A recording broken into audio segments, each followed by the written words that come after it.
们也要开始考虑如何能够给新玩家快速上手的体验。因此，我们提出了同源武器这个概念。它的招式和魂语在一定的程度上呢，都是继承了原本的武器。这样呢可以使它的上手难度较低，同时带给玩家更新鲜的玩法。我们把目光放到了广受玩家喜爱的枪身上了。人常说，枪乃百兵之王，棍是百兵之祖枪法与棍法多有融会贯通之处。基于长枪的玩法，我们推出了永劫无间的第一件同源武器——棍。我们一提到棍一定会想到的就是少林棍法。为了还原出棍这个武器独特的武学魅力，我们专程邀请了少林武僧来到杭州进行动补，还原结合扫棍、点棍、上棍等少林棍法的技法。动补完成以后，我们也结合了游戏性的需求，再次对动作进行了调整，让它与永劫无间的核心玩法来适配。大家之所以会觉得永劫无间体验好当然是因为这些动作流畅性跟游戏性有很大的关系。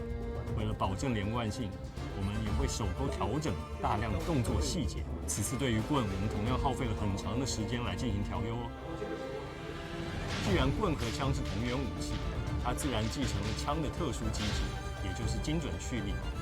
棍的精准蓄力能够触发一个撑踏上棍特殊动作。玩家在这个状态下，根据战场环境的灵活多变，可以使用平击或是重击的招式。当对手后退拉开距离的时候，你可以使用快速突进来进行追击。当对手选择进攻你的时候，你也有一个特殊的拦招来进行反击。总而言之，撑踏上棍是一个具有优势的博弈状态。我生无拘，武道无穷。我们相信新武器棍是一次武学与游戏性不错的结合，也希望各位玩家能够享受到新武器棍带来的愉快体验。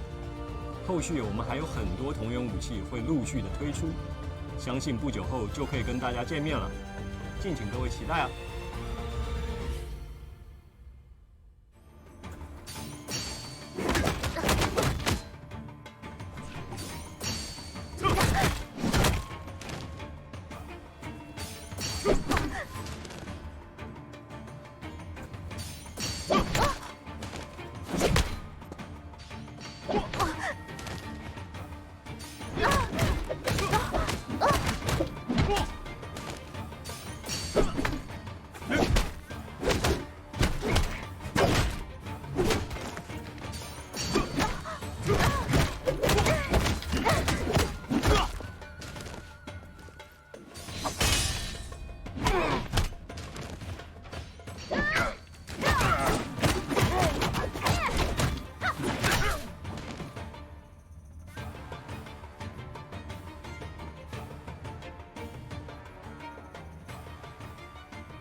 And then Wolves One Fang is going to be able to shut down Lexington. Amazing timing, though, with this one. And let's see if he's going to be able to get the grab. And he does!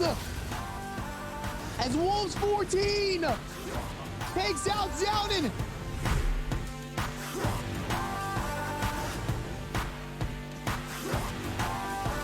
ZU gonna go down. Wolves ZU.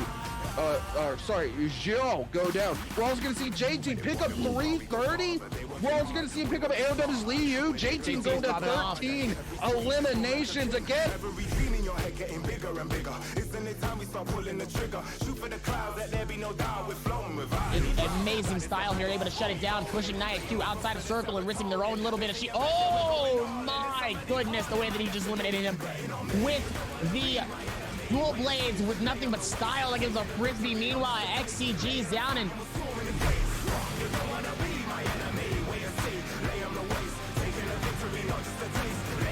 At the very last moment here, Genius Galaxy is going to force the stun to come out, but he's by himself here. Doesn't really have any shorts to go. And sadly, Alex caught by himself.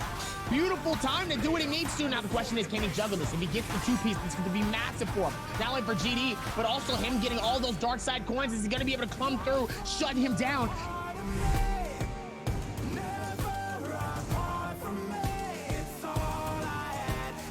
Stuck, catches a hit onto him, catches another hit. Oh my God, Sanzi, no place to go. Perry coming out. The flame breath, it's still gonna come up. Mischief. Trying to keep the same pressure and momentum onto this one player, though, and it looks like LXM is gonna get it off of J-Team ZK.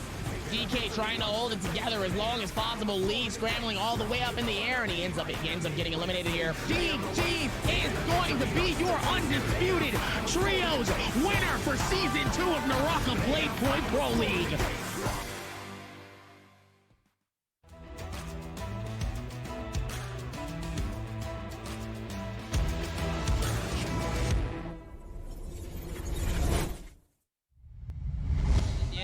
把皮肤全部给它搞成全黄的呀，然后穿个凉带点。哪里找不到那个？他只会你自己看得到。你 OB 能看到呀？你看这不就全黄了？最下面啊，刚都点开了，最下面黄了。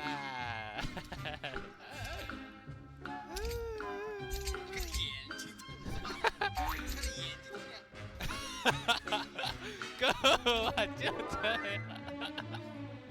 这是谁的？土白的，土白的不好看，这三个位。打屁，你装不装？装上去的傻掉。到时候不至于按出来你就臭了。来调戏，直接调戏，上来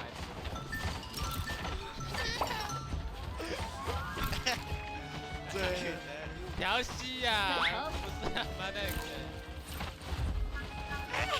好绿的，这丑啊！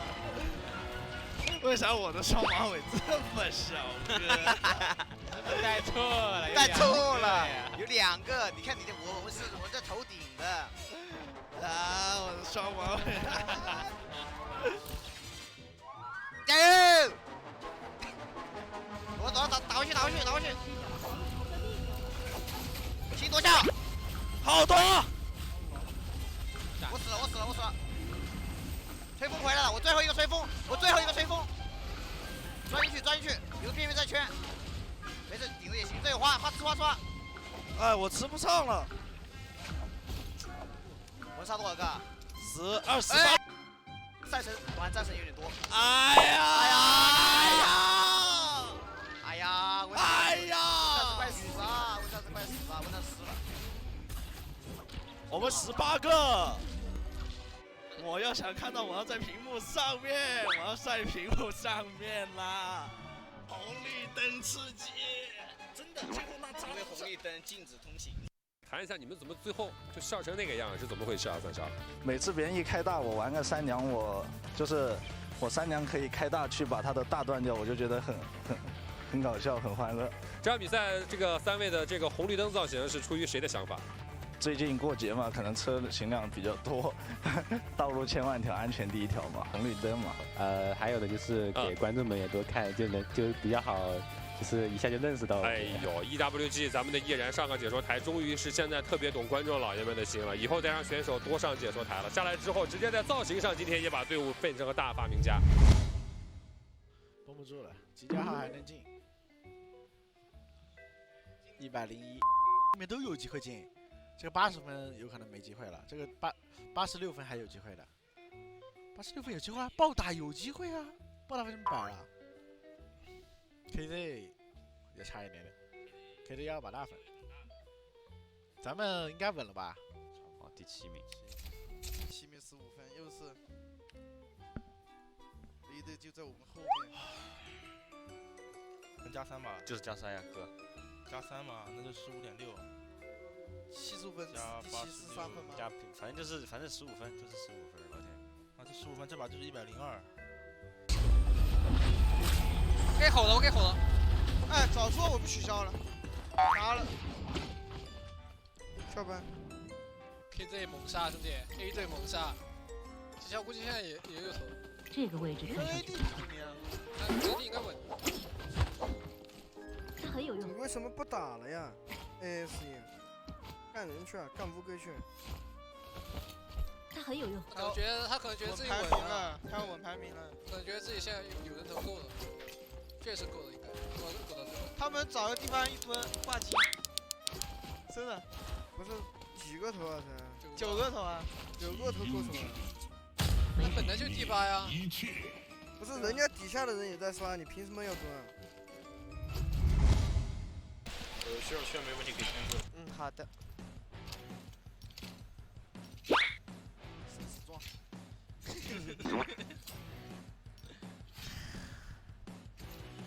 这跟我们挑战赛一模一样。没有，不一样，不一样。这次就只差1点几分。这氛围的气氛，所有人都在这里，你怎么能一样呢？对不对？而且这个比赛也比挑战赛更那个。嗯。加油！加油！落地蹦状态啊，记得。OK。我给你们来，我给你们来啊！你们上，有风小心，有风离心。推了。OK。推了。我推了。知道，打敌阵。OK。开不了，好不了。给我上！上一个。炸着远程5成，就打5成。回家。打5成。我马上要到。我只有就打5成。我给他。5成。给他。5成1上。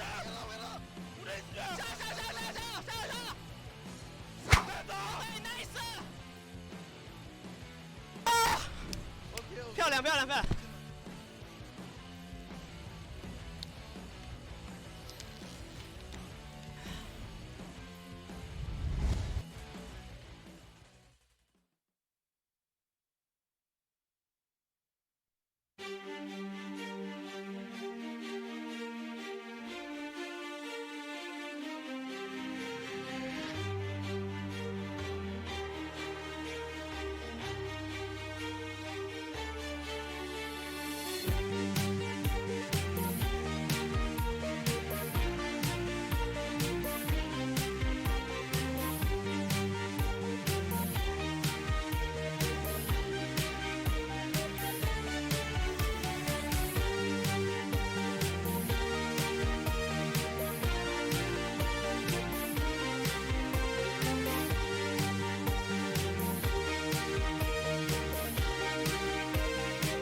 我是翔宇，这是1年前的我。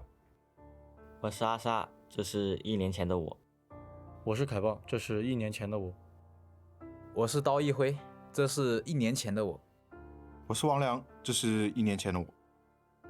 有些人已经告别了这个舞台，有些人做出了改变，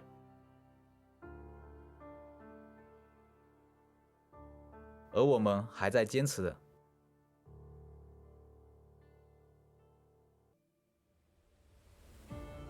1年前的我还是一个无名小卒。1年前的我无法取得稳定的发挥，天赋不能尽显。1年前的我初出茅庐，畏手畏脚。1年前的我锋芒初显，但在火刀门下，我还不曾拥有一席之地。1年前的我殿军受奖，第4名丽丽27分。但很显然，没有人会记得殿军是谁。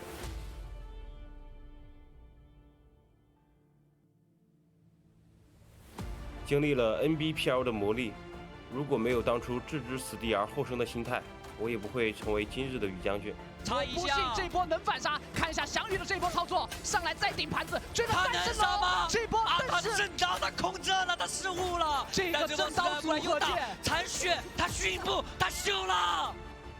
在积极战队完备的赛训体系下，我攻守兼备，稳定得分，名列前茅。不想知什么时候给，而在这个时候翔宇状态非常的差，而且没有长稳的情况下打出自己的状态。就在这个时候，翔宇被淘汰，阿莎再劈碎这边那个刀一挥，我最后一刀斩碎空气。强者需身经百战，每一次突破自己的极限，即便面对强敌，也能从容面对。就看海豹能不能完成逆转了。谁的击败分，这是很关键。现在的话，我觉得楚真已经很残了，这个时候被钩索打断，然后直接来个龙虎乱舞，海豹的拿到了，海豹第7个，海豹这个时候已经第8名了，他现在已经成功逆转，他把13少给顶掉了。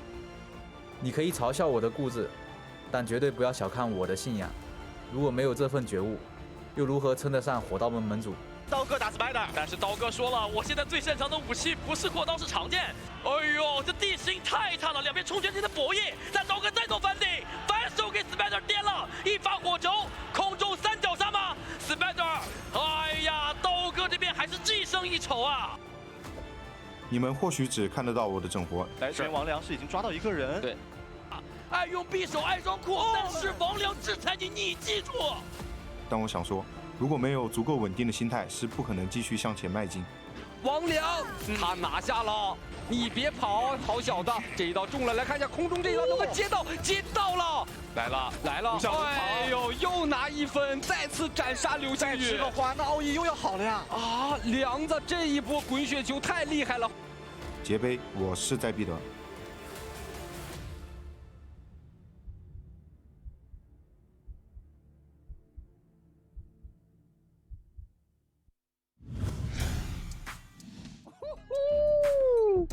Oh my goodness, look at all of the new graphics. Everything is so white and bright. A lot of gold, a lot of shine, a lot of glimmer. Ladies and gentlemen, welcome back to Naraka Blade Point. It's not the Pro League, ladies and gentlemen. This is the World Championship. And for some of these players, tonight might be their last. Or for some of the other ones, it might just be their ticket to one of the biggest finals tournaments in the world. Get it? World, ladies and gentlemen, welcome back.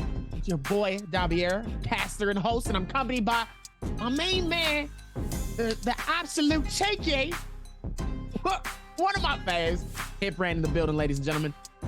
Today is going to be absolutely stacked. There's still a lot to do, but for some of these players, tonight might be their last. Hip, what's going on with it? So obviously just put an asterisk on, we're not at Worlds yet, we're at the Worlds qualifiers. Right. So we have 12 players playing today. No, we have 16 players playing, I'm an idiot. And only the top 8 can make it to Worlds. So we've already got three pre-qualified teams or players from the regular season. So those who learned the most over the last 2 seasons will just pre-qualify straight into Worlds. They don't have to go through this. But then the next 8 players, making it 12 total for China, will then have to qualify via this Worlds qualifier. So this is where most of the spots are up for grabs. Right, yeah, they're going to be duking it out. It's going to be one hell of a show. We got 2 days of solos, 2 days of trios, and the winners of those 2 days will be making, well, the top 8 of those 2 days will be making it to Worlds. Obviously, while everybody wants to get their hands on first and all that, it's really kind of not about who takes first. It's genuinely just about making it to top 8, because no points are going to carry over. You just want to be in that top 8 and kind of get yourself off to that Worlds. Because like you said, this is what it's all about. It's all about making it a whole year. These last 2 seasons have all been about making it to Worlds. Now, I have the list. I don't know if we have it to show, so I'll just quickly read it out. WBG Spider, Bowder's Hongfly, GBL's Jin, and MPG's Dubai have already made it to Worlds. So you won't see these 4 people in at all today. They are already there. They're going to be watching today to see what people are going to be pulling out, because obviously things will be changing as we get closer to Worlds. You might see new meta stuff come up. Obviously, we're on the patch of 5 unique heroes a day as well, which makes solos so much more fun to watch. Absolutely. Even with that one too, you know, Spider, Won'tfly, Jin, and Dubai get a chance to rest, relax, and compose themselves, knowing that they don't have to worry about none of this. They can just watch, pay attention, have a good time, kick back, and go, all right, I've already made it. I've secluded my spot. Now it's time to see who else is going to be working towards that spot. But like you said before, it's not about just getting that first, second, or third. It's basically about at least making it to that top 8. And as we look at the ranking system, it's slightly a little bit different. There's a 1.6 for the top 1 and 2, meaning that these points are going to be just a little bit more special. Obviously, the ranking points 4, 3, 2, 1.5 for 4th and 5th. It's a little bit different than just slightly. As we're looking at this, like I said, this is the China qualifier for our solos. We're going through 6 games, and this is the list of all of our participating teammates here who have been grinding it out so far throughout this year, except for 2 players that are actually replacements. There is a Zhu Hong Kong out of AOW and T225 out of GD. But everybody else, you guys all know them. The King, Yateron, Xin Dao Yue, Panda Man has got a shot. We saw him just barely miss out on qualifying, just barely by the skin of his teeth the last time, and we saw him in tears. So let's hope that Panda Man comes through and absolutely shows the world that he deserves a spot for Worlds. As we look at Wang Liang, GG Sha, Kai Bao, Shu Zhang. I mean, we've seen these names all season. So yeah, everybody's got a shot here. There's a lot of momentum coming into this, and best believe everybody is going to be going for it, knowing that all they need to do is place top 8. The only importance coming out of this. Everything else, none of that matters. First place, second place, that's fantastic. Congratulations. Just stay in that top 8. You are good to go. Yeah, absolutely. And to do with the new players as well, the reason we've seen some new players, there's been some obviously changes within the teams, deciding they'd like to have somebody else for Worlds.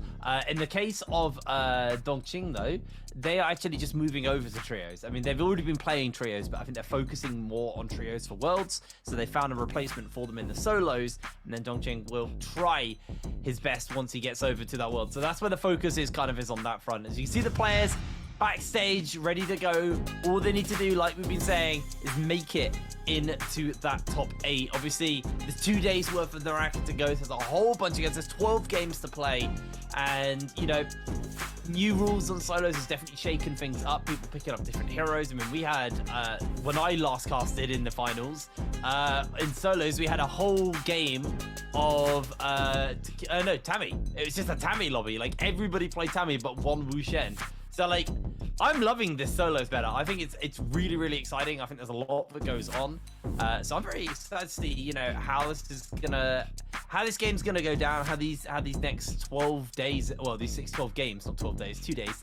Next 2 games, 2 days, 12 games. I swear I can speak.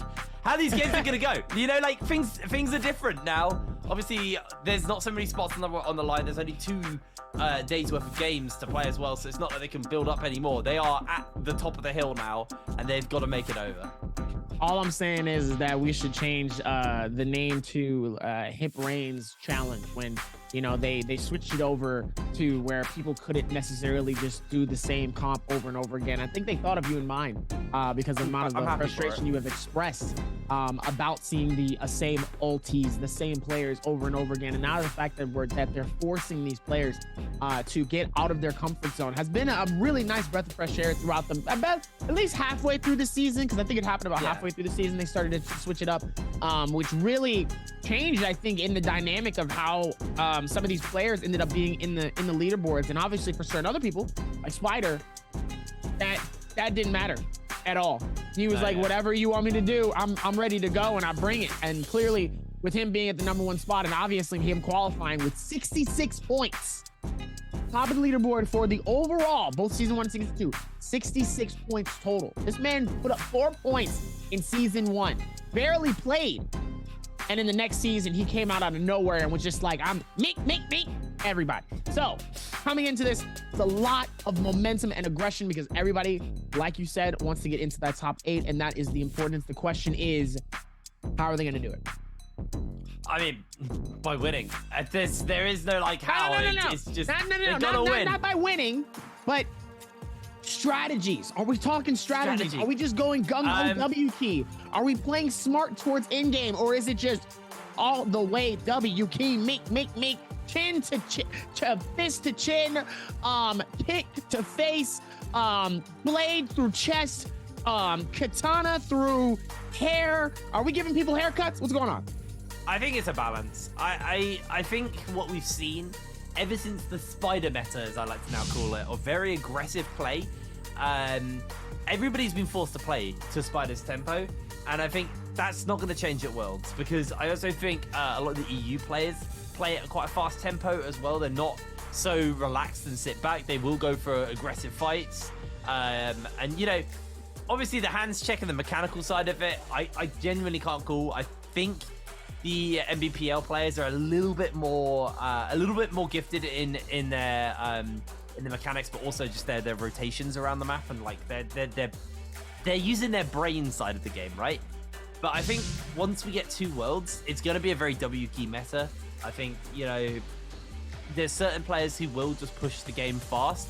So if you make it to Worlds by playing slow and steady, you're going to get absolutely slammed at Worlds. So I feel this is not only a point to qualify, but a point to make sure that you are ready for Worlds yourself. And I think people who will sit back and rest by their laurels, unfortunately, won't make it to Worlds. So I expect to see pretty aggressive games. I'm sure there'll be off games today and on Saturday, but I'm not going to get too ahead of myself. I think odds are we're going to see probably this first game be fairly aggressive, and then we go Holoroff's game. Ooh, I can't remember. We had the graphic, but I can't remember when we're playing Holoroff, if it's 2 and 5 or 3 and 6. A whole lot of time coming into these percents. Listen, the percents don't matter. At the end of the day, the percents don't matter, because they're going to have to switch it up. They're going to have to keep the momentum just as high. They need to be able to come into this with absolute aggression, and especially for somebody like Zone Wukong, he coming into this, he fresh meat. Yeah. He the fresh meat, and he coming into this with some different energy. I'm going to be real with you. I actually think the percentages do matter, because it shows what hero they're willing to play twice. At the moment, that's Z-Ping. We have had changes. There will be nerfs. There will be nerfs coming in. I don't know if we're playing on that patch for Worlds or not, but there is a world where Z-Ping, who's the hero they've been playing the most of in the last few weeks, might just not be playable, or might not be. He might be going back to Karumi. Oh. Well, in solos, I mean that's a real flash from the past. That is. But, imagine. Here we go. Oh, kicking it off already. Bunch of Tammys. This is what we had in the finals as well last time with solos. Everybody in the first lobby just picks up Tammy. If we get one Wu Shen, I know we're gonna get that one Wu Shen because we had that last time. But so far, we're all the way. One last slide. 4 more players to go. Is it gonna be a Tammy only lobby? There's gonna be one different. There has to be one different. There has to be one different. No, it's a Tammy only lobby. Mr. Sandman. What? Coming into that one is a little bit surprised. I'm sorry, excuse me. I think there's a good reason for that. Well, I mean, the Sand is definitely the best friend of that main hero, obviously, because, you know, sandstorms and all of that. But at the same time, the fact that we haven't seen this many people land near Shadow Jade Mine in this long is still making me a little bit queasy and uneasy. I don't understand what's going on here. Meanwhile, Jin is gonna have the whole section to Celestial by himself. Nobody's gonna be at Stillside. Nobody near Sunwing Rest.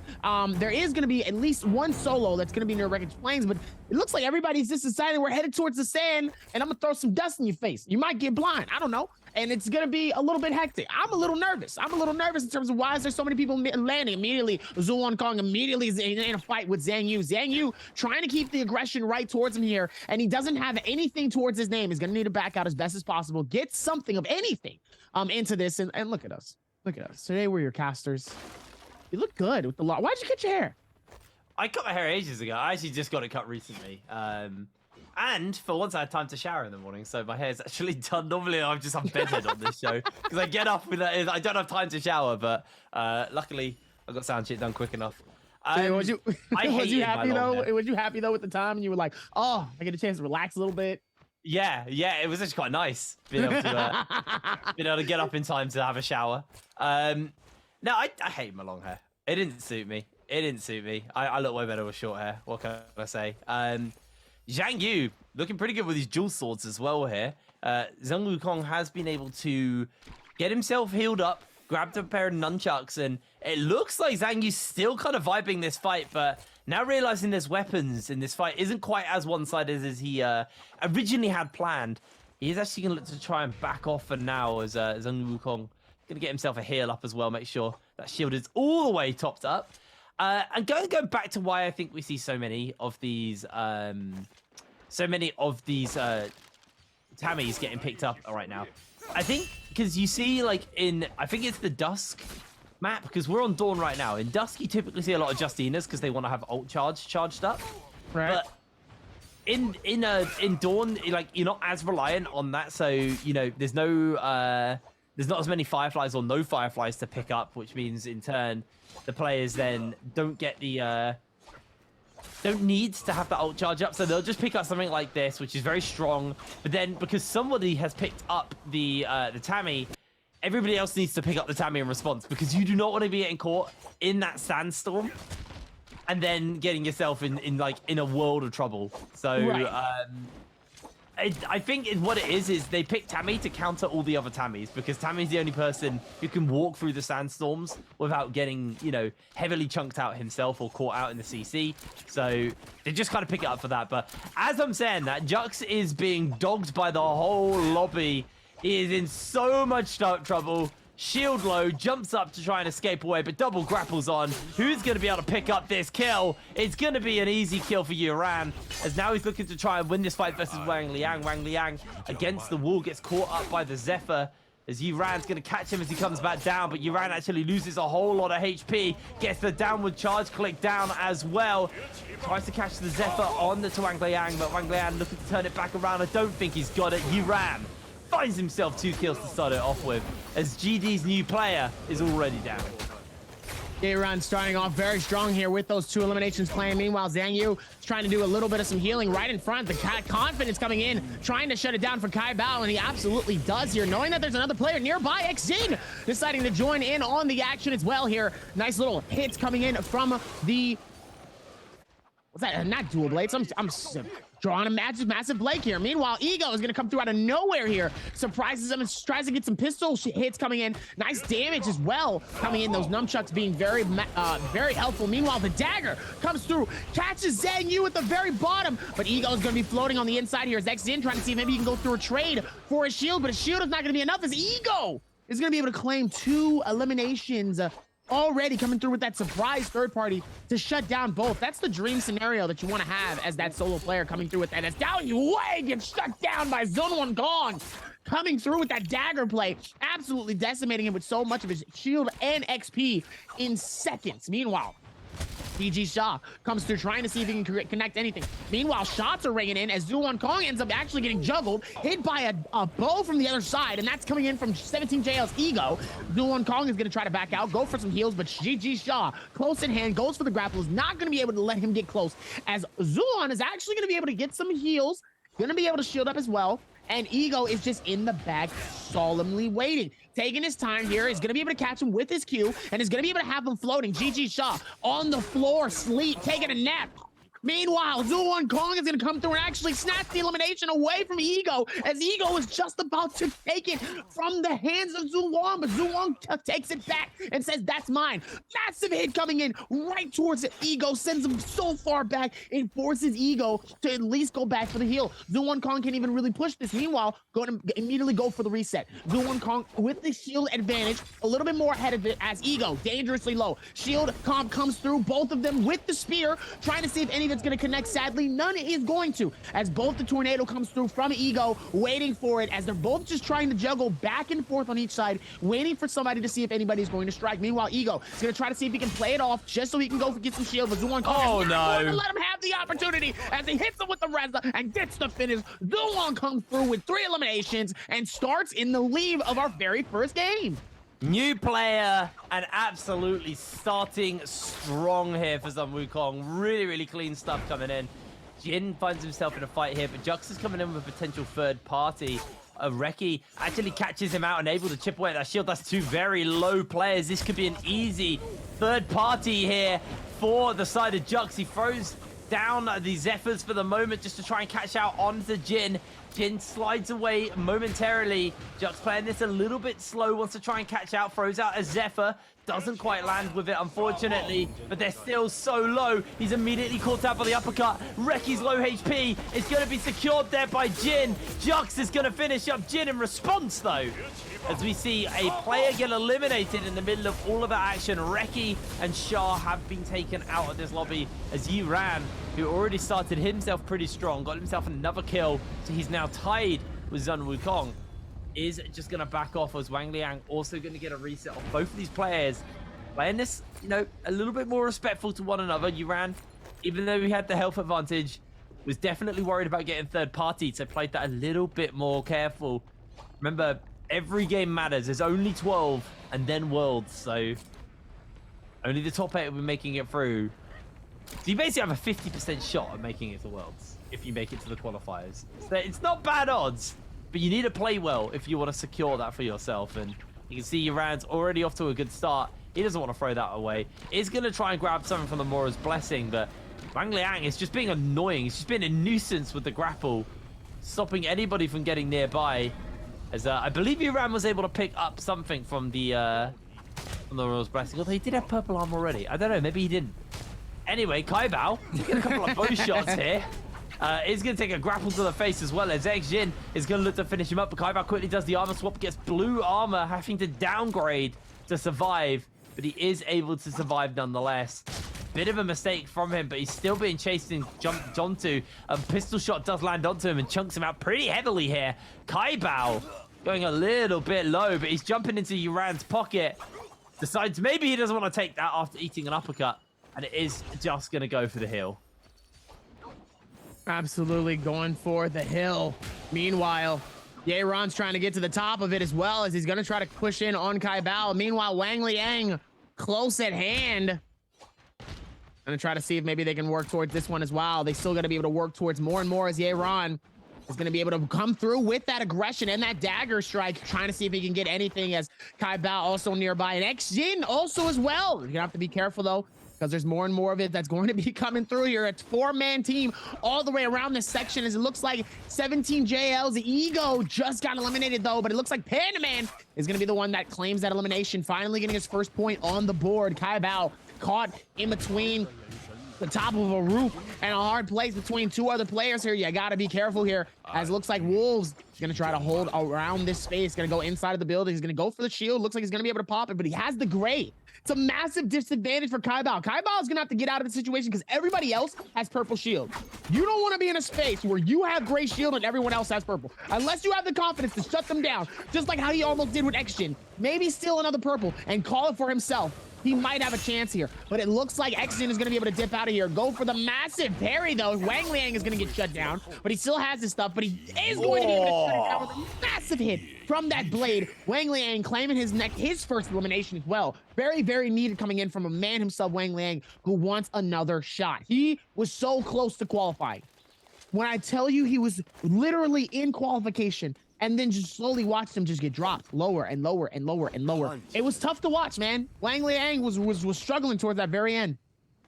Yeah, and he needs to have that recovery because, like you said, it was just heartbreaking for him to watch on the sidelines as, well, not watch on the sidelines, but watch as the games are going by and just see Worlds slip away from him as he fell into the qualifiers. At least he made it into qualifiers. It's not the end of the world, but it does mean he has to play 2 more games than he would like to. Well, 12 more games, 2 more days than he would like to, just to try and secure that spot. Like I said, though, 50% of these people will be going to Worlds. It's just deciding who. And already, we've had a few players start to stand out. Zun Wukong, a new player for AOW, filling the shoes of Mike, and then I can't remember who actually took Mike's spot. Was it Zhang? I can't remember. I think it was Zhang Yu. Yeah, I think it. No, it wasn't Zhang Yu. It was. Oh God. It was. Oh my word. Words are eluding me, or everything's eluding me. Zhang. Yeah, it was just Zhang. Because we had Zhang Yu and then we had Zhang. It was Zhang. Zhang AEW Zhang was replaced by Zun Wukong, and it's working out. He's doing absolutely great in this game. As these players, now in that lull phase where we've had that early action, but the rebirths are gone, and everybody doesn't want to be going out early, especially in that first game. So they will just be playing this a little bit more relaxed for now. So we'll see whether Circle does take these players over. Oh, by the way, Lu Ren King is actually now just the king. OUG the king is yes, his tag. I noticed that as well here. I thought maybe that was just a short form just because of how small the little icons were for a lot of the players. So I thought for a second that maybe it was just they just named him the king because we all know it's Lu Ren. So then seeing it back here, I was also just like, wait, okay, hold on, it is just the king. Interesting. Good title for it, Drops the Lu Ren, keeps the king, but hey, listen, there's only one king here, So I'm sorry, but that title belongs to me. I'm sorry. That's just I don't know, That's just see, now there's a dispute here. Meanwhile, coming into this, Yeron back again with another fight from Dao Hiwei here. Looks like they're both going to be fighting for the chest. Trying to see who's going to be the one that ends up claiming it as well. They've both been doing a fantastic job, both with these fights. Dao Hiwei caught with it all, he's just barely cuffing it, but he's just not still outside of it as they're both going to be able to come through. Nice tornado comes through in the very center here. It's going to be able to go through with this ulti as Dao Hiwei is going to be able to back off, go for the shield and get that full healed reset here. Not going to make it easy on him as he's going to back out Yeron and GD's T225. Sounds like a robot. He's a model of a vacuum cleaner, actually. That's what it sounds like to me, anyway. As Yuran on the chase now, Dalhui is going to be able to avoid him. Chesheng as well, also nearby, kind of keeping tabs on where the two players are. Maybe there's an opportunity for him to slide in. Chesheng is like mega under-equipped. He's running around for Grey Dagger and Blue Armor. Like, he is not in final circle state at all at the moment. And he's got 10 minutes to try and get himself some decent gear put together just to keep himself going. So we'll have to keep our eyes on him on that front as Wang Liang has found the king. Still rocking just the blue armor and blue dual swords though. Wang Liang only got the blue nunchucks as well. So honestly, out of all of the lobbies we've had for a while, this might be one of the most under-geared lobbies I've seen. Typically, most people are running around with at least a purple weapon at this point. I guess he has is that a flamer? Yeah, it's a flamer. So I guess Wang Liang has a purple flamer in his inventory, which isn't bad at all. Especially when you get into those final circles, that flamer just becomes so useful to buy yourself zone, well, basically control of a zone, space. Nobody's going to mess with the flamer guy. So having that is going to be nice for him. I wonder if there was a legendary in that immortal treasure, and who was able to get it. But well, I guess we'll see if that's the case when we get a bit later on in. Purple Cannon here for Panda Man, and he's actually the person you can watch the POV of on our alternative stream if you are interested. See what Panda Man does and how he plays out an entire game. And head over to that Twitch channel and watch and see what he does. And you know, he's a fan favorite here amongst all of us, not just myself, but also the casting table and also the fans here, not only in Twitch chat, but in different chats all over the socials.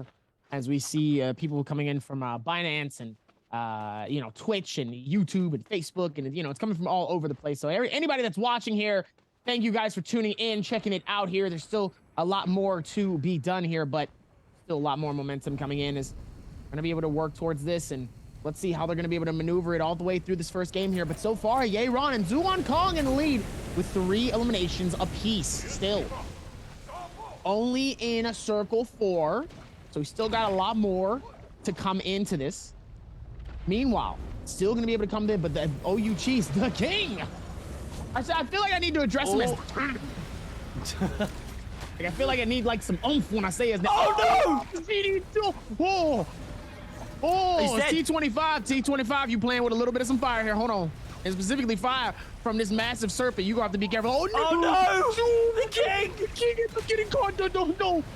The king is down! No, my goodness, the king is almost down. Don't get caught. Don't do it. Don't get caught up by that serpent. Don't let him do it to you. Don't let him get caught. Word. Meanwhile, Wang Liang is about to burn. Oh no! Oh my God.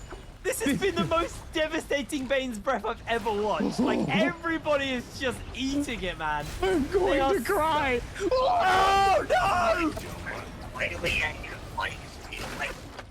It's gonna get caught by the Bane Breath. Oh, I'm lightheaded. Oh my God, How many people? How is Wang Liang or is anybody like the king still alive? How are they still alive? Wang Liang trying to fight this out of the. Oh, it parries it with the. Oh no!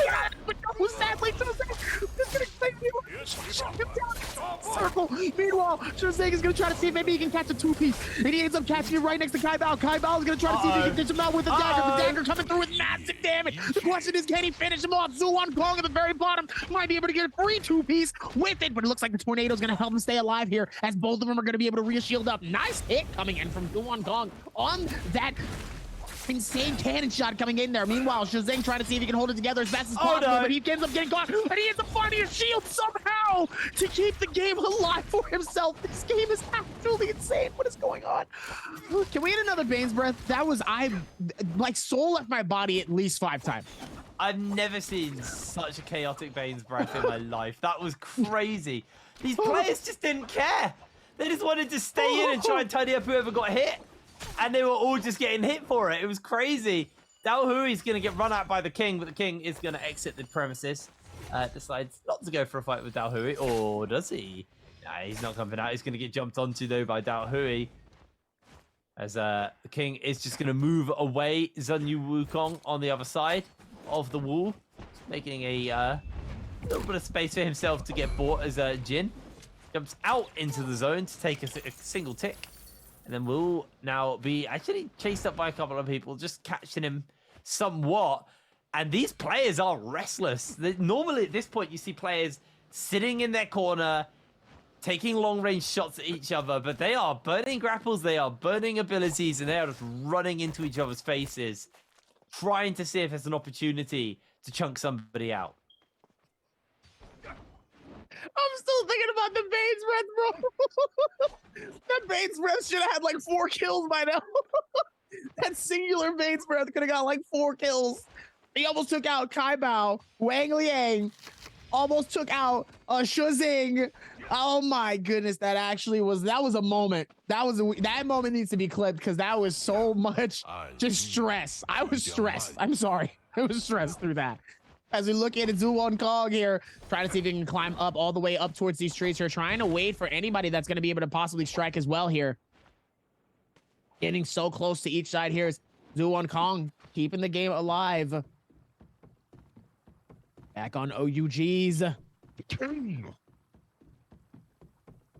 looks like he's going to be just maneuvering around, just playing this smart.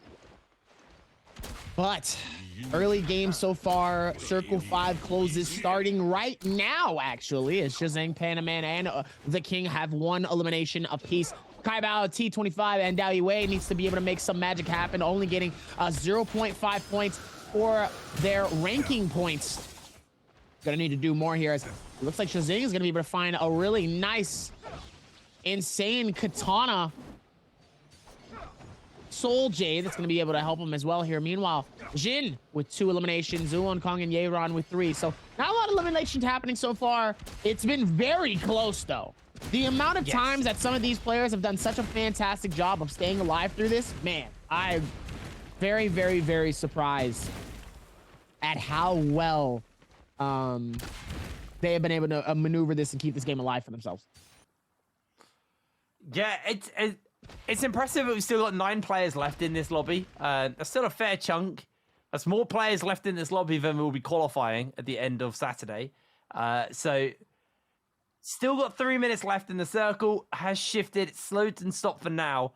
And the players have now hit that point where they want to play this a little bit... they want to play this bit a little bit more careful, a little bit more calculated, and wait for the zone to close.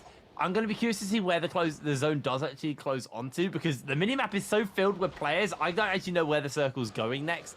If it moves outside of this compound, then it's going to be all about getting up into those trees and just surviving as long as possible. There are no real big kind of game-winning ults this game because everybody has that ult and it just negates each other.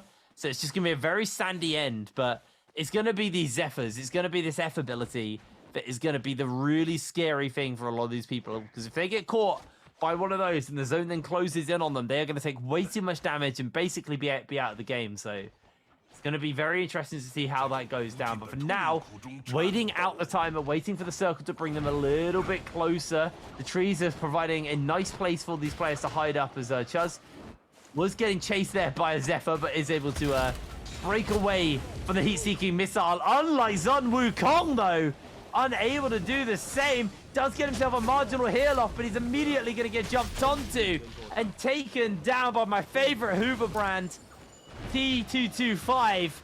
Easy pick up on the kill there, but he gets caught by a Zephyr as well. The newbies to the block are going to be focused down and cooked. The Flamer coming in onto the King, though, as he gets himself nice and heated up for this final circle, but the dot damage is starting to do a lot. Now he's caught out by a Zephyr, and the swarm to follow. The King is low. The King is on the ropes right now, as he is trying to get himself a place to heal. Is able to get away for the moment, but another Zephyr catches onto him. Nobody pulls the trigger, but Dao Hui will slide in and finish up the King. Down he goes. The poison splash out of pure spite is popped. And Dao Hui now gets himself the armor swap off, so he's got that golden armor to work with for this final circle, and a little bit of time to find himself a full recovery. Panda Man knows he's on the other side, though, and is looking to gatekeep Dao Hui from joining in as T225 jumps into the pocket of Dao Hui, and they're now fighting in the corner, but Dao Hui's going to knock him into the zone and get a big chunk of damage onto that armor. Again, just absolutely pounding him, launching forwards. T225 is down as Dao Hui secures himself the kill and still has his little corner to hide in for just a little bit longer, but in comes Jin now into Dao Hui's little corner, and he is the king in this area and so much control for himself. Has to join into the circle, but not before taking a couple of ticks of that zone damage. 6 players left, 3 in the trees, 3 on the ground. They are looking to just keep going for this fight. Chuz is still running around with a grey dagger, by the way. He is not geared for this final circle. We'll have to see how it works out for him, but he's just clinging to the edge of this tree, waiting for the circle to get tighter and tighter and closer to dropping down. Kaibao will fall to Panda Man. Panda Man secures his second kill of the game as the sandstorms are breaking out. The Zephyrs are coming down, and the action is on. There's an uppercut onto Dao Hui to knock him out. Chuz inside the zone, going to switch out to the Flamer as Jin takes out Panda Man. Another player goes down, and everybody falls. Dao Hui collecting it on more kills. Yaran and Jin are the final 2, as Yaran will survive and take the game. Aaron taking it all the way towards the very end, does a really good job of managing where certain people are and knowing that it's way more important to just hold it down, be smart, and wait all the way towards the very end. And clearly it worked out for him in his favor. As we look back towards this one, he still is able to do so much more than what he needs to, and still does an amazing job towards the very end here, and he makes it look good. So fantastic job coming in from Yeron. Yeron actually playing that all the way towards the very end. I gotta give it up to Jin too. Jin keeping the game alive for himself as well here, obviously claiming that second place. The points are going to be very beneficial for him as well. Should look for a second place, but very surprising coming in from AOW Zuan Kong. Zuan Kong coming through as the fresh meat of this group, coming through at least a top 3 spot for the first game here. Very, very impressive. But Hip, I gotta tell you something. Yes? Somebody broke the first game curse. What was that? You know the first game curse, when you get that first game dub and then they never get another dub after that? Oh yeah. Guess what? Spider broke it. Oh, let's go by Spider. a long shot. Well, maybe there's a world. Maybe there's a world where Yoran doesn't get completely slammed for winning this first game. It will be a target, though, because everybody wants to make sure that somebody doesn't just basically put enough points together to reduce the amount of points available at the end of the day. Right. Obviously, you got to think about there's 2 days, yes, and there's only 8 places. If somebody scores so well that they can't be knocked out of that top 8 in day 1, then suddenly there's only 7. If other people win or get that high as well, there's only 6. It's 5.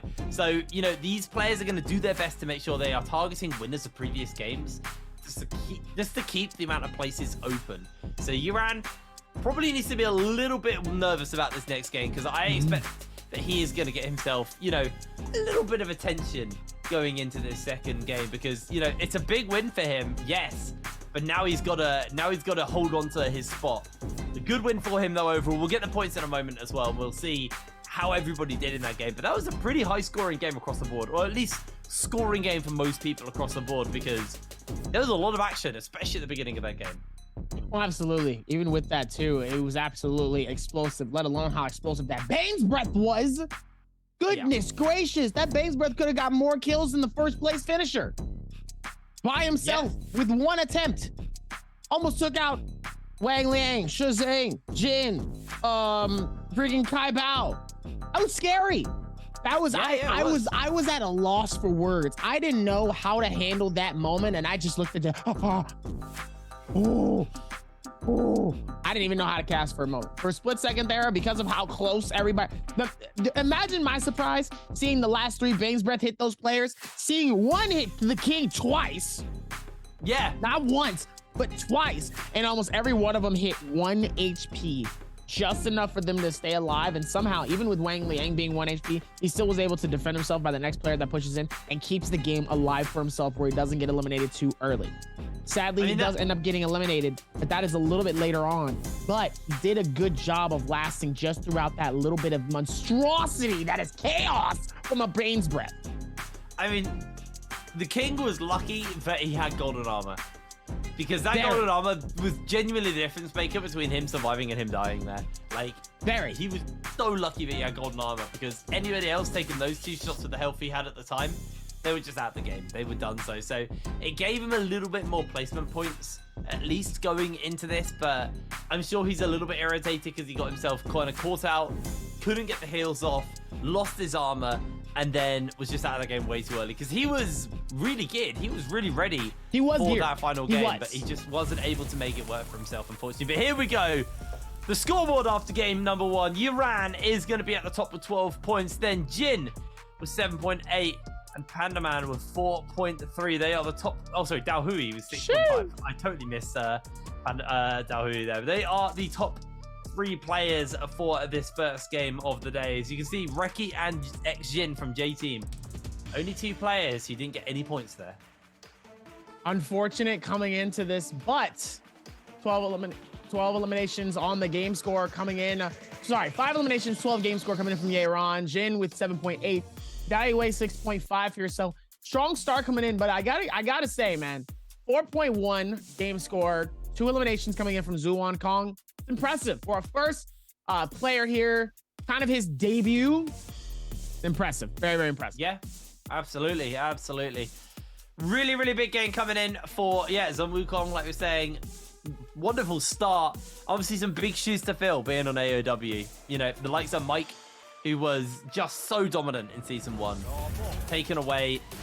And Zhong Wukong still able to get himself a pretty good start, but he needs to keep this up if he wants to make it to Worlds and make a name for himself. But here we go. Oh, that's a fancy new graphic. The MVP, Yoran, getting himself 13,907 damage done there. 11k of that was done with melee weapons, and almost all of that 11k was done with the dagger. Really, really clean stuff coming in from Yoran. It's impressive coming into this, as he is able to claim it and does a fantastic job, though, with Poison Splash, Wave Roll, Blue Moon, Abyssal Oral, Melee Soul Resist Jade, and a Sky Force. As we look at UWG, Yeron, first MVP, 11k damage with the dagger coming in. Absolutely insane. As we lock it in, UWG claiming the top spot currently here with those private eliminations. A good start for him, but he needs to keep that same momentum, though, if he's going to see himself stay within that top 8. And as of right now, Shazing, Jux, and T225 are on the chopping block. Yeah, I mean, there's obviously, you know, nerves in that sense, I think, for some of these players, just due to the fact that they, you know, they get this first game under the way. You know, maybe some performed as they wanted to, some performed underperformed maybe. You know, there's still more games to go, but this first game does set a precedent for the players, at least for today. You know, I think Uran now has put a bit of a target on his back for taking that first game. It wasn't so dominant. That's okay. Like, everybody's gonna really desperately hunt him down, but if they see him, they might try and finish him up just to make sure that they keep the spots open for themselves, because it's gonna be a messy couple of days in solos with, you know, everything on the line for these players. A very, very important couple of days to determine who's making it to Worlds and who isn't. You know, there are no titles here. There is no prize pool. It's just making it to Worlds. That's all they are playing for right now. A whole lot of momentum coming into these games here as we lock in the first game. EWG's Yeron. Kind of surprising, honestly, coming in from a player like Yeron here. But now it's like, it's basically, it's almost honestly like the losers bracket, but not fully.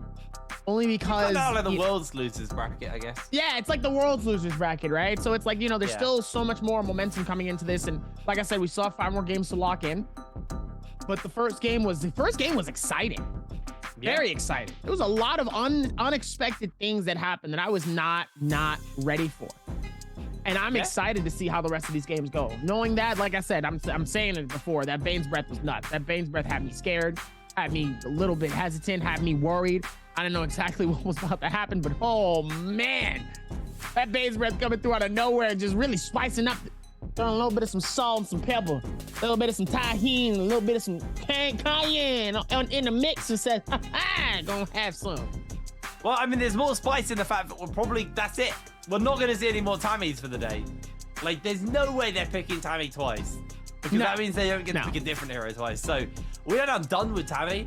What comes next?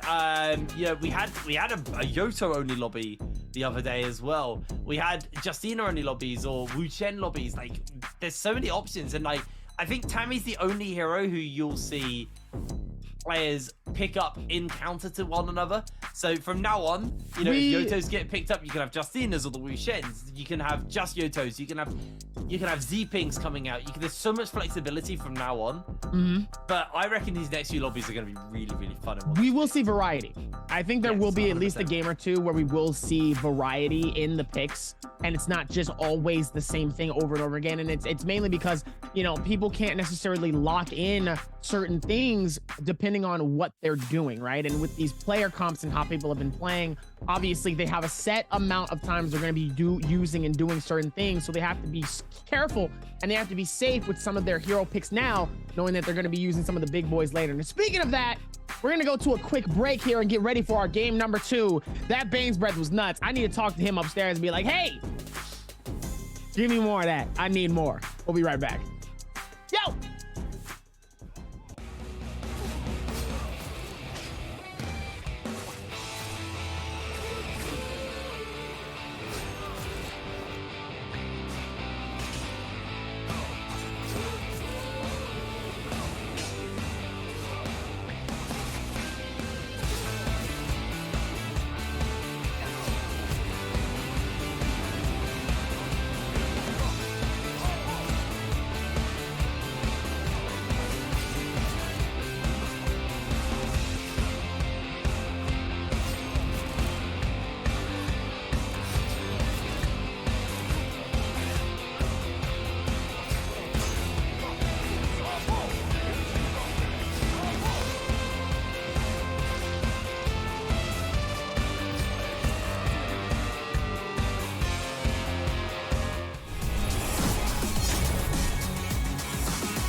when we encounter a team with exactly the same hero picks in trio games. It's easy to imagine that an evenly matched fight will follow. However, the battle is often decided by the cast of a single ultimate. This happened in a trios game on the 3rd day of the first week of the NBPL.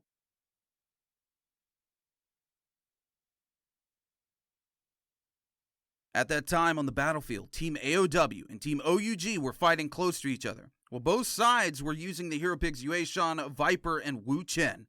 After some engagement, OUG gradually fell behind. Finally, in such a critical moment, OUG's Wei Cheng cast Wu Chen's Tai Chi Rift to lead his teammates to evacuate, but the two teammates disappeared at that very moment. But how? It was all thanks to the quick casting of Tai Chi Rift Switch by AOW 17. As we all know, Wu Chen's Tai Chi Rift has 3 different effects, and in the current meta, Tai Chi Rift takes 1.5 seconds to channel, while Tai Chi Rift Switch only takes 0.6 seconds. Because AOW 17 used Tai Chi Rift Switch within 0.9 seconds after spotting his rival was casting Tai Chi Rift, he successfully interrupted OUG's retreat, and his teammates took down both of OUG's players within such a great move. Wu Chen's Tai Chi Rift Switch can forcibly change the opponent's position and interrupt many skills channeling. Even Yorahime, unstoppable in the solo game, had to avoid combat with Wu Chen on the field. Therefore, by mastering hero skills, you can deal with various situations confidently on Morris Isle.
Here, so.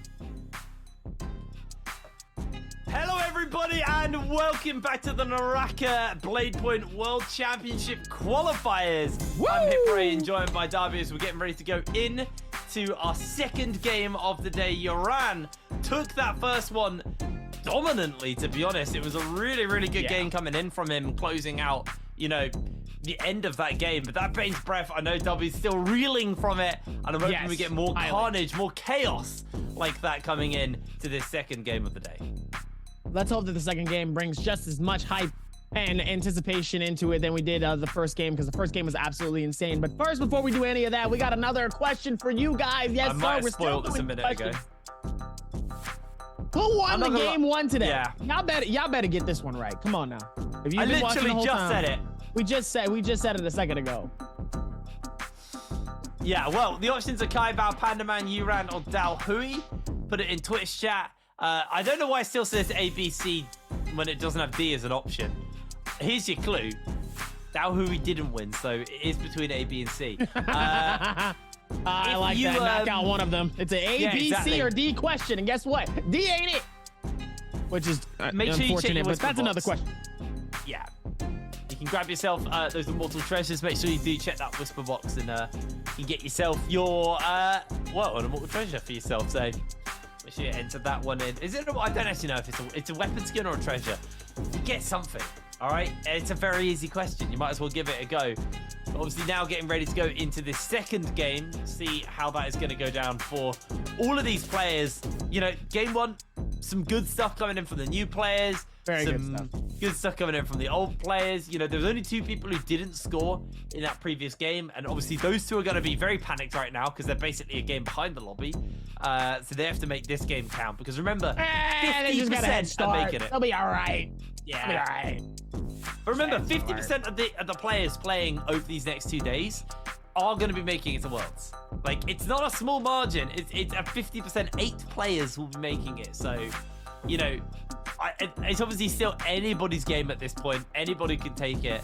I'm excited to see how these next few games are going to go down and what the lobby is going to be looking like. I mean, we talked about Hero Select momentarily. Obviously, probably not going to see any Tammys now. I think we're done with that. So I guess the question is what are we going to see in this second game? This second game is going to be a lobby pull. I think they're going to hold Z-Pings for game number 5. I think in this game, I don't know. But before I answer that question, we got a video to show you guys. I'll answer it after we get back. 对比于上次参加捷杯时候的我来说，技术上肯定是比以前好了很多嘛。但是我觉得心态上应该是比以前更差了一些。我当时打捷杯的时候，就是没有抱着拿很高名次的那个，因为那时候不是第一次参加比赛，那什么包机酒啊，我就当旅游了嘛。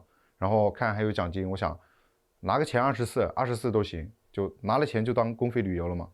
然后其实算误打误撞吧，当时我也并没有觉得自己有多强，然后就其实还算拿了一个很高的名次，拿了个第4名嘛，殿军也是军嘛。然后其实这次因为这一年也打了不少比赛了，就是对自身我感觉是现在是要求还是挺高的，肯定是要比如果要打的话，肯定是要比上次打得更好嘛。然后其实压力还是有的。Nice to hear there from Wang Liang about his time here at the NBPL or now Worlds.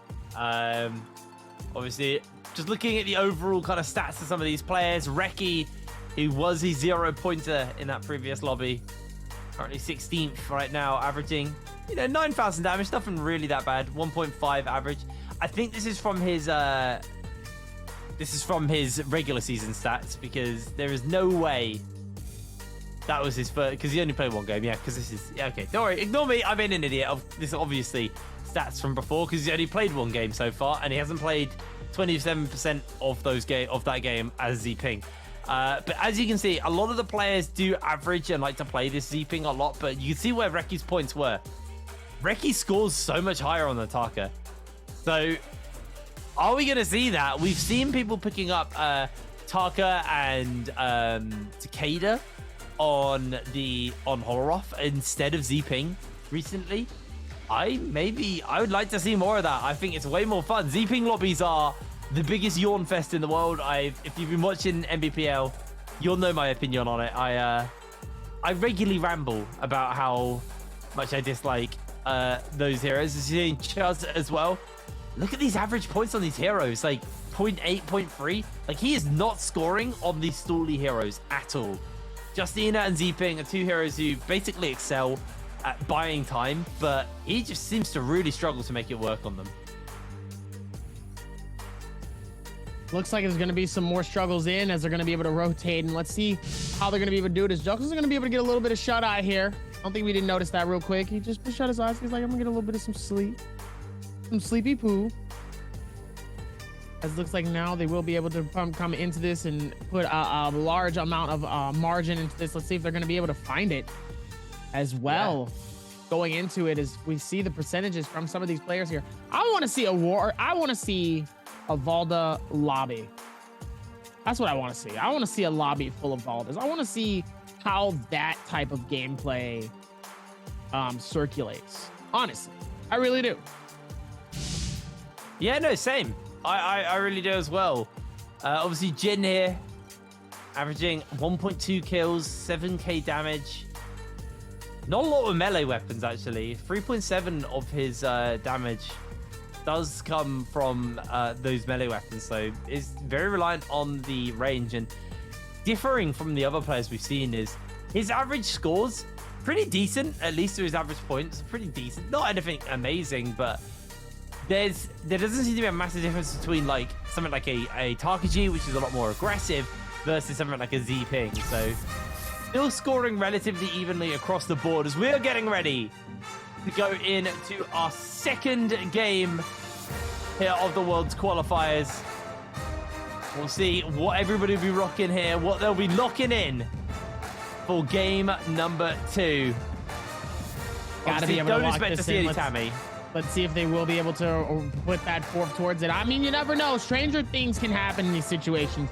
You got to be able to work towards it here as the game's going to get a little cheeky. Just a little bit.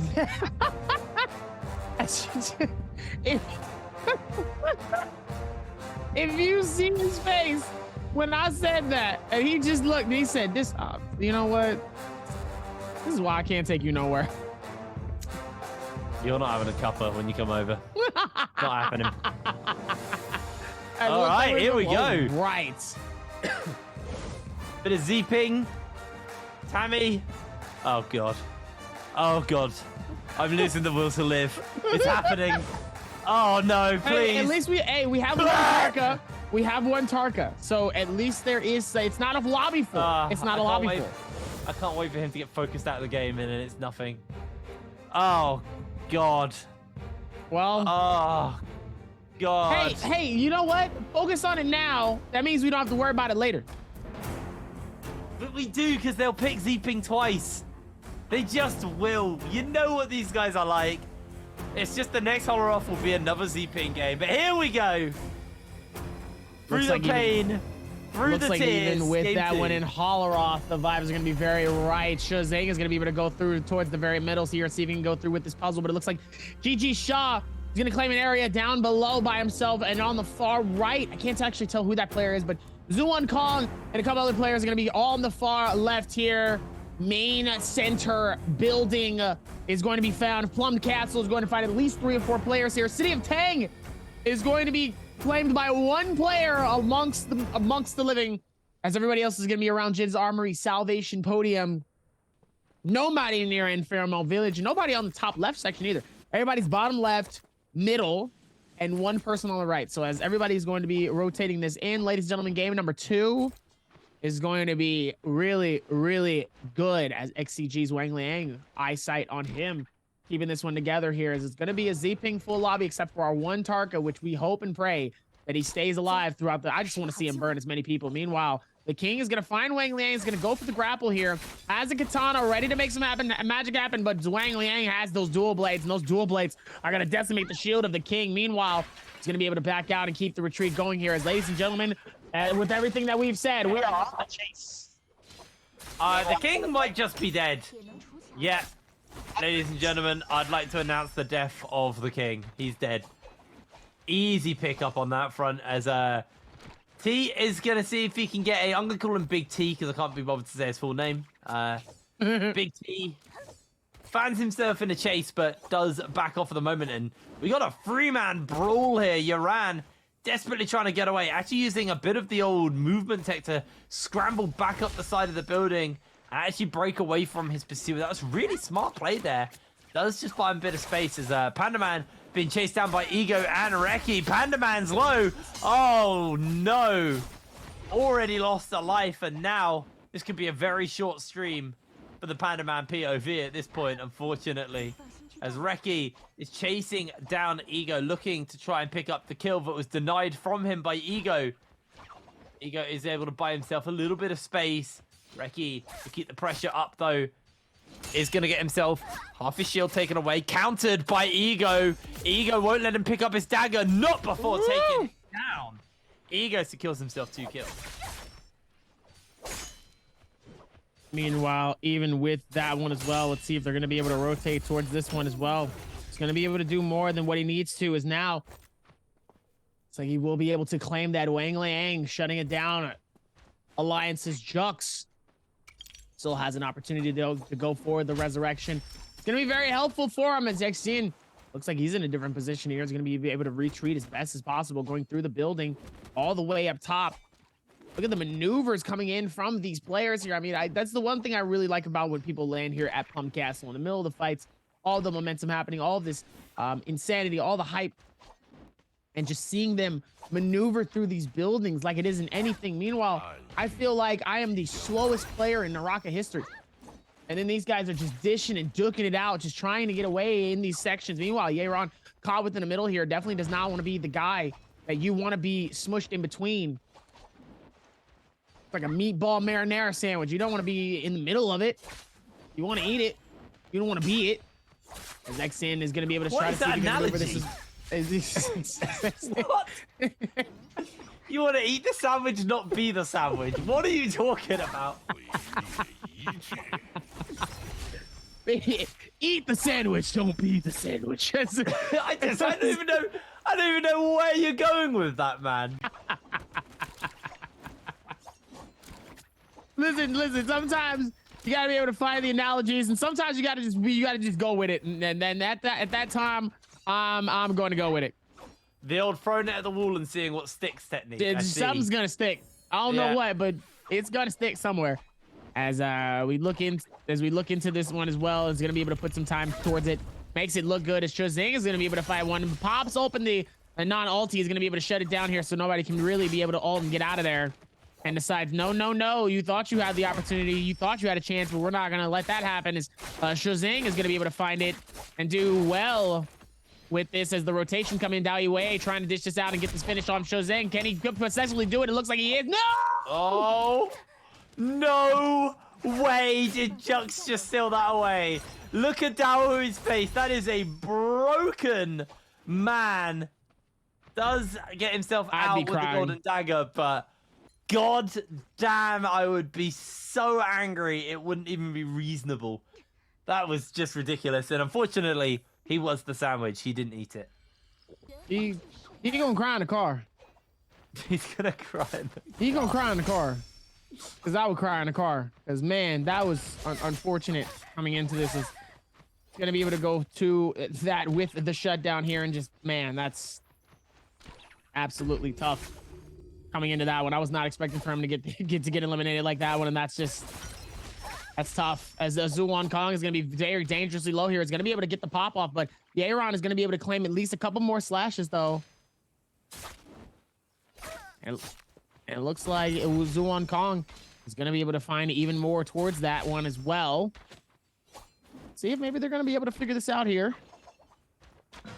Maybe they can find more towards the rest of it here as he does a fantastic job of it. Let's see if he's going to be able to find more and do more. He's now locking this in. Let's see if they can have some fun and figure out how all of it is going to be claimed up to be as we finally get a chance to see Panda Man. I haven't seen Panda Man so far all game, realistically. So let's hope that we're going to be able to see him in another space like this. We got taken out. We saw him very briefly. It was very brief. It was very brief. I wouldn't even count it as really a solo view for it. Yeah, you know, like I was saying, if it carries on that straight, Panda Man's stream might be quite short, unfortunately. The solo POV one of Panda Man getting taken out. But he's still in the game. Everybody's still in the game.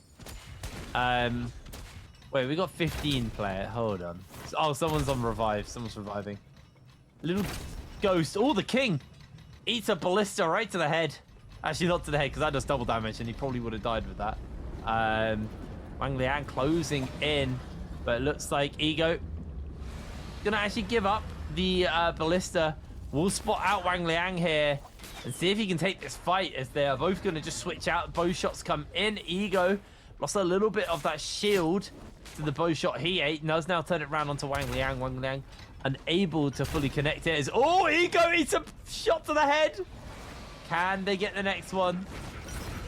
It looks like Jin's just going to chase up with a cannon. See if he can jump in onto Ego. Ego's not able to get a full reset off as the Mora's Blessing has spawned. Oh, cannon shot from Jin. Onto 2. Onto 3. He is just raining the pain down onto them. But they're not going to be going down quite yet. Ego's chunked out pretty heavily, and Wang Liang wants to finish him up. Crutches with the grapple just to keep the chase up for the moment. Ego pops the healing. And in typical fashion of a Z-Ping, they're full health, and they're able to move away. You got to be able to be smart here in these situations. And in a full lobby full of Z-Pings here, you really got to be able to do what you can to hold on towards the very end here. There's still a whole lot of momentum within these spaces. You got to be able to play this smart. You got to last towards endgame. And with everybody expecting to last all the way towards endgame, still a whole lot coming into this as GG Shaw does get pushed in here, almost finishing up his entirety of his shield here as T25 is going to be able to push in and catch him inside of this corner here. Let's see, but GG Shaw has been known to get caught in some interesting situations and be able to get out of it. So let's see if he's going to be able to get out of this one. He's going to be able to go for the shield swap here. Blue shield is going to be able to help him almost get basically full shield here with that one as well. Is going to catch him as T25 is going to be able to get some daggers downs onto GG Shaw, trying to keep the game alive. The dual blades coming. Massive parry on it. Yay, run! GG Shaw trying to just juggle 3 people at the same time here. Almost doing a fantastic job of it. Scrambling as well as Yay-Ron ends up getting caught on the backside. GG Shaw ends up getting hit. Immediately gets spammed by another one. G25 is going to be able to hold it. Almost parries Zhang Yu here.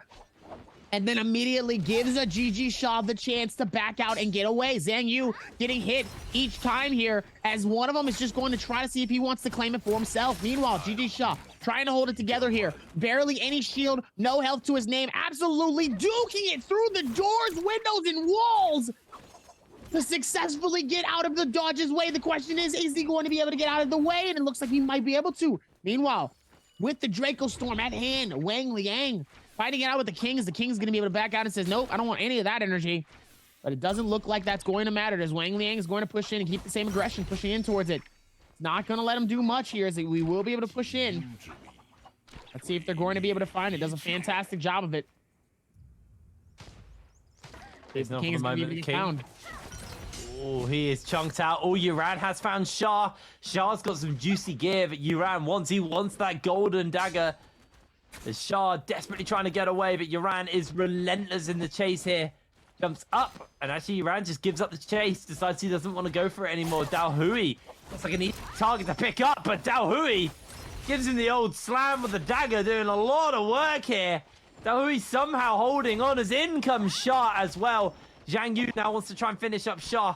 Doesn't quite catch him with the charge kick with the long sword. Catches on with the grapple once again, and Shah low HP. Finished up by Yuran. Absolutely beautiful. Zhang Yu now takes so much damage. Big T slides in as well. Switches out to the repeating crossbow. Gets a whole bunch of damage after he's actually got the poison splash on it as Big T secures himself the kill, and Yuran is annoyed about that. Catches the counter on, but the heal comes in. And now he's on the run. Is going to pop himself the bit of survivability with the effort ability. Just move away to safety as the King continues to be chased, continues to be juggled around. Multiple people in their lobby are running the King down. And Wang Liang is not going to let him get away. Not without a fight. Massive amount of damage done to the King. He's caught for the uppercut and finished up. Dai Jux able to secure that kill onto the King. Is able to secure it though and does a fantastic job of it. Looks like now he's going to be able to work towards it. Shazing is going to have to back out of this and not get caught in another bad situation where they're going to try to see if they can floor it down, as Dao Yue also playing it to the best of their ability as well. Does what he can here. Dao Yue has been one of those players I think has such amazing opportunity, but sadly just gets caught in these really bad situations where he really can't do much. And he just gets caught either in a third party or he's just not winning his 1v1s. And in any situation, especially in any game like this, you need to be able to win those 1v1s. Those 1v1s are very, very important. And it's tough to see Dai Yue in these tough positions here where he really hasn't been able to win those important 1v1s here to even keep the game alive for himself. He's been getting eliminated so early in certain games where he just hasn't had the time to really shut it down. And it's really unfortunate to see. It really is. Oh, Big T. He's on the run. He's okay. The two newcomers are just chasing onto each other, but Yuran up on this high ground will get spotted out by Zun Wukong. Zun Wukong will be able to zone him away for now, just repairing the bow. And actually pretty under-equipped here for Zun Wukong compared to like other players. Like, one of the things about Horroroth is like there's so much good gear. There's a lot of legendary gear that lies around. There's a lot of really good spawn spots. I think you're more likely to get good gear on this map than you are on the other maps. On like words are completely falling apart from me, Dabby. On Morris Isle, there we go. On Morris Isle, there's definitely less gear than there is on Horroroth. So to see someone running around with blue weapons and blue armor is genuinely a bit worrying at this point, because realistically, you should have better gear. You should be set up for this. But for now, to the side of Zun Wukong, not actually able to find any better gear. And hey, look, Bane's Breath's down. I think everybody has learned their lesson from last time, and they're standing on the outside of it and not in the center of it. Because, you know, Bane's Breath hurts. From the looks of it, most of them were out. There might have been a couple of people scurrying around inside. Looks like they still will be able to work towards that one, though. Let's see if they're going to be able to push and see if they can play this smart with the rest of these. They've been doing a fantastic job of it thus far here. Looks like they still will be able to rotate this in as we're going through game 2 of our China qualifier here. The top 8 of these players are going to be able to make it to Worlds. Looks like now it's going to be very, very tight for a lot of these players here. Ego and Wang Langer is at the top of the leaderboard with 3 eliminations. 2 eliminations coming in from Zhu Kong, Jux, and T25. Meanwhile, Yeron with that singular elimination. At least he has a point on the board here. But with everybody else, Jin, Aliwei, Panaman, Shozing, Kaibao, Lexin, Rexy, sadly is not here as Shozing just gets absolutely destroyed by Daoyue. Daoyue really trying to turn it around here, trying to keep the game alive as he comes through with a surprise, a pull coming in from the Bane's Breath here. Shozing from the outside here might be able to catch him as Daoyue dangerously low here. Shozing ends up getting shut down, and Wang Liang catches one as well. Wang Liang trying to hold it on and is able to do just that. Get that elim and does a fantastic job of it. Let's see if we're going to be able to work towards the other ones as well here. But so far, insane coming in from all of this momentum. Yeah, a lovely little pick up there. Just a little bit too greedy. Jumping into that zone. Chuz kind of getting himself chunked out and then jumping in. But now over at the Mora's Blessing, it is a Z-Ping brawl. Everybody catching each other with the uppercuts. I didn't see who got away with that Mora's Blessing, but it looks like it was Reki with the golden armor at the least. Able to grab it and scatter away, but Ego is going to chase onto Reki, and Ego actually maybe realizing that's a bit of a mistake versus Reki, and is able to disengage. The bow shot is just a little bit wide, and Reki able to survive it for now. 25 seconds and 8 minutes. 8 minutes 25. I can. Oh, jeez. Words are really hard for me today, Dabby. 8 minutes left. It's a struggle sometimes. Fully closes out. It is. I woke up too early. My brain doesn't work. That's what happens. As Bane's Breath on the other side, so people are jumping around on that. Ego has very smartly put himself on the other side of the ridge and away from those shots of the Bane's Breath, but is now using his pistol or his musket, sorry, to get some long-range shots. As we're now very much in that Buccaneer phase. Cannons, muskets, and pistols. Everybody be trading out that long-range damage onto each other, but it's a bit harder with Z-Pings because sustain requires less resources when you're playing Z-Ping versus other heroes in the game. Absolutely. As Dux is going to be towards the very bottom here, trying to see if he can keep his game alive as well. Been doing a fantastic job. Let's see if they're going to be able to find it and do what they need to here. Still a whole lot of momentum coming in as now it's going to be able to work towards all of the momentum and madness. See if they will be able to work towards this one. They've been doing a fantastic job of it so far. Let's see if they will find it. And like I said, you love to see it. So far, there's been so much more momentum coming into a lot of these, and they've done a fantastic job of it so far. Let's see if they're going to be able to keep the same momentum. Who do you think so far is going to be able to lock it in for game 2? Who do you think is going to win? My heart, I'd like to see Zun Wukong win, just because he's the new guy. But I think realistically, you know, Wang Liang is obviously leading the charge. Yuran is still in this game, which is big. He might be able to tidy up at the end of the game. But the thing is like, in a Z-Ping lobby, typically you don't see, you know, as many kills go down. As you can see, a whole bunch of players just exited this game with 0 kills. There's still a lot of 0 pointers on the scoreboard. So I feel like just because Wang Liang's at the top, it's going to be hard for someone to match him into the end of the game. He'll probably be able to get 1 or 2 more kills by the end of this game, unless something absolutely bonkers happens. So I think just because people don't get as many kills, I'm going to hazard a guess, but it's probably just Wang Liang's lobby to take here. Provided he doesn't make any mistakes and, you know, overstep or something. But everybody is playing this now nice and chill.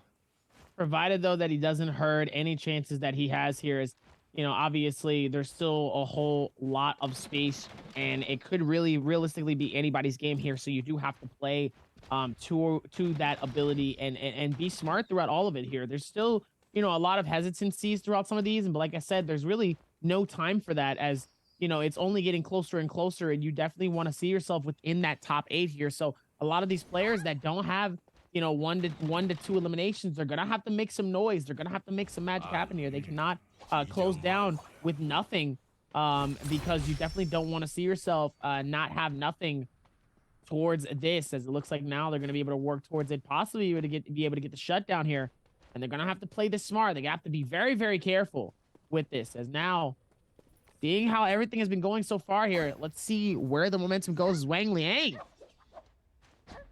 able to do what he needs to. His X-Scene is going to be in this corner here, waiting for somebody to be able to push this in, but it looks like nobody will. All that free fire. All that free fire. You love to see it. You don't want to be taking that. You want to just be chilling and waiting it out, but... No, you don't. Still a long time before this game comes to an end. Zun finds himself somewhat caught out. There is a lot of damage coming in. This is what happens if you do run through the middle of the map. Everybody's going to just make a long-range shot at you. They are just going to try and chunk you out. Zun will be a-okay. Golden pistol here for Reki. So he's desperately going to be wanting to try and land some shots. And oh! Big T, not like this. That was a lot of damage thrown down on him. Half his armor stripped away. So 4 shots on that pistol and you're probably dead. 5 to be dead, secure about it. Circle closing up more now. 3 minutes 50 until the circle's fully closed and the action will break out, because the problem with Zeeping is she has a lot of sustain until she gets into the zone, and then the healing is reduced. The amount of healing she can take is definitely lower, so will make a big difference as Zhong Wukong taking a whole bunch of cannon fire, not able to fully get the heal off. Unfortunately, does get some of the armor back, but still worryingly low. They are just playing this little bit more tempered. Gonna try and jump up and see if they can just force Jin off, but Jin not batting an eyelid at Zhong Wukong's attempt to go forward.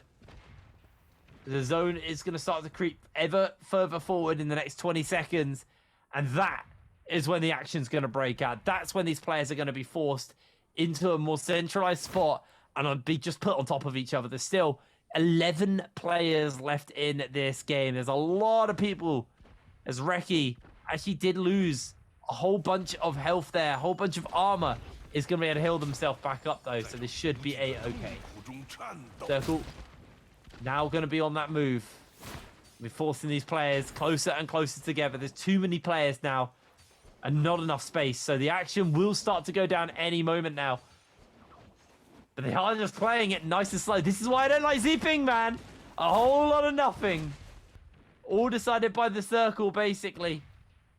It is going to be closing in tighter and tighter. The players are going to get closer and closer. Jin actually not being forced off this ground yet, just using the cannon shots to try and zone people away.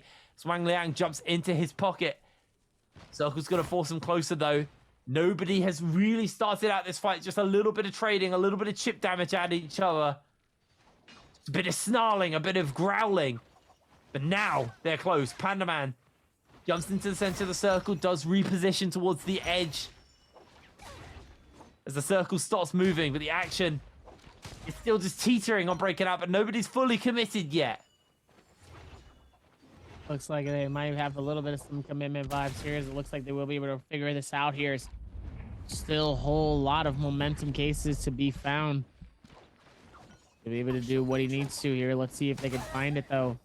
Even with all of it, he absolutely gets a hit and swung as a Zhu Kong on the outside trying to put this together. Zhu Kong trying to hold it together as X-Sid is not going to give him another opportunity.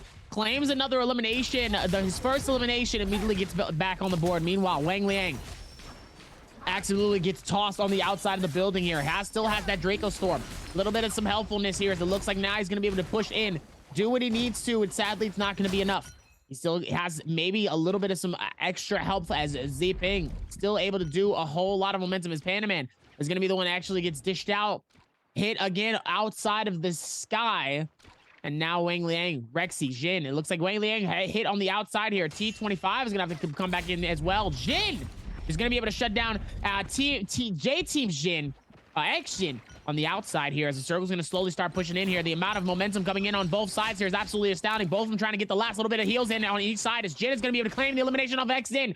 Both of them up top. Panaman is going to get hit on the outside and immediately runs in. Rexy all the way up top trying to juggle it together. Hits the Q, trying to keep the game alive for himself. Same with Wang Liang, not trying to really fight all the way towards the outside. Jin trying to push people on the outer stretch. Meanwhile, Jin is going to claim the elimination on the Panaman. Jin ends up getting parried towards T25. T25 is going to claim one. Yay, run! A massive duel. Did Ye-Ron clutch it up? He gets 3 massive eliminations. Jux ends up claiming the dub. But did Ye-Ron just get a double?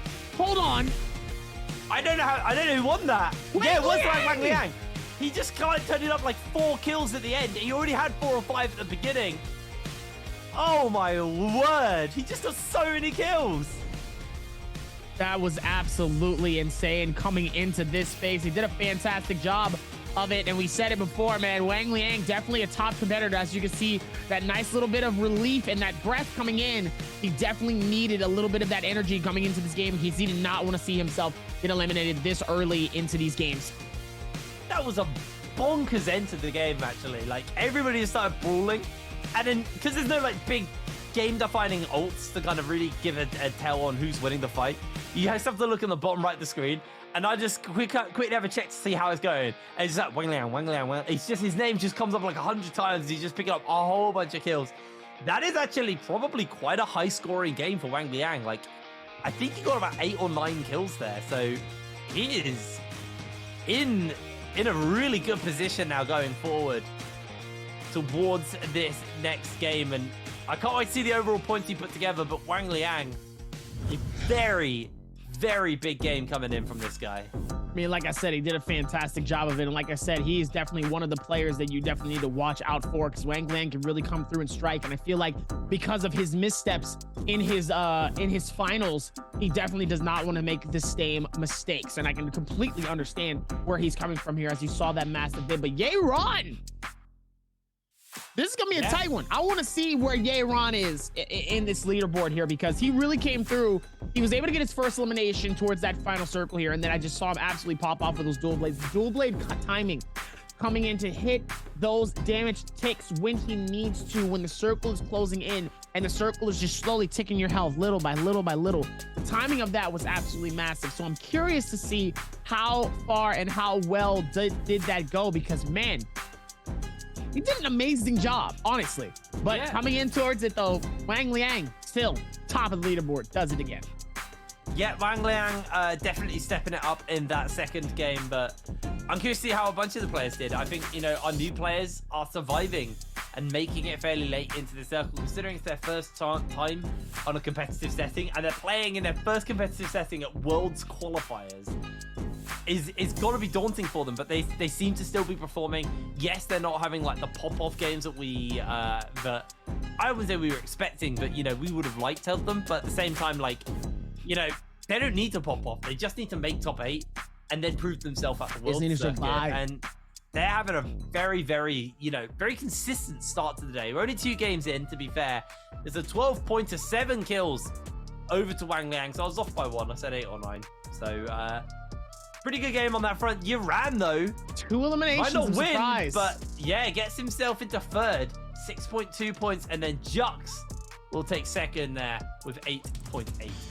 Honestly, when it comes to it, honestly, that's all that matters, because look, everybody else is pretty much within that one, as it looks like there's going to be 2 eliminations, 2 from Zhu Wan Kong, 1 was a lot of that, but Wang Liang coming through out of nowhere with 7 eliminations towards the very end here with that 12-game score. Massive for Wang Liang. He needed something of a massive pop-off game, and Lord behold, he did it. Yeah, he did. He really did. But here you go. Your MVP with the fancy new graphic, Wang Liang, here in the World's Qualifiers. 19,000 damage The one thing about Z-Pings, they do a lot of damage because everybody heals up so much. So you have to keep chipping away. 11k of that came from melee weapons. Storm Stride, Abyss Aura, Whirlwind, Siphon Technique, Never Step, and Dual Blade Sap. Really, really big game coming in. Considering he only did 3,800 damage with Dual Blades. Still have the Dual Blade Sap, baby. Big game coming in from Wang Liang, and a needed game for him as well to keep his hopes of making it to Worlds alive. Yeah, let's see if they're going to be able to work towards that one. He does a fantastic job towards this, and still is going to be able to rotate and shut it down. Let's see if he's going to be able to do more and do a fantastic job of it. Is now still rotating this in. It's first MVP, at least for tonight. Storm Stride, Abyssal Aurora, Whirlwind, Siphon Technique, Nether Step, Dual Blade Sap. Almost 20k damage. Yeah. Really big game. Really. Wang Liang needed that. You could tell by the breath of fresh air that he had.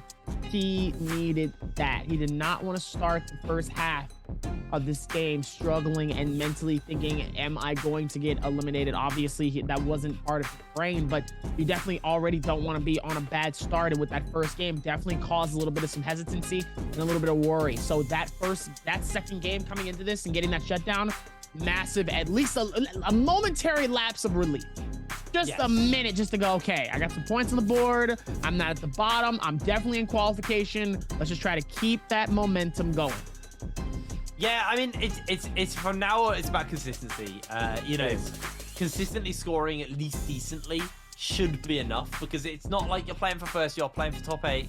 Had a good win under their belt.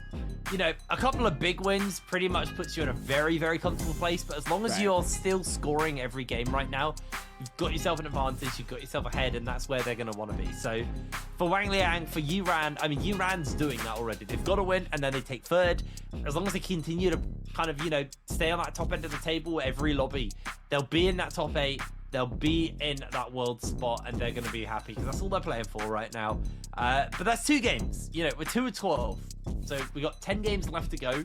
Obviously, 4 games left today to go. 4 games tonight. Yes, yeah, don't worry. It's not 10 games don't do to that. play You today. better make me like, whoa, we got 10 tonight. Hold on. Davi's not sleeping till tomorrow at this rate. But yeah, there's a lot of games to go overall.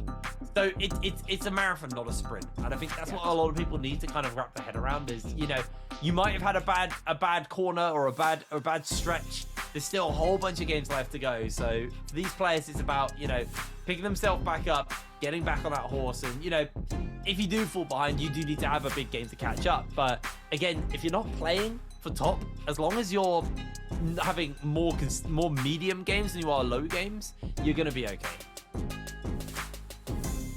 It looks like now, still with all of that momentum coming into the rest of today, we have found our first 2. That's Yeron and that's Wang Liang. The question is, who's going to take our third and who's going to lead into our third game and claim the elimination into our half?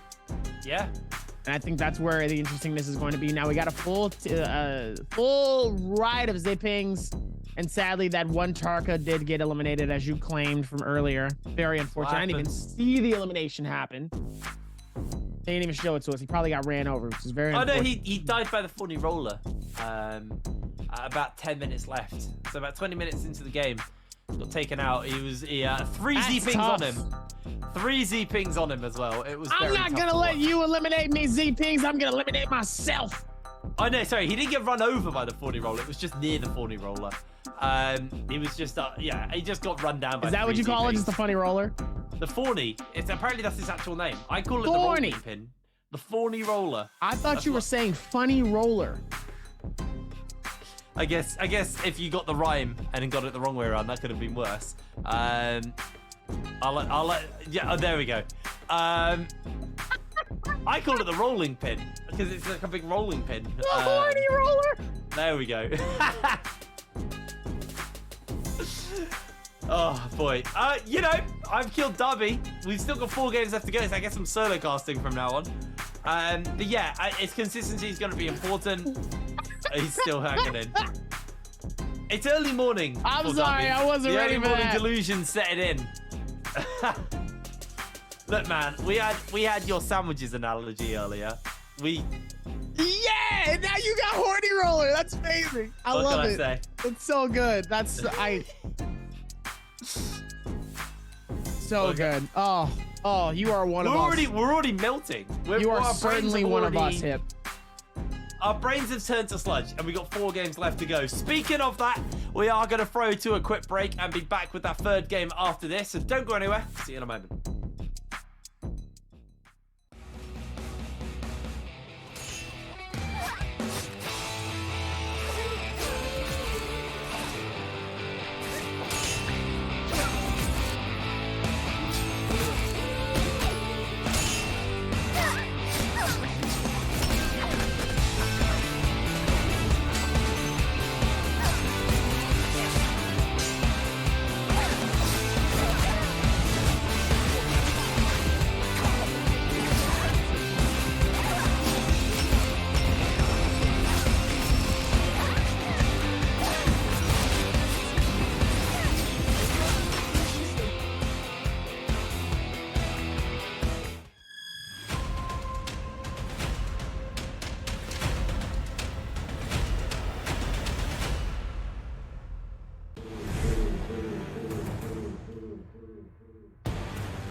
Even then, Wolves one thing is going to be able to shut down Lexington. Amazing timing, though, with this one. And let's see if he's going to be able to get the grab. And he does!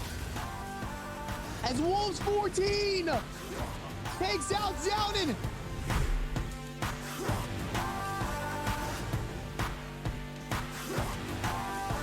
ZU going to go down. Wolves ZU. Sorry, Zhou go down. We're also going to see J-Team pick up 330. We're also going to see him pick up AOW's Liu. J-Team going to 13 eliminations again.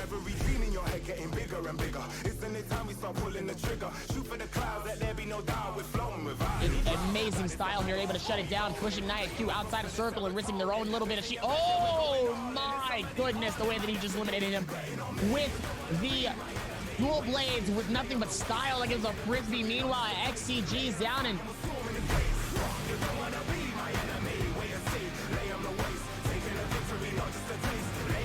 at the very last moment here, Genius of the Galaxy is going to force the stun to come out, but he's by himself here. Doesn't really have any shorts to go. And sadly, Alex caught by himself. Beautiful time to do what he needs to. Now the question is, can he juggle this? If he gets the 2-piece, it's going to be massive for him. Not only for GD, but also him getting all those dark side coins. Is he going to be able to come through, shut him down?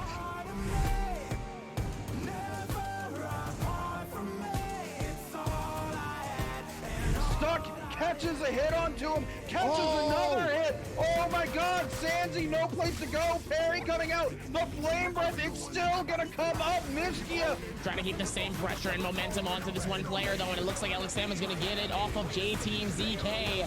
DK trying to hold it together as long as possible. Lee scrambling all the way up in the air, and he ends up getting eliminated here. GG is going to be your undisputed trios winner for season 2 of Naraka Blade Point Pro League.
Everybody, and welcome to the Naraka Blade Point World Championship qualifiers for China. We're getting ready to go into our 3rd game, and I'm pretty sure we're not going to get too many Z-pings in this next game, which would be nice. I think they'll be saving it for that 5th game, that Holoroth on game number 5, as we just had. But Wang Liang came in with a pretty pop-off game in that second game. Yuran remained in third in that game, so with a first and a third, he's feeling pretty good now, getting towards that top 8 because that's what we're playing for over the next 2 days. It is top 8, that's what you want, and then you'll be making it to Worlds. No prize pool, no title, just top 8, then you go to Worlds. It's gonna be a good one. We got, we're moving into that halfway mark of the day, game number 3, a final game on the half mark. But I actually don't know the answer to this one. How many kills did Wang Liang claim in game number 2? Was it 6, 7, 8, or 9? Make sure you put it in Twitch chat, and we will check your whisper box and we'll give you some prizes. I'm gonna make a guess in my head because I think the answer's been put in the chat, so I'm gonna go no idea. I wasn't given the answer. I don't know the answer. I'm gonna confidently make a guess. I'm not gonna give you guys the answer and throw you off, so make sure I'll give you a hint there. Go on then, give me a hint. It's a very lucky number. 3's not there. 3 is my lucky number. 3's a lucky number? 3's my lucky number. Dubby, I was born at 3:33 in room 3 on August 30th, 1993 at 3:30 in the morning. Yeah, 3:33 in the morning. 3's my lucky number, man. 3's my lucky number. I know, right? Coincidences. Yeah, clearly. As I figure out how many 3s that was, we got a video to show you. 93, 203, 3. Roll the tape. 3. 就我觉得自己吧，相对于去年刚开始打比赛的那种状态，会比较一些成熟一点，就打比赛的状态，然后会老练一点。然后我个人还是比较有自信能够就是预选赛能够晋级的，因为虽然说我的那个正赛就是那个决赛打得很烂，但是那个的话是我个人的一个想法嘛，因为之前分太低了嘛，然后我不想就是去拿个12、13名这样子就放手打嘛。但是如果是预选赛有8个名额晋级的话，还是会打得会稳健一些。在杰杯的预选赛的版本上的话，我觉得应该会比以往的打得好一些，因为那个加强的幅度很大嘛，就那火男的话。Oh, there you go. Talking about he'll do well. Daohui thinks he'll do well because the enormous Tarka buffs. We did see a fair few Tarka Gs getting played in the run-up to the finals and actually during the finals as well. So that's a hero who we probably will see get whipped out by some of these players. Is again, let's look at some stats. We have see how to. These guys are doing. Wait. The Big T himself is average number 1 on melee weapons and just average damage. 13,000 damage. Excuse me? 16,000? Hello? He's played 2 games. I guess. Okay. Okay. Actually, you know what? His average will be higher. I hate to be that guy, but his average will be higher because he's only played 2 games. So as long as he did well in those 2 games, his average will naturally just be higher. Everybody else is pulling it from a larger sample size. So it will take their bad games, it will take their average games, it will take their good games, and that will basically pull it around. So don't let the numbers defy you. Also, he had a Z-Ping game, and Z-Ping games are always high scoring. So his average is going to be high. The more you know. Not to rain on his parade anymore. We are getting ready to go into our 3rd game of the day. Moving on to Morris Isle. No horny rollers here. Just Tarka Gs. Oh, it's getting heated. And a little bit cold because there's a Justina. Absolutely going to get wildly heated here. It's still a lot of momentum, as ladies and gentlemen. My kind of lobby. Do my eyes deceive me? Or do I see a 4 stack of Tarkas? Do my eyes deceive me? Or do I see 8 Tarkas? We have one lobby? Justina. There's one Justina. One this is the last slide. You know what? That doesn't matter. Do my eyes deceive me? They do not. Do I see 12 Tarkas in a lobby? Oh, Ladies and gentlemen, this is going to be a very fun game as we go towards game number 3 and more. Ladies and gentlemen, we're going to be in the evening time here, so there's going to be a lot of ninja-worthy movements coming in from this game here as we see Day1 and Chuck's going to be landing all the way towards the section of Council Courtyard. GG Shaw's going to be a little bit downward slower as Zulwon Kong and Shazang is going to be landing inside of Celestia by themselves. The King is going to land towards the little right side here, right next to the huts. Jin is going to get the entire Shadow Jade Mine section to himself. Both he's going to find some decent loot there as well for himself. See if he can have that nice pop-off game, as everybody else is going to be in these very minimal surrounding areas here. Victim's Haven is Zest Winery is going to see Jin and Ego as well. And it looks like one player might be able to rotate in towards Stillside and get the entire space to himself. As we're going to look in, we're going to see, ladies and gentlemen, our mainland qualifier of game 3 starts right now. Oh, here we go. Eyes on Day1. We just had a video of him, but Exin and Ego fighting right by the edge of the zone already. Exin heavily chunked out by Ego. Ego will be able to grab this one nice and easy. All it will take is one more, but he takes a fireball. Exin doesn't get the charge click off. And Ego will secure himself his first kill of game number 3. Really, really nice. Grab a bit of gear, head back into the zone. Ego doesn't care. He'll tank the zone.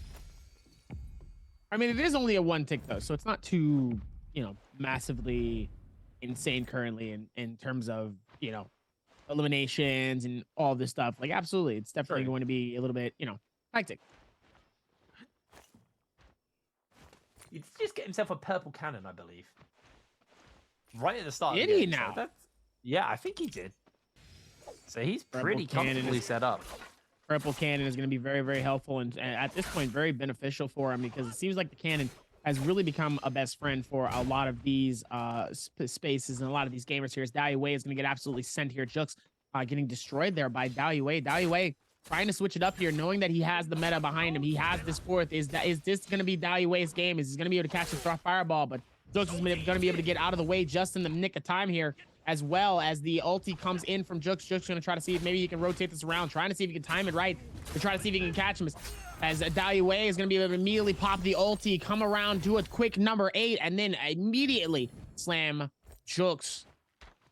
Going to be able to claim this. Day1 has to be able to work on more of his confidence with other players, because if Day1 wins this game, that means that he's really good with Tarka, but everybody else is kind of And Day1 needs to be able to balance that off with more of these other players here, so that way he's not just hard stuck on just one hero. Meanwhile, Zhang Yu is going to be able to fight this out. Nice little fireball comes through from the King. Meanwhile, Zhang Yu looks like he's not going to have any sorts of momentum to try to do something here. Zhang Yu, a little bit annoyed there from that last fight, getting claimed by that one, but he still has an opportunity though, as he's going to be able to go for the resurrection, as we see 4 eliminations claimed, 1 by Ego, Dubai, the King, and Kaibao. So we watched 3 of those happen though. Zhong Kong trying not to get caught in a bad situation here. Like I said, the fresh meat of the group here has been playing against all of the pros and some of the best here very, very well. I'm very impressed by Kong's performance so far, especially from the first one. As in comes in the fireball. You see another set of cannon shots coming through. Another fireball comes through from Ego, and then fireball comes right back out on the other side here. It's so much aggression coming through, trying to keep the game alive here, as he's able to just dish it out with as much momentum and push as he can here. He's going to try to see if he can do it, and ends up dodging it. Going to be able to find it as Wang Liang also wants to be able to find it as well here. And it looks like it's just going to be 2 sharks fighting it out, trying to see who's going to be able to claim the elimination on Zhong Kong. He's going to have to be very, very careful here, as Day1 also nearby as well. Zhong Kong is going to try to see if maybe he can rotate this out, try to see if he can dip. Tell him to see you later, as Ego is going to be able to rotate on the right side here, find him, get some hits, and I know he's sitting there going, "What are you doing?" As GG's gonna get hit by a fireball. Passive fireball coming through, as they're gonna be able to get them nice hits though. Tarkas on Tarkas, that's on Tarkas on Tarkas. That's GG Shaw's gonna get absolutely juggled by T225. Shuts him down and says, "See you later, buddy. I'll catch you when you get the resurrection, and I'm gonna win again." Absolutely. I didn't realize that the big T stood for the big Tarka. Man, absolutely clean. As Ego, he's finding himself in danger here. Low HP is able to just about get run down, as Day1 finishes him up. 2nd kill of the game there for Day1 as you ran now, taking a fight versus Reki. See how much more fun Tarka lobbies are versus Zping lobbies, Derby. There's a lot of stuff that's gone on already. A lot of action already. And Reki is being run down by Iran. Iran didn't finish him up there. I think he had the counter charged up. As fireball goes wide. Unfortunately, not going to hit as they're just going to chase each other down. I love the run animation for Tarka. I always feel like somebody's watching me. Meanwhile, Rex. Madness is set in, apparently. I mean, am I not wrong, though? I mean, he was very dangerously close, and he definitely was watching him, you know? He just felt like Freddy was watching him. Meanwhile, Rexy just hits by a massive fireball. And now he's burning. Because Rexy's going to be... Fireball! A whole lot of momentum coming in, you know? Are you gonna be playing the new Pokemon game when it comes out on Friday? Get some Fire Blast. I don't know, man. There's another thing that I've been playing as well here. A little bit all over the place. I don't know. I haven't been like the biggest Pokemon fan. Ah. How old are you? 27. Okay. Yeah, no, you're in the age demographic. Then. I was in the prime demographic. Yeah, you were in the demographic. That is Day1 almost gets hit by a massive phone. I almost said Pokeball. It's a Pokeball. Pokeball almost slipped off my. Dang it, him! You're getting everything muddled up now. That's what I'm here for, just to put you off. That's my job. As the King trying to see if he can hold it on here, low on shields, gonna have to back out. Doesn't want to get caught here as the King is gonna be able to back out. T25 is gonna be able to push in, keep that same aggression right towards him though. Not gonna give him any stretch of the imagination. As the King is gonna be able to fire and fight right back with the dual blades here. Is gonna be able to shut him down. Pops the ulti and the fireball comes out. Hit by fireball. Question is, can he come back with it and do it again? He might be able to make it happen. Is he gonna be able to dish it out? But no. T25 comes from the outside. Kaibao's gonna come through swift. This question is getting claimed against the times. Kaibao's gonna claim the elimination on the King. The question is, can he go get the other one? As T25 is already gone. Dipped out. See you later. I am dishing out. You can have that kill. I'm gone. Too much movement speed, man. Way too much movement speed when that ult's popped. It's very hard to chase down if you've not got yours on. I believe our only Justina is eliminated from the lobby as well. So Pokemon was right. Fire does beat ice. Yeah, I'm very happy about that. Very, very happy about that. I know you're happy about it. Man, if we get a Tarka meta for Worlds instead of like Zping, I'll be so happy. I've also take Takeda. I've been enjoying that lobby as well. The old over-the-shoulder throw. Ego is toasted though. As Jin is just running rings around him. Quite literally and figuratively there. Big T jumps in though. The two newbies. I think this might be the first time we've seen these two fight. As Sun Wukong very undergeared. The Big T though, he is set up for success right now. Just dodging away. Throws down the fireball on to Sun Wukong. As with the ballista. Jin takes that one away. And there we go. A beautiful pick. The Big T is caught out and loses his nice shiny purple dagger. Meanwhile, with all of this happening, though, they're still going to be able to do this. See if they can work towards this as Kaibao's able to keep the same momentum into this as Kaibao's going to be able to take his trail all the way down and dips out of there. Full shield, though. Going to be able to go through with the rotation. Day1 is going to be able to find it. Pushing in towards it. Meanwhile, Kaibao, a nice little chase coming into this. We found the deputy on the scene, and he is absolutely on the scene and on the chase. Ladies and gentlemen, here we go. Kaibao looks like he's going to be able to find a nice fast Tarka. Here's on fire. I was going to try to see if we can try to decept the player here, trying to see if he can get real close. Is he being dangerously close as the nice hits come through? And man, it looks like Kaibao's going to try to see if maybe he can find it. Right click phoning in, trying to see if he wait for the hold. Unfortunate, he's going to be able to do a nice little cling and dodge from each side here, waiting for the opportunity for the Panda as the fireball comes out from Day1 trying to hold it on as best as possible here. Meanwhile, both of them are going to be able to get some nice little clings and hits though. The question is, who's going to be more successful? Is it going to be the dual blades or is it going to be the nunchucks? Nunchucks trying to get a little bit more of the advantage, both dangerously low. Halfway through is going to be the juggle out. Finish. Day1 is going to be able to find it and claim his second elimination towards this one. He's gonna need it as he's gonna be able to get more. Actually, sorry, I take that back. Not second. It's 4 eliminations. Ain't no way that he comes through. He's been struggling all this time, and all he needed to do was be a Tarka to win the game. Ain't that crazy? Thank you, old-timey announcer. Needed that. Absolutely. Dahui is, like you said, leading the charge right now with 4 kills. He said he was good on this meta because of Tarka. And you know what? He was right. He was damn right. He is good on the Tarka.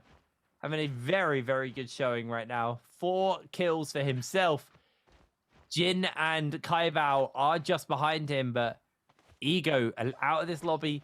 Jux and Reki also out, but Jux and Reki will be leaving with 0 points, so they are going to be maybe a little bit panicked, if I'm going to be real with you, on that front. But Sun Wukong, Zhang Yu, Chuz, X-Jin, and Shah, all 0 pointers as well at the moment. Oh, fireball to the face of the King.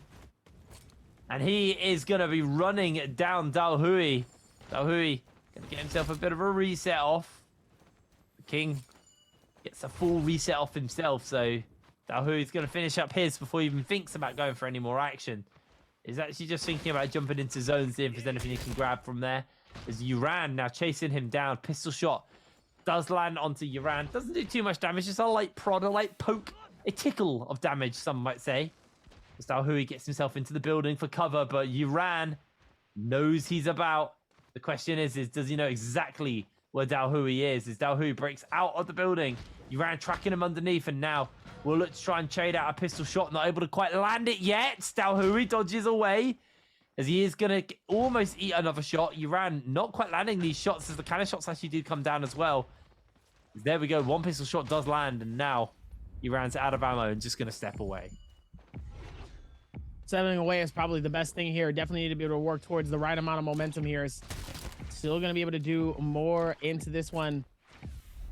He's going to need to here is Dahui. Going to hold off here. He's going to be able to go forth with the rotation. 4.4 game score, though, coming in is obviously the placement points and the multiplier has not started to kick in yet, but Dahui trying to just back off here. He really does have the advantage there with the heals and the shields here, but does not matter. You will have to play towards the advantage. You will have to be smart here. So let's see if they're going to be able to do that here, or if sadly something else is going to happen. As Zhang Yu, Yeron, and T25 is going to fight out for the Trest. The question is who? Zhang Yu is going to be able to back out while both of them are going to be able to hit their fireballs here. And it looks like there's not a single lick of gold coming in from that chest. That's going to be unfortunate. You put in all that time and sadly won't be able to get really anything. I guess the good news, though, nobody overcommitted. Like, yes, they went for it. And yes, that was a nice purple bow. But realistically, nobody really overcommitted, lost too much for it. They didn't have to burn any ultimates. They just burnt their Fs. But they'll be back up in 16 seconds anyway, so it doesn't really matter on that front. And we had a very, very explosive start to this game, but it's definitely started to cool off a little bit going later on into this game. There's still 10 minutes left. Well, basically 11 minutes left until the circle fully closes out. And I think now at this point, the players are playing a little bit more reserved, a little bit more calm and collected, making sure that they've got the resources they need for these final circles. Make sure they've got enough grapples, make sure they've got enough heals and things to get them through the later stages of this game. It's Panda Man does spot out Zhong Wukong. Kaibao's also in the area. The Panda Man honestly seems unfazed by the fact that there's people around him. Just wants to run around and grab what he can. Obviously, these next few Mora's Blessings are going to be very important because these are the ones that are going to have the golden armor, the golden weapons, and all the goodies that these players are going to be desperately wanting, especially the likes of Kaibao with just a blue dagger, a blue sword, and a grey shield for himself. He is going to be very exposed and easy to finish up for anybody who does decide to jump onto him and into the action. You can see the Mora's Blessings will be spawning up fairly soon as well, and players now are positioning themselves for that Mora's Blessing, getting themselves set up for what is to come. Meanwhile, even with all that, still going to be able to do what they need to. As now X-Jin all the way in the rotation here. Looks like they might be able to get the corner spot and find him. He's going to be able to do what he needs to. Xin able to back out here, able to play towards the strength of the rotations and the circle here. Looks like there's going to be a chest popping up as well here. So it looks like that could have been the one that they were fighting for earlier here from what we were seeing on the last one. Meanwhile, T25 is going to be inside of the chest here, trying not to get caught. Looks like they will be able to rotate this in and keep the game alive for themselves. They're going to have to figure this out towards this one. You definitely don't want to get caught in these bad situations here. That's a lot of explosions. There's a lot of explosions, a lot of fireballs. That's at least 4 or 5 fireballs coming in as GG Shaw looks like a fireball comes through with another one here, trying to keep it alive. So much fire happening within this game here. It's so much harder to try to really be able to get in or claim anything. Is anybody going to be able to claim the chest? It looks like somebody already did, as though there is a blue already into it. It looks like GG Shaw comes in out of and takes the gold that's inside of that cannon as well. Fireball. He wants that cannon. You can see he really wanted it. I didn't see if he picked it up. Just so many fireballs flying down, though, across everywhere. Kaibao, who I criticized for his gear earlier, was at least able to switch out and get some purple armor for himself, so he's slightly better than he was. Fireball comes out from Shah onto Zhang Yu just to catch out to him. The dagger, he's desperately trying to get this damage in. Shah takes a fair amount of damage to Fireball through the window, though. Does do enough damage to Shah to sneak out and get himself a reset, as Zhang Yu has to pop the ultimate just to try and get away, as he is being run down here. Does catch out, but the fireball from Zun Wukong takes down Zhang Yu. A beautifully placed shot there from the new player for AOW. Absolutely phenomenal. Even with that one, still able to do what he needs to within these spaces here. If they're going to be able to find it as well, doing so much more within this one is now still going to be able to figure this out with all of the rotations happening as GG Shaw finally has that gold. Yeah, was able to get off that Mora's Blessing, so, you know, not the best weapons, but at least he's got golden armor, so, you know, somewhat making up for it. I believe he dropped a weapon to try and pick up the golden cannon, but wasn't able to because he was just taking too much damage, so decided to back off. So obviously those fireballs are going to do that burn as well afterwards, so it's pretty scary stuff. 6 minutes and 50 seconds left on this game. Holding out now, the players will slow down. What was quite an explosive start to the game. Darby is now relaxed, is chilled out, and for now it was going to need to be. Yeah, it's gonna get explosive again. Don't worry, but for now, it's gonna be nice and chill. We'll see what the circle shifts. If it actually takes them out here or keeps them in the city, that is gonna make a massive difference to this game. Oh, it looks like it's going massive. into the city. So a lot more terrain, a lot more places to hide and avoid all these fireballs effectively. So it's going to be an interesting next couple of circles. Oh, absolutely, though. Even with this one, still going to be able to do more, or work towards more, and be able to shut that down with all of the momentum coming into these rotations here. It looks like this circle is going to be inside of the city here. Like I said, you love to see it. They're still able to do more within this space here. Like I said, I'm very, very excited to see how they're going to be able to work around this, because there's still much more to do and or see. It looks like Yeron will be able to go through with the rotations, though. Dao Yue still in the lead with those 4 eliminations here. But Shuzing, Xshin, and GG Shaw still down at the very bottom with 0 eliminations. Fireball comes through from Zung Wukong, as he will be able to do it as well here. Well, he's already got 1 kill with that fireball. See if he can do it again. If he can do it again, yeah, exactly, right? And all the way up top, trying to hold off as best as possible. Let's see if they're going to be able to figure this out here. It looks like O-Ring King immediately just gets hit by a massive fireball. The insane momentum coming in. He's got to be careful, though. It's Jin all the way up top here. Really could come from any momentum in any space, though. This looks like Shozing all the way up the top inside of his ceiling, trying not to get caught in. Definitely don't want to be able to find it. There's a lot of fire in this game. There's a lot of fire in this game with the flamers, the fireballs. It's getting hot in here. I hope they got good graphics cards, because at the end of this game, there's going to be a lot of burning effects going off, and just like, A lot of mess can go down, actually. But for now, the players are inside buildings. This is what you do get, though. When you get a circle like this, it actually will slow the tempo down quite a lot because they're not going to be open in a field. They are going to be in buildings until the last possible moment. You see the circle is closing up once again. We'll have a pause for about a minute once it's fully closed, and then that final circle will make its creep towards closing out on everybody here. Pandaman actually swapped armor there just for a brief second. Chuz inside his building as well, just holding fast. Everybody has a building, but they can sit inside and just wait and recover until this game fully comes to its end. Daohui Gates keeps Ches from joining him in his hut.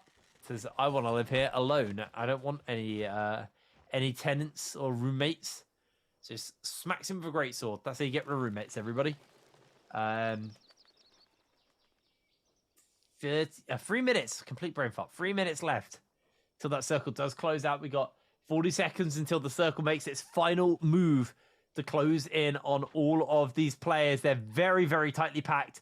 12 players left, and you can see that tower off in the distance, held by... I can't actually see who they're held by because the minimap's over them. It's Jin from Ace up on top of that minimap. So on top of that tower, just throwing fireballs down onto the low ground, onto all of these players below him.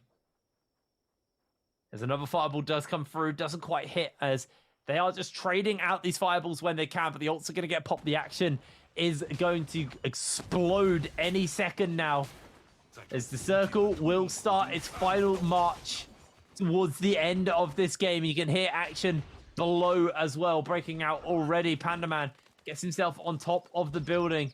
It's just going to hold out as the circle now, creeping in ever slower towards all these players. Jin had to give up his position atop that tower, so you can't just shoot 3 fireballs down now anymore. It's just getting closer and closer to more and more action. Wang Liang just running around the edge of the zone, using the grapple cancel to keep himself up in the air. As the Big T has already lost his armor, is able to get a light recovery, a light heal off, but he now jumps in and finds Daohui. Daohui chunked out somewhat, but Daohui still the one leading this charge as the King takes down Chuz. Chuz is out of the lobby. 11 players left in this game. The circle has them all packed so tight, and this is forcing them to fight. Pandaman has lost a massive amount of HP already, so Fireball flies past him. Not going to do too much damage to him quite yet, as Kai Bao in a fight here on that low ground, as down goes the Big T. Zun Wukong takes down the other new player from this game with a fireball, able to secure that one for now. Circle is going to close once again, nice and soon. Daohui just holding on the edge, had that skill rush charged up, decides not to use it. Wang Liang dominating the low ground. Does mean if this circle shifts away from him, he's going to be in trouble, but if it shifts on top of him, he's going to have a whole lot of control as the one controlling this area for now. But so many fireballs are coming in. The circle getting ever closer to closing in. 3 seconds left, and the final circle will close in on all of these players. Now we're going to see them move. Now we're going to see who is going to be the victor of this halfway mark of the day. Oh, so many. Oh, Yuran just got batted out. He's gone. There's no way he can join back in. Down he goes. Daohui secures his 4th kill of the game. A beautiful pick. Sorry, a 5th kill of the game. A beautiful pick for him. Kai Bao able to take down Pandaman and control that low ground as Jin gets himself grappled and pulled into the zone, throwing fireballs down as well. Daohui gets himself eliminated. Nobody finds the kill onto him, and that's an early one, so he might not take this win now. He had 5 kills, but it's not going to be enough as the King is starting to mop people up, but Kai Bao is popping off. Kai Bao actually going to be able to run away with this one and is able to get those top points. So the question is he able to get the dub? And it looks like yes, he is. Wolves Kai Bao able to do so much though and claim that elimination and makes it look good towards that. Absolutely huge game for Kai Bao and an absolutely massive win at the end. He's definitely taken this game. Absolutely insane. Really big win there for Kai Bao as he takes. As it looks like he's going to be able to find it as well. does so much with that one as Kai Bao is able to lock it in and make it look good all the way towards the end here. Nice little shutdown here. Beautiful. Really, really big game. Beautiful, massive game coming into this. Still going to be able to work towards this one as, ladies and gentlemen, we still got more to do, but it's only going to get a little bit better as now coming through with that. Still going to be able to work towards that, and still, they did a fantastic job of it the first time.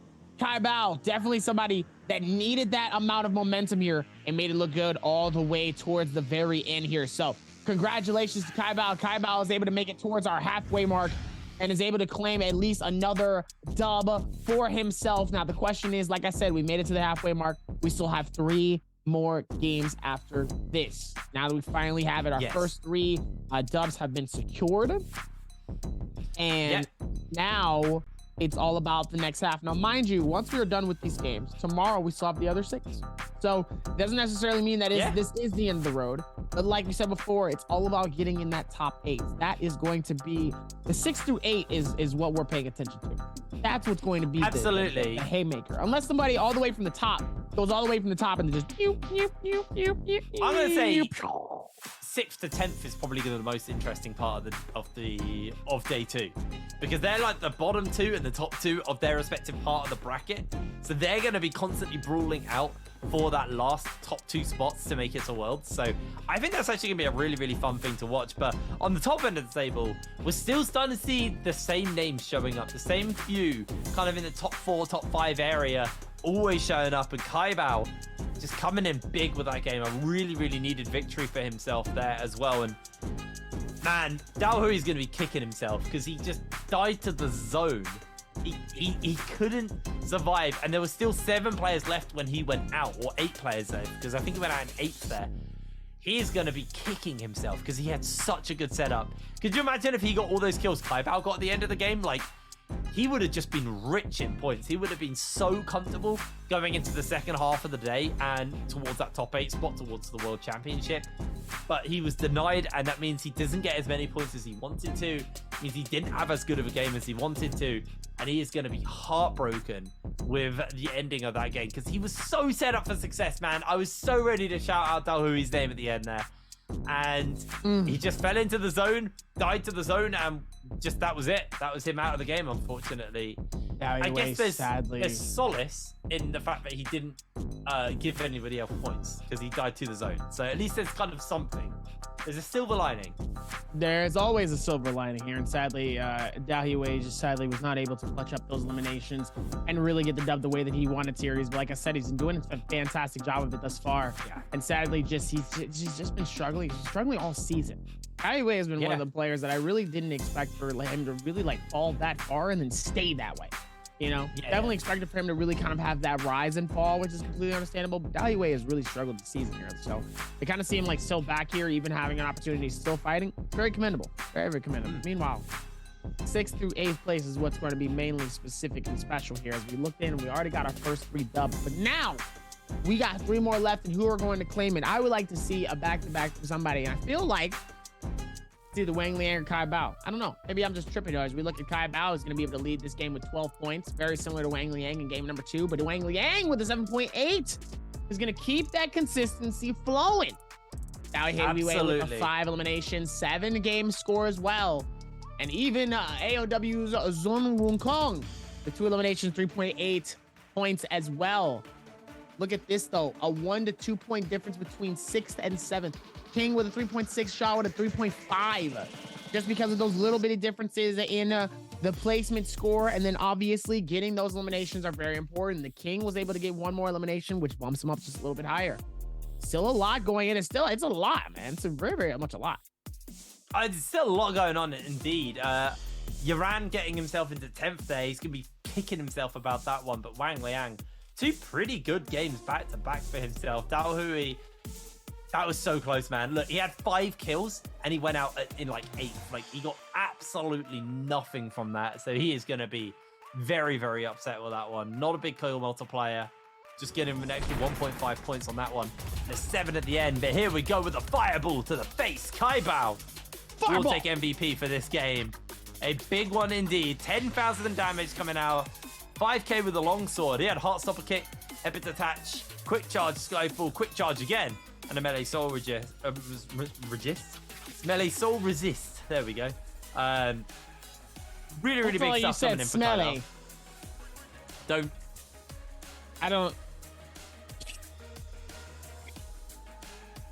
I'm sorry, this is what it sounded like. I wasn't ready. I was like, what did he say?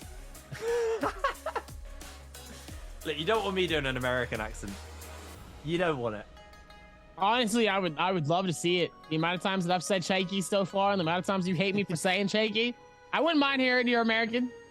Oh God, I'll work on that one because I can't remember the last time I've even attempted an American accent. Listen, I was gonna say there's lots of dialects, but then there's also dialects in Britain as well. So you're doing. I don't even know what accent you're doing. It's all just a little bit different, and it's all just a little bit special here. There's still a lot of momentum coming into this, and meanwhile, you could be able to do that with that, and then meanwhile, I can just get a little cheeky, and you don't. Get a little cheeky. Just a little. It's like a bad Cockney. That's what it is. It's like a bad Cockney mixed with like just Southern English. It's a real blend. I'm glad Foxdrop's not here because he's an actual Cockney. No, I've said it, and he said like very similar. And he goes, and he says, "Don't say that in front of Hip Brain. Hip Brain will kill you." He has said it. He's the actual Cockney. He's the one who's actually Cockney. He's like, "I'll showing you seats for a tuppence, governor. How's it going? Bloody good Naraka game we got going on here." As I'm killing Dobby for the second time. I'm just Southern English. It's a bit of posh. It's a mess. It's a mess. You know what isn't a mess though? Our interviews are always very clean. We're gonna pass it over to, I believe, Jaeger for the interview. So Jaeger, over to you.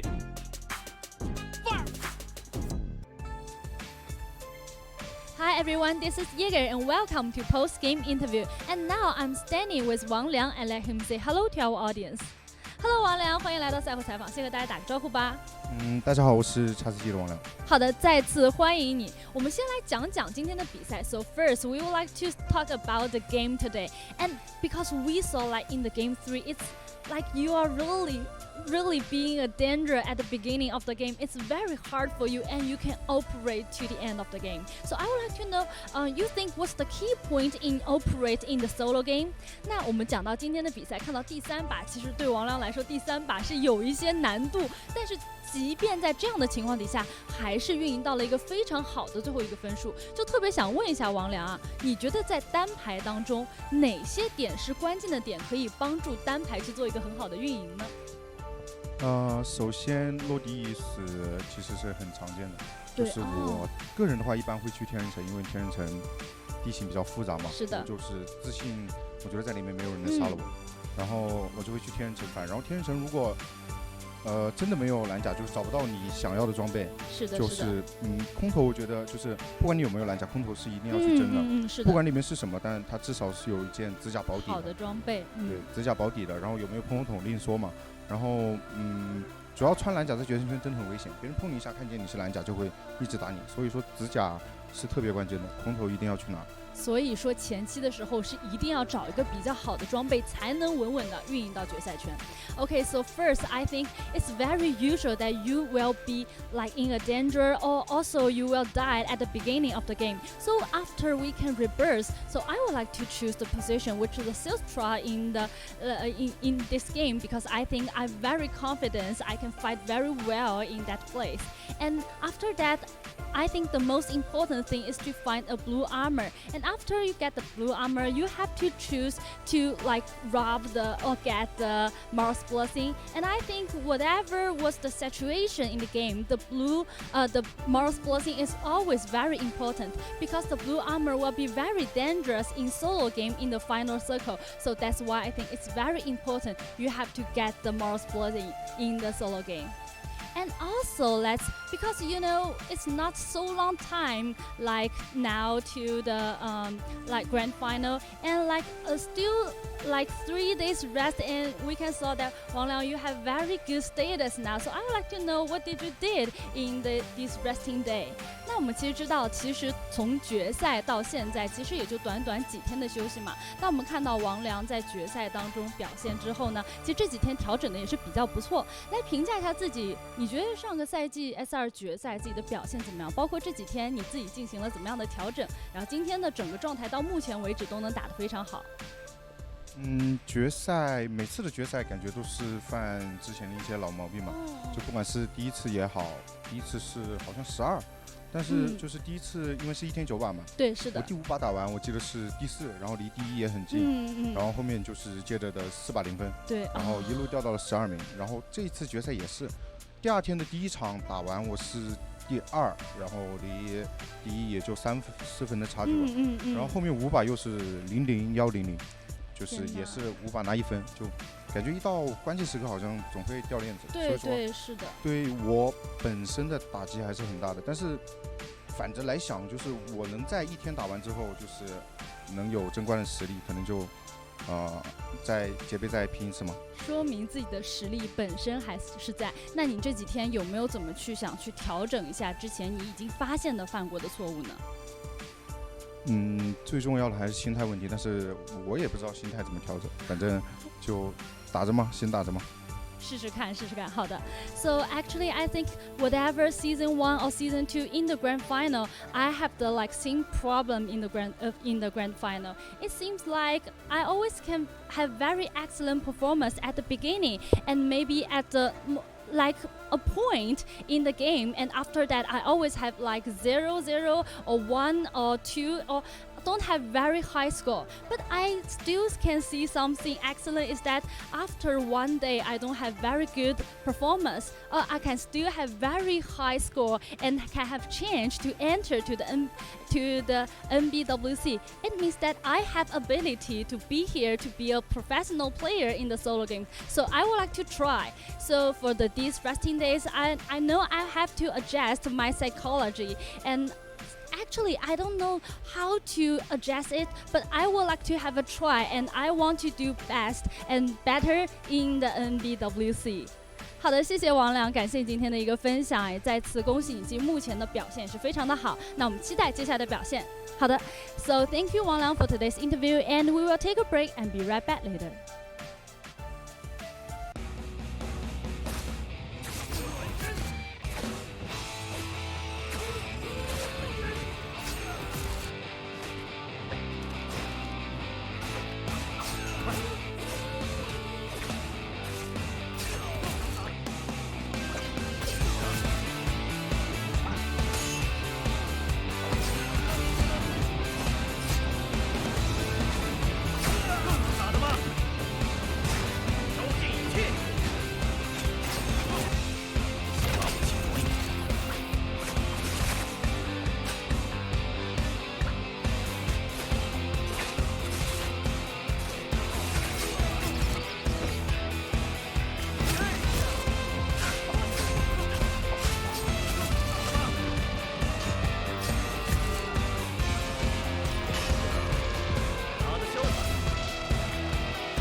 NBWC is Worlds, just because I guess it means everything to me. I guess right now, as of this moment, it's just my #1 goal. It's the world for me.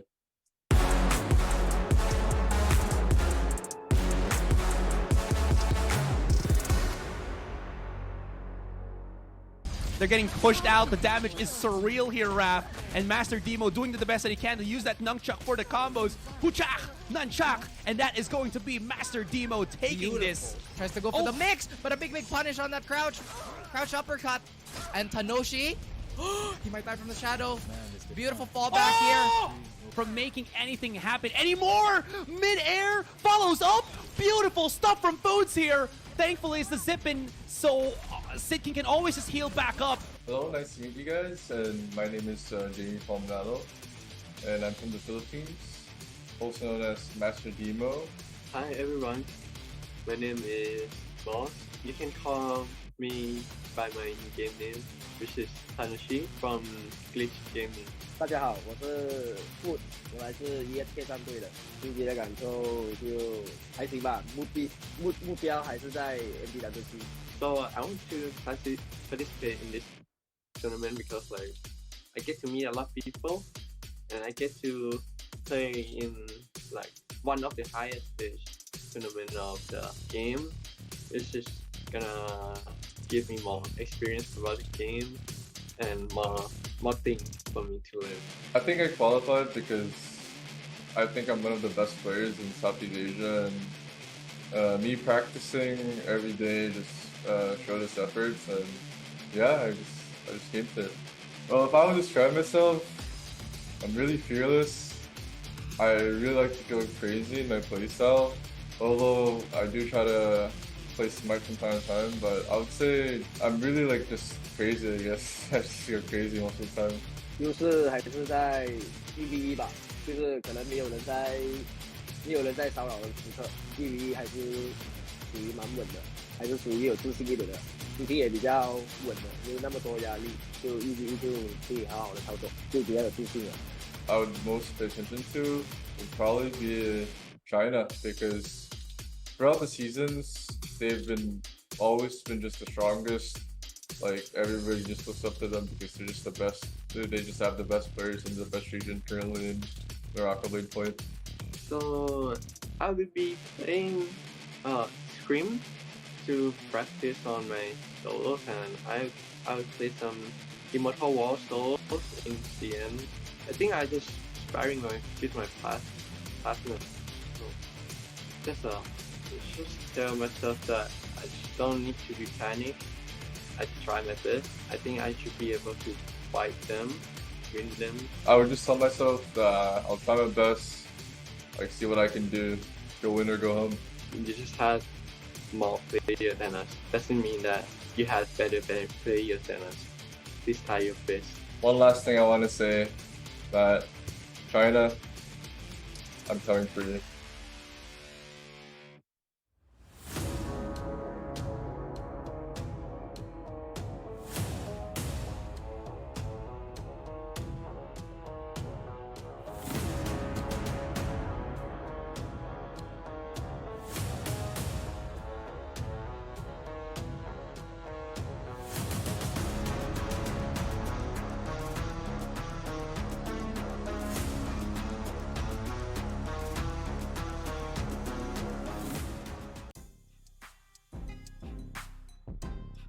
Ladies and gentlemen, from people all over the world that's watching and vibing, welcome back to Naraka Blade Point Pro League, guys. Well, sorry.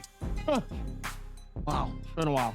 Not the Pro League. World, do you say World League? World Championship. World Champ. Let me get that Here we right. go, I'm baby. sorry. Hold on.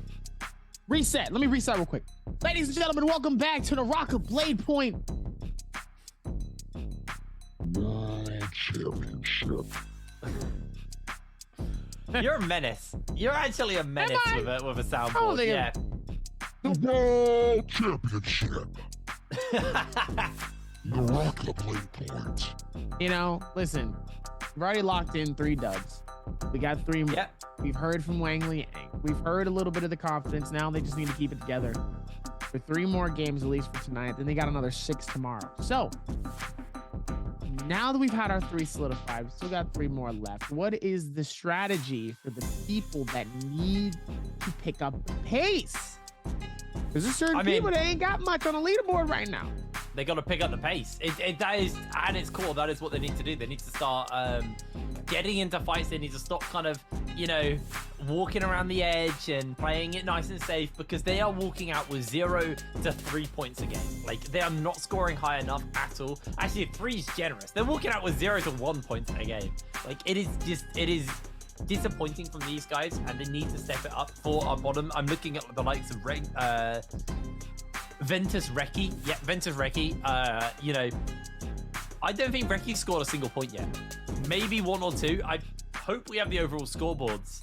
But there are players who are consistently down at the bottom of the table, and they need to start just playing aggressive, because you're not going to make it to Worlds by pussyfooting around the edge of the game You need to get into the action. You need to get the points. I mean, even if you make it to Worlds playing this style, you're just going to get slammed at Worlds. You're going to look silly because it's going to be aggressive.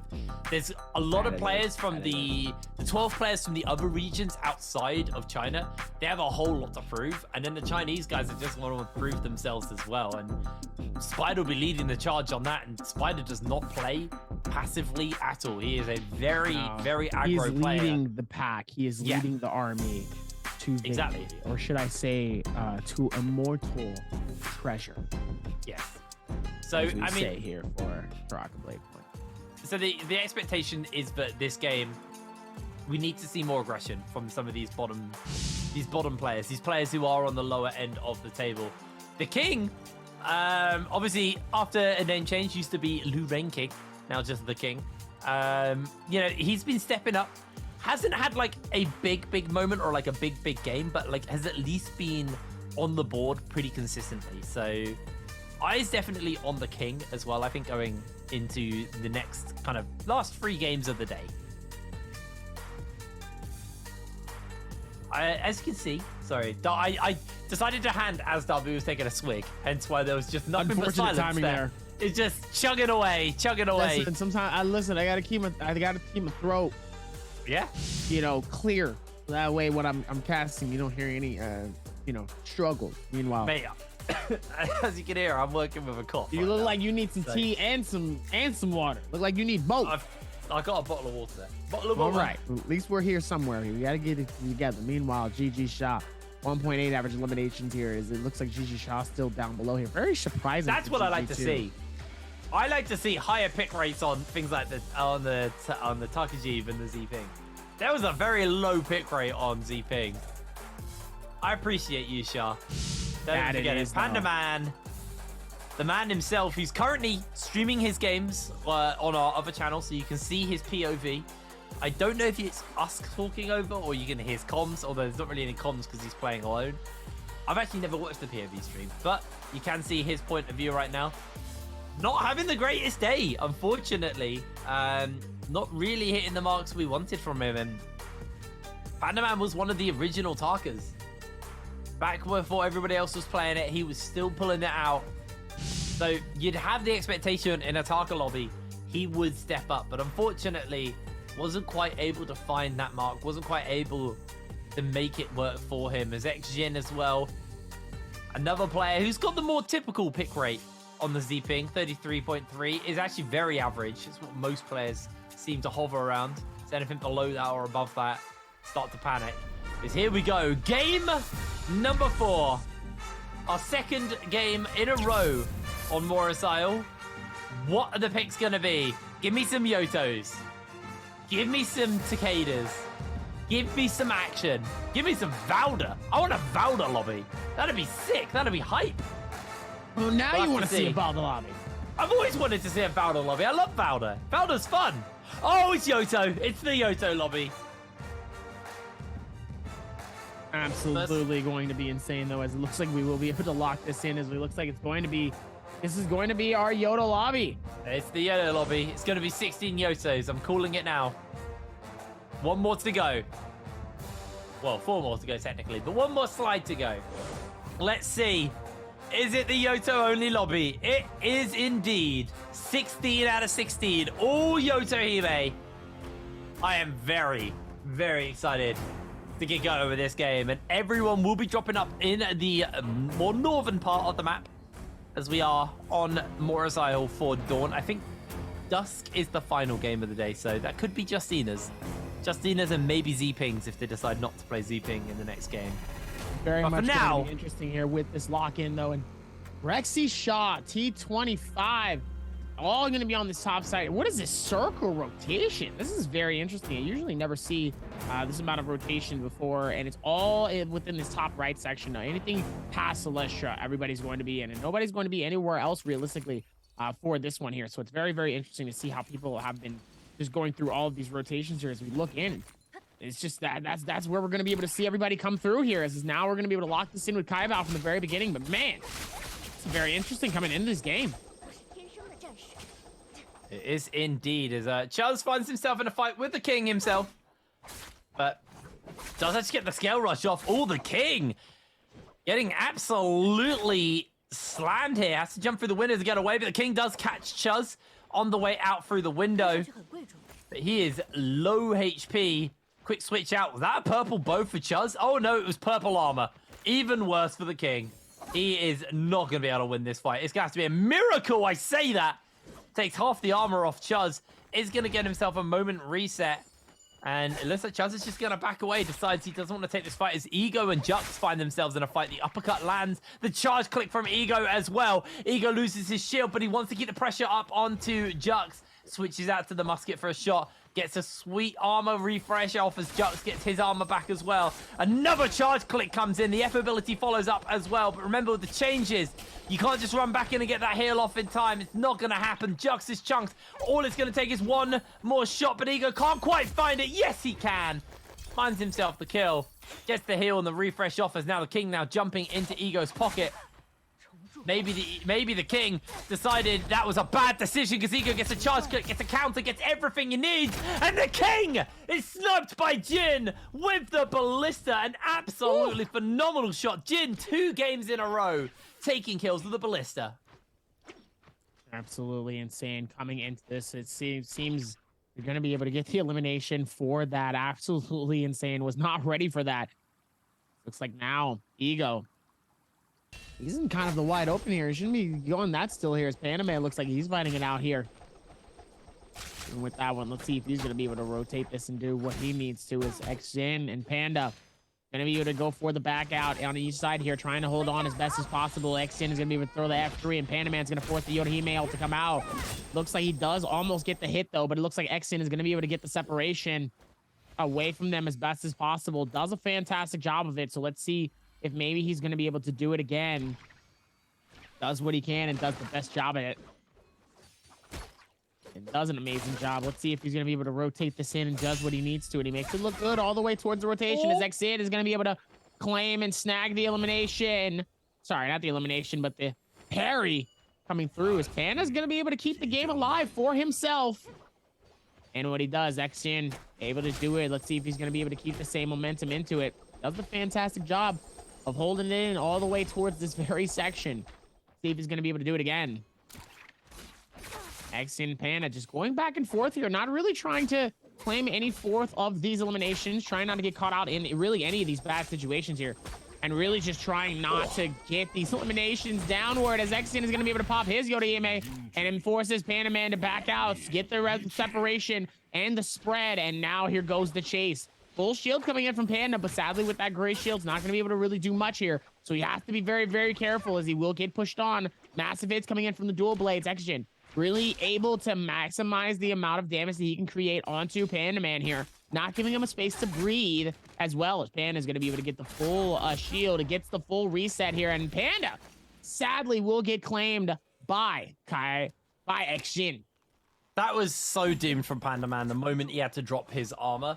Because he had purple armor, but he was too low, and he knew if he took 1 or 2 Yoto hits, he was out. So he swapped to the gray, and then instant cancel on the ultimate, and then he just gets himself caught out. We're kind of over, though, as the Big T and Zun Wukong are taking on Sha. 2 new players taking on, you know, one of the most veteran players we have in this game. As Jux actually is going to be the first player eliminated, and Kaibao might be quick to follow him, as he is also eliminated. The victor of the previous game goes out in 15th place. Really, really unlucky for him. And Kaiba had no kills, had no points. Neither did Jux, though. Those 2 will be getting a big fat donut at the end of this game, as Reki and Zhang Yu just finding themselves in a fight, but the counter comes in from Reki. Zhang Yu takes a lot of damage from that dagger. The charge click for the downward strike, and with a whole bunch of damage, does get a bit of an armor swap off here for Zhang Yu and recovers somewhat. Does have himself the ultimate up available as well if he needs to throw it down. Here comes Reki. He's just going to pop that ultimate and try and find the demon strikes off onto Zhang Yu. Repositions away. One more slash should just about do it as he's looking for those final few. Can't quite connect. Dodging away now onto Zhang Yu, who does clip him with the ultimate and actually interrupt Reki mid-fight. Zhang Yu launches down towards the ground and is desperately trying to find a place to get the heal off. Reki has lost sight of him as we see the King has also been eliminated. It is not a good day for royalty. Absolutely, just struggling here, trying to put it somewhat together here, and it's just struggling, not being able to really make it happen here, as it looks like now Rexy and Zhang Yu is going to fight it out, going back and forth here. It looks like Rexy is going to be able to try to see if he can find the grapple to get all the way up, catching Zhang Yu here. Zhang Yu having that frustration game here in game number 2 here, getting that early, getting eliminated early. No real chance of a comeback here as Zhang Yu looks like he's going to have to play the massive amount of space that he needs to in order to get away. Meanwhile, Panda Man back at it again on his back, struggling to try to get an elimination here, trying not to get caught in bad situations. Panda Man able to dish it out, able to put enough momentum together to get away as the massive wheel comes through. We have yet to see a will play come through. Sadly, does not claim anybody, though. That would have been absolutely insane if we would have saw that elimination happen. Last season, we got it.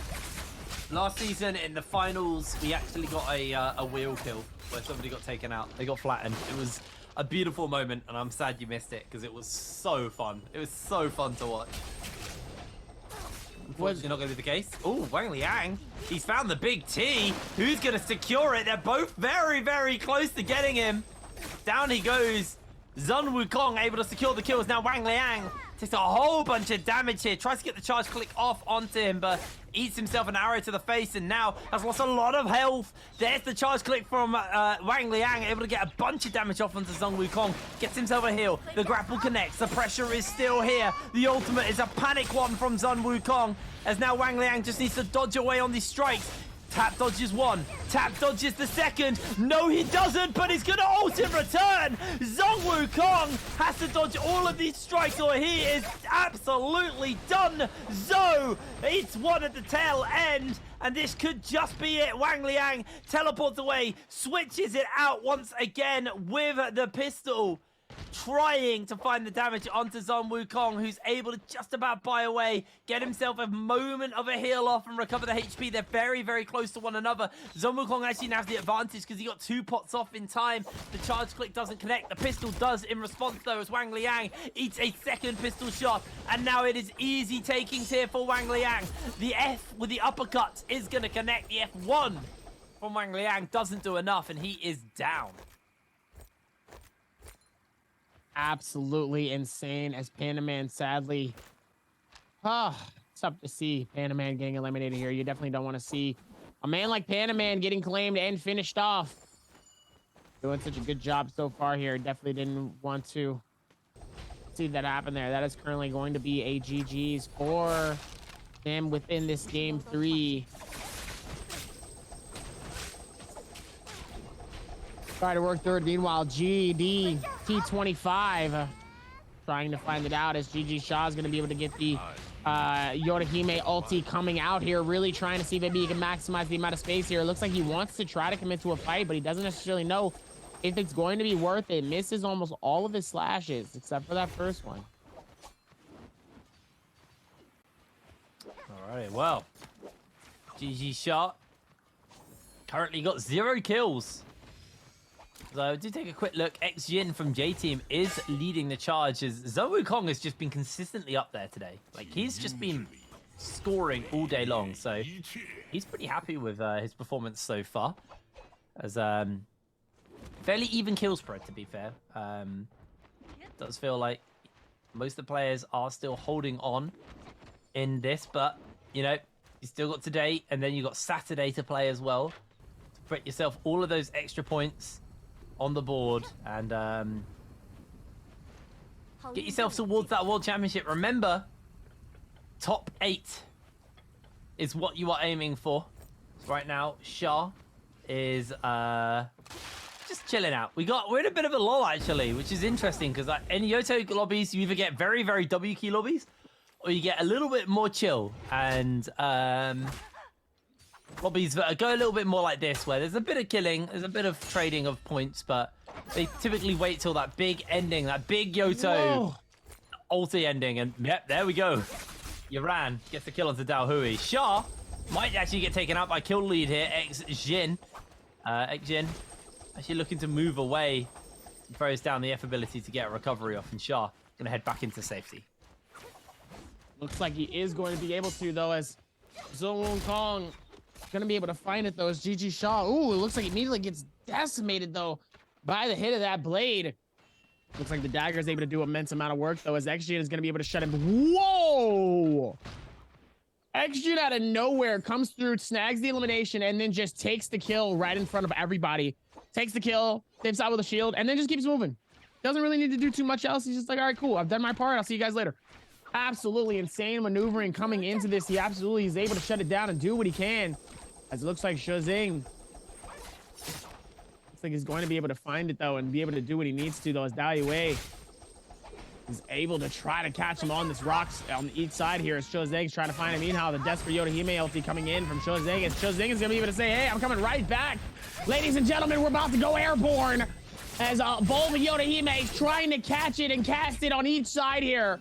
Day1, it looks like he's on the either end of this fight. Oh, never mind. I take it back. Day1 actually was able to put a massive amount of damage up in between this, but Shazing backs off, hits him with a bow shot and says, see you later. You thought it was going to be a finisher. I'm going to take this all the way towards the end, and I will catch you back at the lobby. What an unbelievable play. Yeah, no, honestly, some of the plays coming out, these guys are, you know, I've been critical in areas, but you are seeing a few players really step up. They want this world spot. Reki jumps in, grabs the purple armor off the Mora's Blessing, very needed for him, as the Bane's Breath is down, Darby, so you might see it again. Maybe. But it looks like everyone is just going to break away from that Mora's Blessing. They don't want to be getting caught out of it, as Uran has found himself Ventus's Reki. Remember, Reki not having a good day of it so far. And it looks like that streak may just continue for him. Quickly gets an armor swap and gets that blue armor, but he's already very, very low. Caught out in the air. Gonna be forced to panic ult, but he is down. Uran finds himself the kill, his second of the game, as Uran is back a little bit and is just gonna step away from all of this action and everything that is going on. Looks like Shazing sadly will get finished and eliminated here. Very, very unfortunate coming in, because, man, they've done such a fantastic job so far of keeping the game alive. And sadly, even in second place, though, with those 3 eliminations are not going to be enough, as Xshin is leading the pack with 5. So a fantastic start coming in from him, as Xshin and Yeron are going to be back at it here. Going to be able to go face to face, looking at him and says, hey, what's up? What's going on? How are you? It's going to make it a little bit harder to be able to do a lot more things as the Flameburger comes out, trying not to get catch him, and it catches him on the wall where he really can't move and or maneuver. And he gets the finish and he shuts him down and he says, good try. GG's, you thought.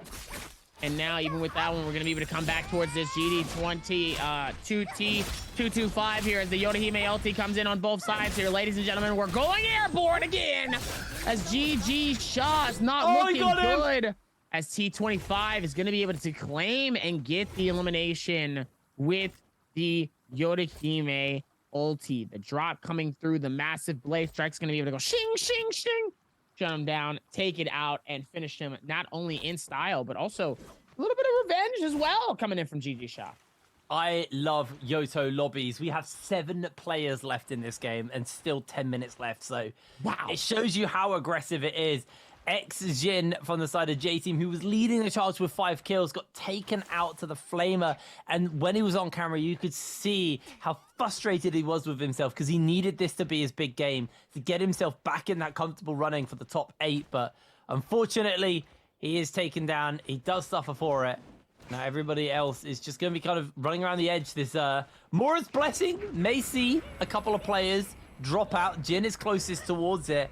He's going to move towards this. Zhang Yu just bolts in, throws the F down, immediately tries to loot himself up, but he is taking way too much damage. Grabs the gold armor, but nobody is happy about that. Being run down. Did he get the weapon as well? I don't know, but he's been jumped onto. Zhang Yu desperately now trying to buy himself some space, but he's going to get launched onto here by Yi Ran. Caught out for the moment. Takes a whole bunch of shield damage. Half HP on the shield. About a third of his actual health has been taken away as well. He's going to throw the F ability down, but that Flamer That's going to cut through your F. Ain't going to be able to save you from that. And Zhang Yu just can't find a place to respite. He might have got himself on to that Mora's Blessing, but man, it came at a cost for him. Might have been able to come through with that cross here. Let's see if they're going to be able to do even more towards this one. As now, still being able to figure this out here is still going to be able to go through with this rotation. Zhang Yu, here comes the Bane's Breath. They're all within this inside here. Zhang Yu. Oh, no. Oh, no. I don't like this. Zhang Yu is going to get hit by the first Bane's Breath, though. It's going to get very, very dangerous, but you'll love to see it, though, as Zhang Yu still dangerously close to everything. Oh, no. Zhang Yu is going to be able to go through it on the inside here, trying not to get caught by the Bane's Breath here. 6 seconds left on the clock. It could still hit. Oh, no, he's going to have D1. Like, what is it with Bane's Breath and these guys, man? They just don't like not being in the circle. They love it. It's a mini game for them. This is the most active I've seen a Zhang Yu so far. The most active I've ever seen. Honestly. Never seen it this active like this before. Done so much, and then all of a sudden it's just going to be able to shut it down. It's just, wow. All right. Make it look a little bit easier towards the rest of it, though, as he will be able to narrow it down. See if he's going to be able to work towards it, though, and be able to do so much more because, oh, my goodness.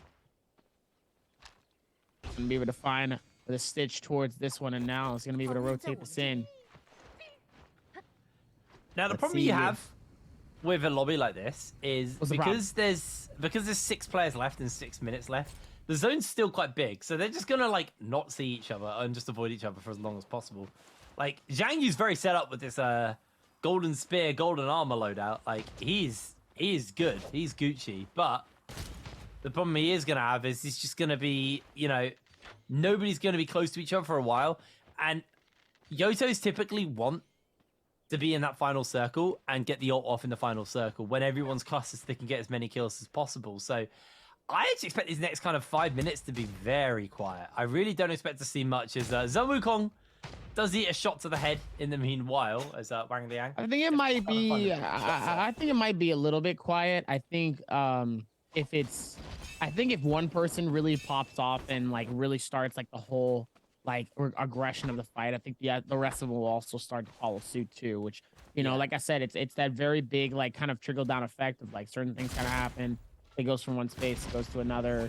You know, you hit certain things go right, and then all of a sudden you're able to just like claim a couple of eliminations, and all of a sudden everybody's just all of a sudden on your back.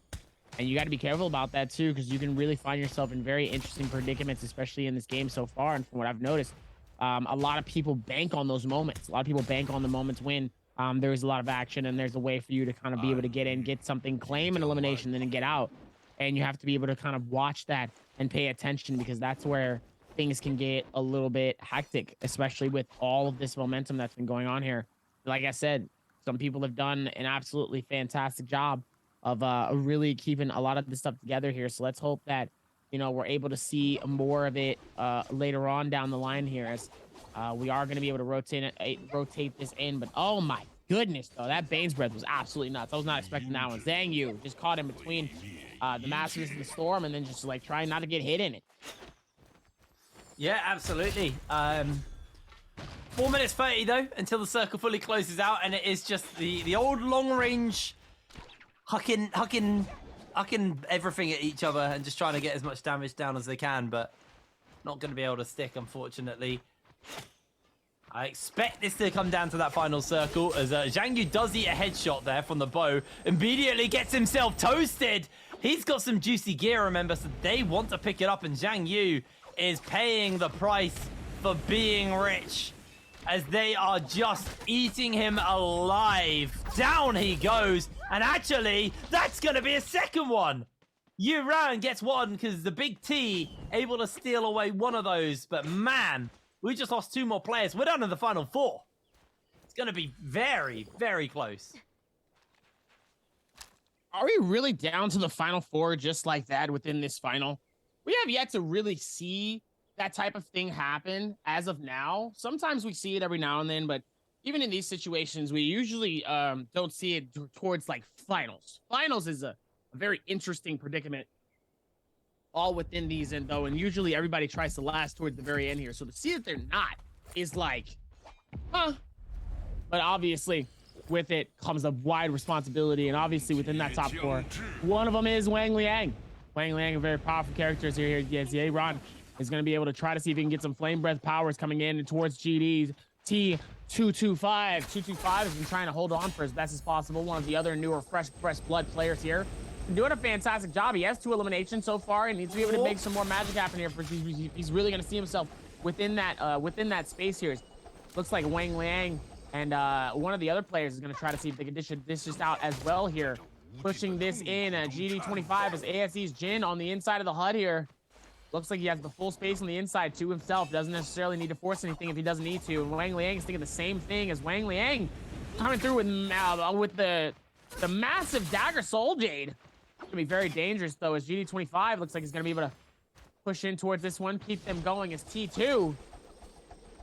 T2 has to be careful though. If Yeron plays this correctly, you could be able to win this. He has the nunchucks, he has the space for it. If you can make him juggle him, this could be the end of the ride for him as well. Meanwhile, on the other side, he could be able to do the exact same thing with those dual blades, but instead of that, he's just going to be slicing and dicing like as if it's a Fruit Ninja game. You got to be careful about that. Meanwhile, Jin, safe and sound on the inside here. Doesn't necessarily need to force anything. He has 1 elimination under his belt. He's able to get some points. If he maximizes the 3rd place, he's going to get points regardless here. So he's going to play it all the way towards the end here, and the circle doesn't need to move for another 50 seconds, so he can stay there that entire time.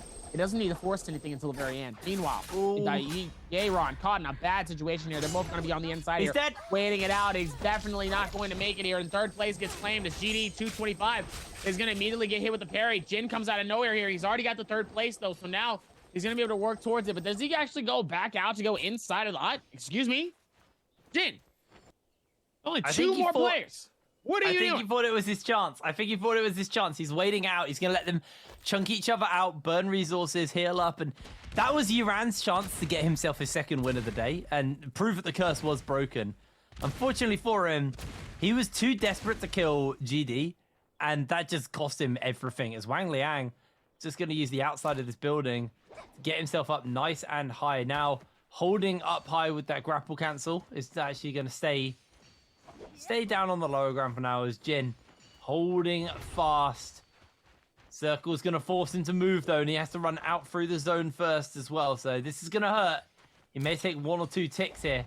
The other 2 are just trading out versus one another. Jin, you're in the zone, mate. You got to make a decision. You got to move or you got to stay. He's going to go.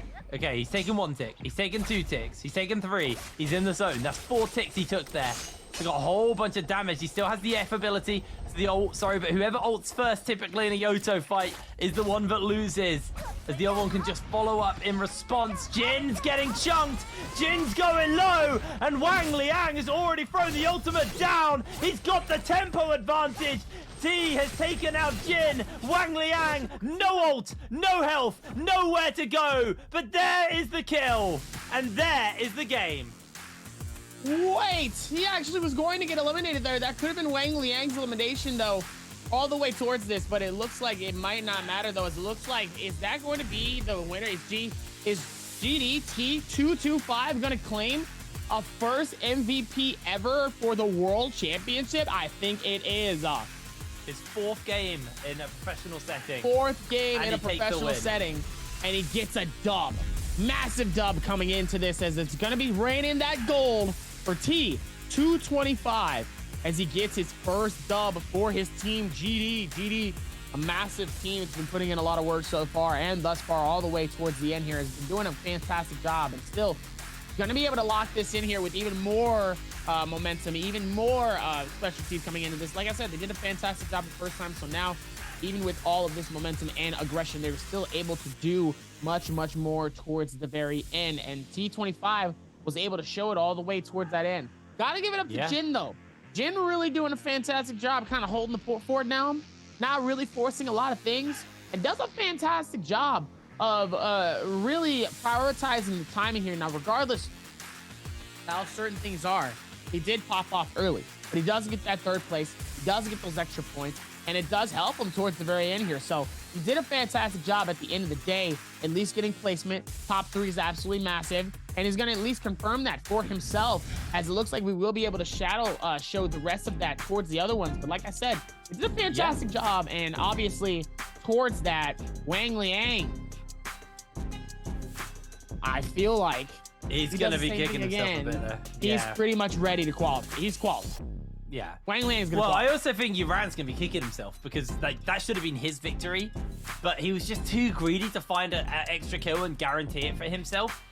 And then he just got taken out way too early, and then the kill multiplier's not gonna do much. I think Uran should be second. I would hazard a guess at third at worst, but definitely not the performance that he wanted, not the game that he wanted. And yeah, I think he's going to be quite annoyed with himself on that one because that was in his hand. It was right there, and he just threw it out the window. He just went no, yeet, and lobbed it out, and it just like the game was over for him. So, you know, congratulations to the Big T. Wow, throws the F3. Congratulations to the Big T though, who does take the win as Dubby is. Throws that. What time is it in the morning for you now? And then he's good. Wing angle. It's 4 a.m. over here. It's 4 a.m. There you go. This is what happens when you stay up too late. It just gets to you. It rots your brain. Let my friends be healed. Hopefully we get the scoreboard before Dubby continues to break down. Unfortunately. No, we'll be all right. We got 2 more games. We got 2 more games, Dubby. Don't use all that energy up. Usually they show the leaderboards after our commercial break here, which we should be having here in at least another minute or two. They do leaderboards first, homie. There you actually, go. Never mind. I mean, at least the leaderboard for the game. No, I mean the overall. Don't do that. Don't make me look like I'm. Okay, I'll give you that. As T25 is going to be able to hold this all the way down here. So 7.8, 7.5, 7.8 from T225, looking good here with 3 eliminations. 5 eliminations coming in from XZin. But with that third place, is only going to get that ranking point of a 0.5, so he does end up with a 6.2. 0.3 points behind the 6.5, a winner, which is XZin. XZin with that top 3 here, and really holding his own. Like I said, a lot of these teams did a fantastic job all the way throughout the games, and it made it look good all the way towards the end of this. And now, even with it, we still got more to do, and we still got 2 more games left. So, yeah. Same momentum that's been happening, though. I would love to see what the overall scoreboard is, and I know we'll probably get that overall scoreboard by the end of start of the next one here, as we're going to be able to see it and rotate it in. We're going to be able to go through, but let's check it out here, as we're going to see the first MVP ever coming in from T25. We haven't seen a first ever T25 MVP here. Very, very new. Like I said, this is that fresh blood we were talking about. I love fresh blood. I love fresh meat. And from fresh meat, looks like he said, I'm not going out without a fight. Just because y'all the veterans doesn't mean I can't come through and win a game. And clearly, he did just that with Burst Arrow, Soul Slash, Spear Sap, Great Sap, Starfall, and Health Soul Jade. Are you a vampire? Is that why you like fresh blood? I can't figure it out. No, they talk about, the whole thing of fresh blood and, fresh meat. That's like a new thing. Like when when you're a freshman in high school, when you're, when you're fresh and you're new, everybody's like, fresh meat, fresh blood. It didn't happen at my school. I just turned up to school. Although one of my friends got picked up by one of the bigger kids, and he had his backpack on, and they hung him up on like a clothes hook by his backpack. Was he a freshman? Like the little tag. Yeah, well, a freshman's an American term. He was a new kid. He was the first year. Yeah, it's always a new kid. It's always a new kid. Yeah, he just sit up there. T25 and Zolong Kong is the new kids. And instead of them being the ones that are being hung, they're taking some of the bigger names and hanging them up by their backpacks and being like, hey, I'm not the one you're gonna bully here, sir. I mean, to be fair to both Zun Wukong and T225, both of these guys have been very good today. They are not looking nervous at all, which is insane. Like, I had the expectation, but like, they're new blood. They might have some problems. They might be a little bit rusty, a little bit nervous getting onto the stage. But no, they just came in and they look like they've been playing the whole season here. They are not shooketh, defined by your fears and your growth. They are not ready. For the pain that they are ready to commence. To the veterans of this game that we call Naraka Blade Point. Sorry. What was that accent? That was kind of like London, but not London. I don't know what, like, half your accents, I don't even know what you're doing, man. All right, sorry, I got a little too dramatic. My fault. I was trying to create some hype here for the next two last games here that we have. You know, a little bit of some. As much as it's been all over the place. As much as I love your accents and your wackiness, I think the hype is being made itself. I think these guys are delivering some pretty good games. I mean, we were down to 6 players at 6 minutes in that game. Like, we lost a lot of people in that final little bit. It was very, very bloodthirsty. Now, unfortunately, I do have some bad news. We're going to Holoroth. I love Holoroth. I don't like the heroes that get picked on Holoroth. It's probably going to be a Z-Ping lobby, which in turn is going to be a Z-Ping lobby. Which means this time, snooze. Have a sleep. Because that's going to be Z-Ping. What happens if it's not a lot? What happens if it's the variety map? Then I do this. I wake. I wake and I get ready. He wakes up like Squidward does in the show, and he's just like, eyes all red, and it shows different. Shows the veins and the pupils. Yeah, it's under the duvet. You're like, ooh, we got a good game coming. I'm very excited for this next. No, I'm not.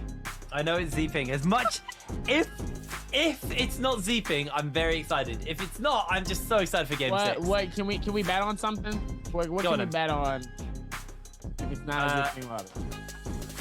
I've got a caramel cookie. Oh, it's very nice. See, very nice. I bet you a caramel cookie that You got any whipped cream? No. What?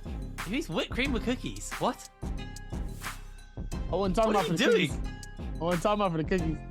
All right, well, we'll settle the bet after this. We're going to cut to a quick break, and when we're back with game number 5. It's time for zipping.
Hello everybody and welcome back to the Naraka Blade Cup World Championship qualifiers. We are getting ready to go into our 5th game of the day and our 2nd time onto Holoroth.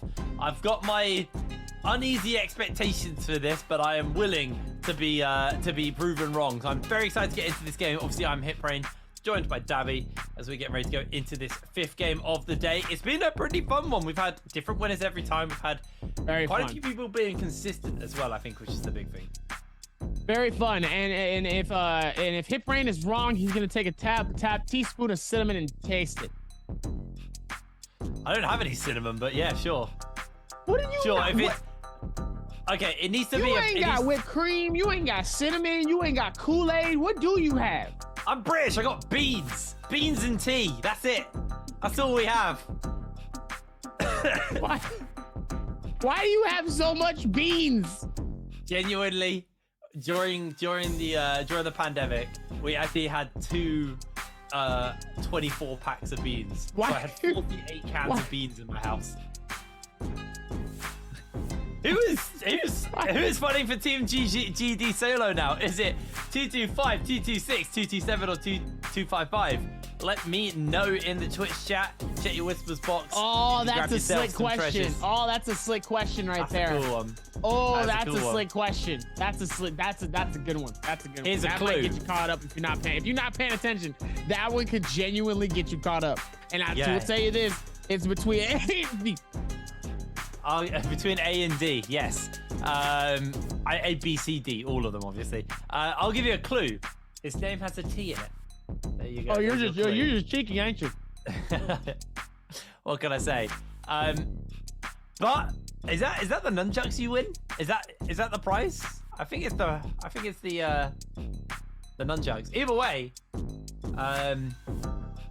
still surprises. Make sure you check your whisper box, enter it into Twitch chat now, and get yourself some treasures for watching these games. But the biggest treasure was the friends we made along the way. We're getting ready to go. I mean, you're not wrong. You're not wrong. Yeah. We've made some amazing people so far throughout the circuit. I've met you. I've met Foxtrot. I've met Moxie. I've met Rune. I've met the entire casting table. People that behind the scenes that work at Denmark here at Naraka Blade Point, and hopefully, eventually, in the future, hopefully, eventually, it'll go down to players too. Because I know a lot of the NA players, but in terms of the players, like, you know, for the China region, like NA, like, you know, Wang Liang and Yeron and you know, Panda Man and all these big names. I haven't met any of them yet, but I would love to. Yeah, that'd be cool. My only concern is, do they speak English? Because I don't speak Chinese, so that could be quite awkward. We'll have a translator. Yeah, I'll have to have a translator on me. I'll learn. I can say I will learn. I will learn the language. And I can barely speak English as it is. I hear it's hard. You do a great job. What are you talking about?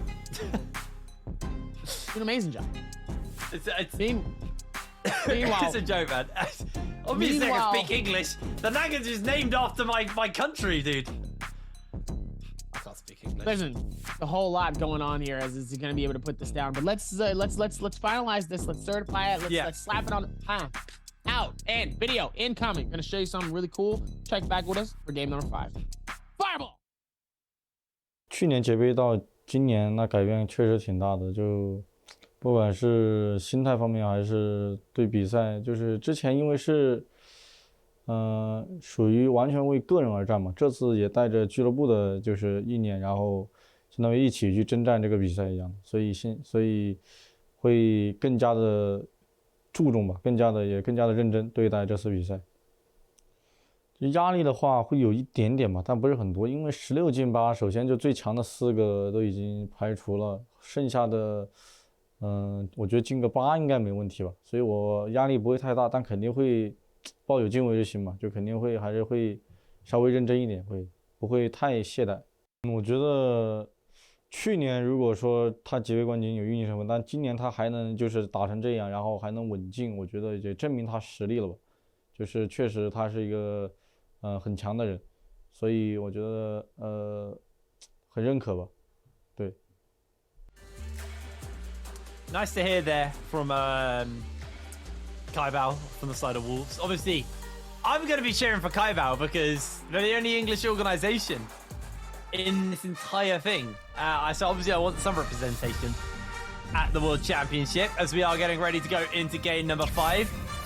Let's find out if this is going to be a varied game or just a very zipping heavy game. Let's see what these guys are going to be locking in here. Look, I want to be wrong. I want to be wrong, Dubby, but let's find out. Let's find out. Let's find out. And if they are right, you're pouring water on yourself. Oh! Oh, no. Oh! You might be entirely wrong here, sir. You might I'm be okay with this. Entirely I am wrong. so okay with this. Get the cinnamon. Go get the cinnamon. I don't have any cinnamon. You got to figure out something. You gonna go get that cinnamon. Somebody gonna have to go get some cinnamon for you. Uber, deliver driver, whatever you need to do to go get some cinnamon. Because ladies and gentlemen, we're about to see an entirely stacked Takeda lobby. Ladies and gentlemen, the aggression is gonna go just as aggressive as we did in our last game, full of Yoda Himes as we come back to Hollow Rock with a different section here. And ladies and gentlemen, it will be at dusk. Meanwhile, never has being wrong felt so good. I absolutely love this lobby. Here we go with the Takeda. It's going to be an explosive game. Takeda full of aggression here. As it looks like Kaibao and Rexy are going to be on the top right section here. It looks like they're going to be in the snow region. Kaibao leading the pack here, very close to it. Meanwhile, Kong Wuzong and two of the other players are going to be headed towards the city of Tang. Meanwhile, looks like Day1 is going to be claiming the Salvation Podium, is going to try to see if maybe he can claim the treasure for himself. As one other player is going to be dangerously nearby, but so many people are going to be near Plum Castle, going through the circle, going through the middle ground, going through all of that, and is really going to be able to come through and shut it down. Meanwhile, T225 is going to be able to rotate this in, come through, see if they can try to get some loot immediately, and hopefully something as he ends up finding a long sword and a katana. Absolutely a great start. At least you have something. And he's going to push on T25. T25 definitely, at this point, has had something. He's definitely passed by a couple of weapons, so he definitely has to have at least something. But he is going to keep the aggression. Doesn't have any shield. Immediately pops the Q for Takeda. Keeps the same aggression as 225. Might end up seeing the 222s. Might see the 555s and the T, as he does end up getting the T. And boy, is it boiling hot. As Takeda is going to be able to take him out and sending him right back. Meanwhile, GG Shaw end up in a tight situation here as Panda Man. He's going to claim the elimination as you guys want to be able to support Panda Man. Panda Man has a POV for Naraka Blade Point Pro League. If you guys want to go check that out, twitch.tv/Naraka Blade Point Pro League for his POV perspective here. Very, very interesting coming into this. Meanwhile, Ego and the King, Luren, is going to be able to push in, keep the same aggression here. Let's see if they're going to be able to find a nice planks coming in on each side here. The spear trying to keep the defense, but it looks like Ego is definitely winning the fight a little bit more here, trying to see if he can catch him all the way down towards the ground here, waiting for the opportunity for a lot of those to strike. And it looks like Luren's going to come right back towards him with that spear. That spear is going to be able to come through with the nice unleashment. He's going to be able to find him, finds the heavy sword here. The Takeda comes through. He's going to be able to do the same thing back. The puzzle pieces are switching, and Ego is going to claim and snatch the elimination and shut that down and says the King, you thought I am oh no. Oh no! And Ego immediately it steals it. Oh my god. He wasn't ready. He was healing, man, and he just got shot in the back of the head by the ballista. That is so unfortunate. Exin gets himself the counter off onto Sun Wukong as he's going to look to finish him up here. Dodges over as the strike doesn't quite connect. They're both so close. Exin wants to find this kill. He's desperate for it as Sun Wukong finds the interrupt, gets grappled midair. Sun Wukong gets himself the armor switch out as the grapple CC should just come in. And escape is going to be so hard for him here as he is just eating grapple after grapple. Shah fighting him on the side of the wall. Going to jump up and make sure there is nowhere for Sun Wukong to escape to as he's already blinking out on the health bar. The armor switch has now faded away as he is low, and Exin will slide in and secure the kill that he started, and now he's going to have a go at Shah for attempting to steal it. They both try and counter each other. They don't quite get it off in time. Shah goes to the charge click, doesn't connect, and in they jump. to run and interrupt on the healer. Shah is a whole bunch of damage response. Again, a counter at exactly the same time. So no one's going to find the parry here. As Shah is losing so much HP. XJin is playing this absolutely flawlessly. He was denied in that previous game from first, and he wants a shot back at it again. Eats the F ability from Shah, but it doesn't matter because Shah is too low HP, and XJin gets his second kill. XJin able to really come through with that shutdown here as GG Shah is going to be the first player that will be eliminated from this game, number 5.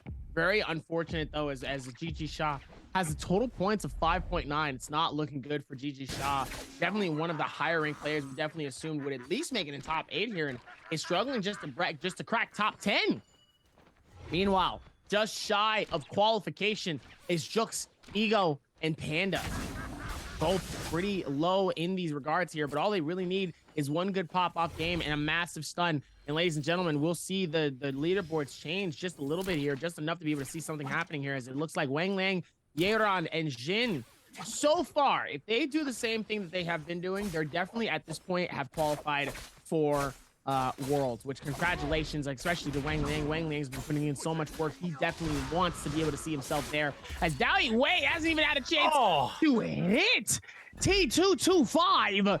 T225 just absolutely decimates and shuts him down, and then just lets him know, hey, I'm not even gonna let you have a shot at me. I'm just gonna finish you off and just get it going here. Meanwhile, XJin able to really hold it down here, does a fantastic job of holding it together here. Oh my goodness, Panda Man juggling XJin all the way around, putting him in a circle and making the man dizzy.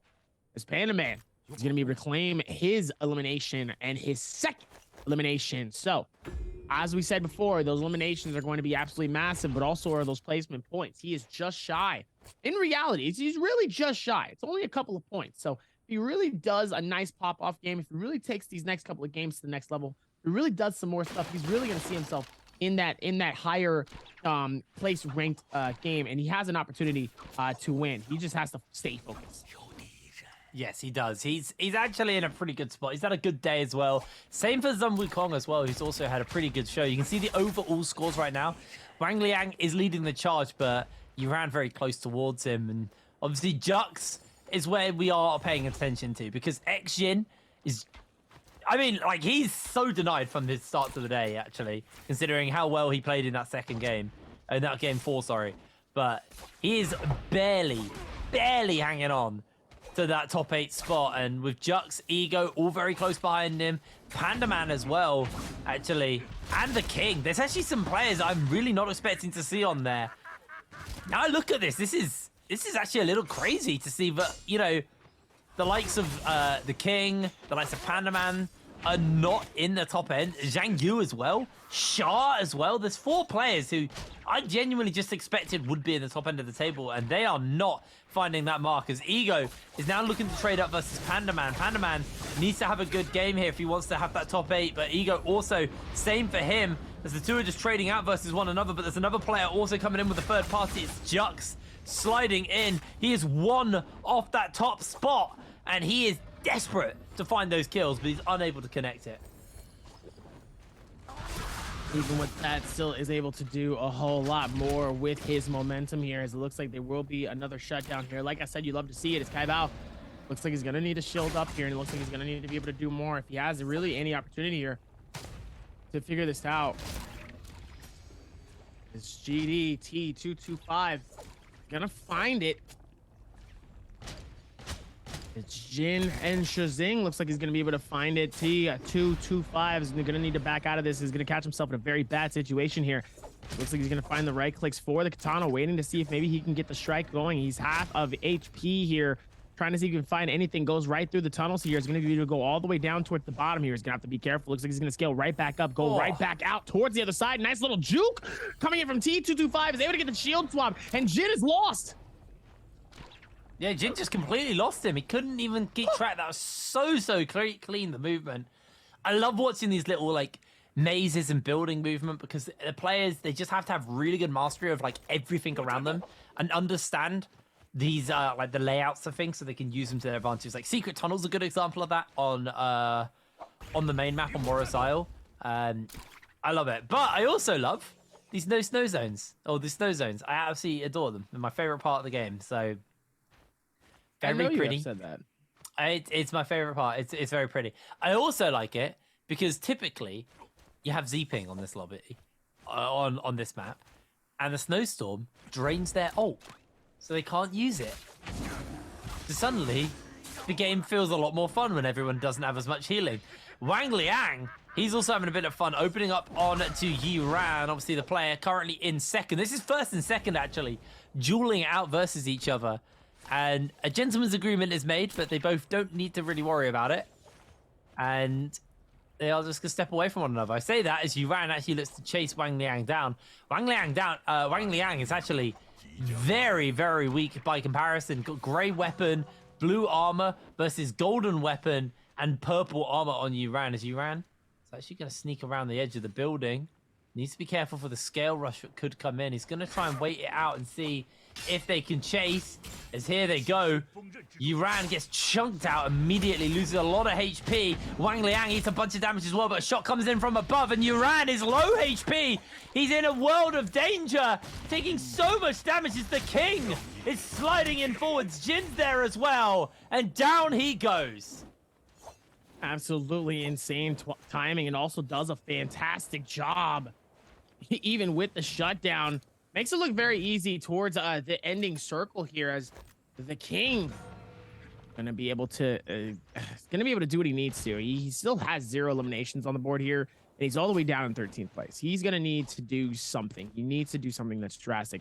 He needs to do something big. He needs to be bold. He has gold katana here. I don't necessarily know why he isn't as aggressive as he needs to, as Jux. And it looks like Zhong Kong is also in the middle of their fight as well here, as Jux is going to be able to send him back. Doesn't really want to fight, though, as actually I might be taking that back, as he wants to be able to go for the retreat. But decides might not necessarily be worth it here, as he's going to play it to the best of his ability here. Trying not to get caught in a bad situation is Zhong Kong. Trying to rotate within this. Jux able to handle it more and more, and it looks like he's going to be able to go for the repair. X in back on the rotation here. Definitely doesn't want to force anything, as the second circle is starting to close in.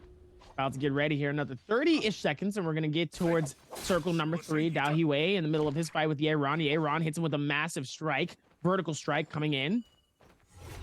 Dao Huey is going to be able to go for the shield. EWG's Yeron not really trying to fight, knowing that he has the gray shield here, but he ends up, actually looks like he dropped it. Does he not have anything else? I think looks like he picked up... Looks like he's... I think he picked up like damaged armor. That's my assumption. Like, I think he just picked up like purple armor that was damaged or something. Nope. He had blue armor. Okay, he picked up damaged blue armor. Could have been the same one that he just had, but thought he had more shield than that, at least. I didn't think he just had nothing in it. Meanwhile, Yeron trying to get forth towards this rotation, ends up getting a nice little bit of tick happening because he ended up on fire. Definitely does not want to be on fire, though, as Dao Huey and Kai Bao are just right on his backside. They're going to keep the momentum. They're going to push in. They're not going to want to close him in even more than that one. He's going to keep it happening. And he's like, no, no, no. We're going to have the energy to keep this going, as Yeron is going to be able to get caught in a bad situation. He's able to go for the shield swap. He's going to try to see if he can shield it again. It looks like he needs to be able to do something. Massive hit strike coming in from this, as Dao Huey is going to come through, steal the elimination, and dip out and say bye-bye. The curse is real, Dobby. If you win the first game, you don't win anymore. At least he's in the runnings, but that was a bad game for him, and that could affect his score going into day 2. He needs to make sure the 6th game and the final game of today goes well, because he could drop several spots off the back of this if he has 2 bad games now. Meanwhile, Mora's Blessing spawns up. Everybody grabs a bit of gear, and then Wang Liang goes, oh, well, the person contesting me is out, so I'm going to try and take out Jin here, as Jin takes a pistol shot, switches out into the blue armor, because he wants absolutely nothing to do with what just went on there. But everybody else is collapsing around. Jin has to be very, very careful. Wang Liang has a cannon to use if he wants to go for the long-range poke, but he's going to let him reset. He's going to let him chill. Zun Wukong, what happened here, mate? You are low HP, and everybody is swarming like flies to poo, trying to find him, but he's able to just about get away. Just about able to sliver out to safety and get the reset off. but he has been caught out by the grapple here. In comes Jin. Jin's been having a great turnaround to the end of the game, and he wants to catch up the top end of the table. He wants to be comfortably in that top end starting for this Saturday, for the second day of games, as Sun Wukong being chased down on multiple fronts, tries to slide his way out and further down, is just about able to make the distance and get away to safety.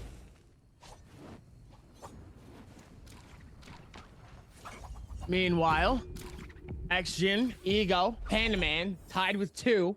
Wang Liang up top with a 28.1, 1 elimination. Jin with 1. T25 with 1. Dao Yue with 1. Zhang Yu with 1.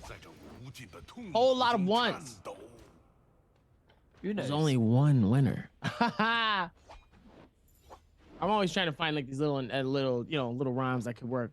Even with all that, as Zhang Yu looks like he's going to be able to go through with his rotation. The question is he going to hit the geyser? Yes, he does. It's a nice little bit of air here. Sees Shozang right in front of him, and though the question is he going to commit to anything in terms of a fight? Doesn't necessarily need to, though. It's Kai Bao. Also in a very similar situation. Some of these skins are absolutely insane, by the way. They really are. Put this in there. They've really done a fantastic job with the cosmetics for this game. This cosmetics always hitting in very interesting prospects. And they've done a fantastic job. Let's see if they can keep that same momentum going into it as now. See if they can figure out how they're going to be able to put all of this together. I said before, you love to see it, though, is now going to be able to do even more towards this rotation. Panaman all the way within this. Going to be able to find it and do it. We've still got most of the lobby left. You've only lost 2 people in both Ran and Shah, so it's going to be pretty chaotic if we do get into the final circle, just with the amount of players left. 8 minutes left until the circle fully closes out, so we've got plenty of time.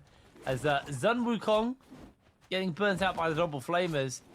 And now it looks like Zhang Yu's going to chase him down. Sun Wukong wants nothing to do with this, and he is just running to the wind, desperately trying to get away. But Zhang Yu, he gets him the juke. No, he doesn't. Able to get into the building. Chased away out the window. Actually chokes Zhang Yu into the zone. Does do a bit of damage to him. Kai Bao can smell something's up. And hey, look at that. It's your favorite event. The Veins Breath is raining down on everybody. Sun Wukong is not going to stand in the zone. He's too low HP. It would be his demise. He's just getting on top of the building for a bit of safety to step away. Does narrowly dodge away on that F ability. And I don't think anybody's in the Bane's Breath. I think everyone's avoiding it this time. Oh my goodness. I would love to see how that goes here. I think they've done, like I said, a pretty fantastic job of like certain things here. Now let's see if they're going to be able to do what they need to and or find it. It looks like now GBT225 is going to be able to find something here and be able to go through with it.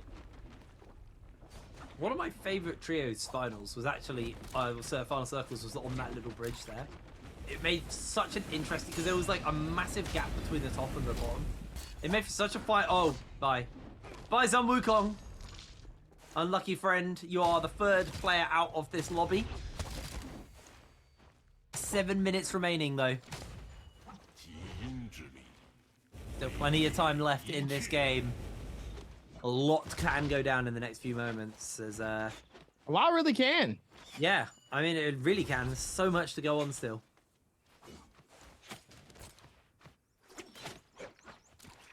See if it's Big T though. He's eating a lot of arrows actually. Oh no, Big T! Ego's toasting him. He toasts Ego. He has a flamer as well. He's going to need to be able to go for the heals here. Meanwhile, XJin is going to be on the outside, just trying to see if he can capture anything that could be very, very helpful towards this. Let's see if he's going to be able to put this down. Able to really put all of this together into it. You definitely have to be very, very careful towards this, because like I said, it can be very, very, very bad. If, like I said, you're not paying attention.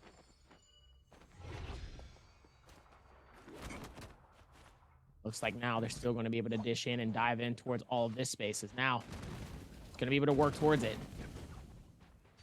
Yeah. King being Harry Potter and being the boy under the stairs. Looks like there's somebody on top of it as well, and it looks like he ends up trying to go all the way up top and shines the light right through. Is able to. Did he just parry him? Oh my goodness! Ends up hitting a massive damage strike right in front of him. Though Panda Man is gonna have to go for the retreat. King could technically push in on this. Ends up getting hit with a massive bow shot, but oh no! Shazing ends up actually claiming the elimination. He gets it back. Ends up taking it. Secure it. Oh, that's so unfortunate. King's getting himself a refresh on the old armor, gets back under his little cubby, under the stairs, and is able to heal himself back up to full. 5 minutes left, 12 players left. Gonna be a very, very crammed final circle. I think we're in for a pretty explosive one here, Dubby. I think we're gonna have an action-packed kind of fun little couple of moments. What's crazy was that this game actually felt like it was very combat heavy. But the fact there's still 13 players left, sorry, 12 players left in this game, proves that they were very combat heavy at the beginning, and then they've been pretty chill right until this final moment. Everybody knows how important ending it today on a good score is. If you start tomorrow with a disadvantage, miles behind the other teams, the other players, you will struggle to make it to Worlds. All about just getting into that top 8 position. All anybody cares about right now. So eyes are on Dao Hui. Got himself just the 1 kill. Not particularly the most geared as well. Blue armor, blue weapon. Got a purple musket, but you know, the musket's not going to do you too much good when you get into that final circle. And we'll see how this next couple of moments go down, because the circle actually looks to be closing on the ridge. So the players are going to be having to use these cliff edges and scale rushes very, very effectively.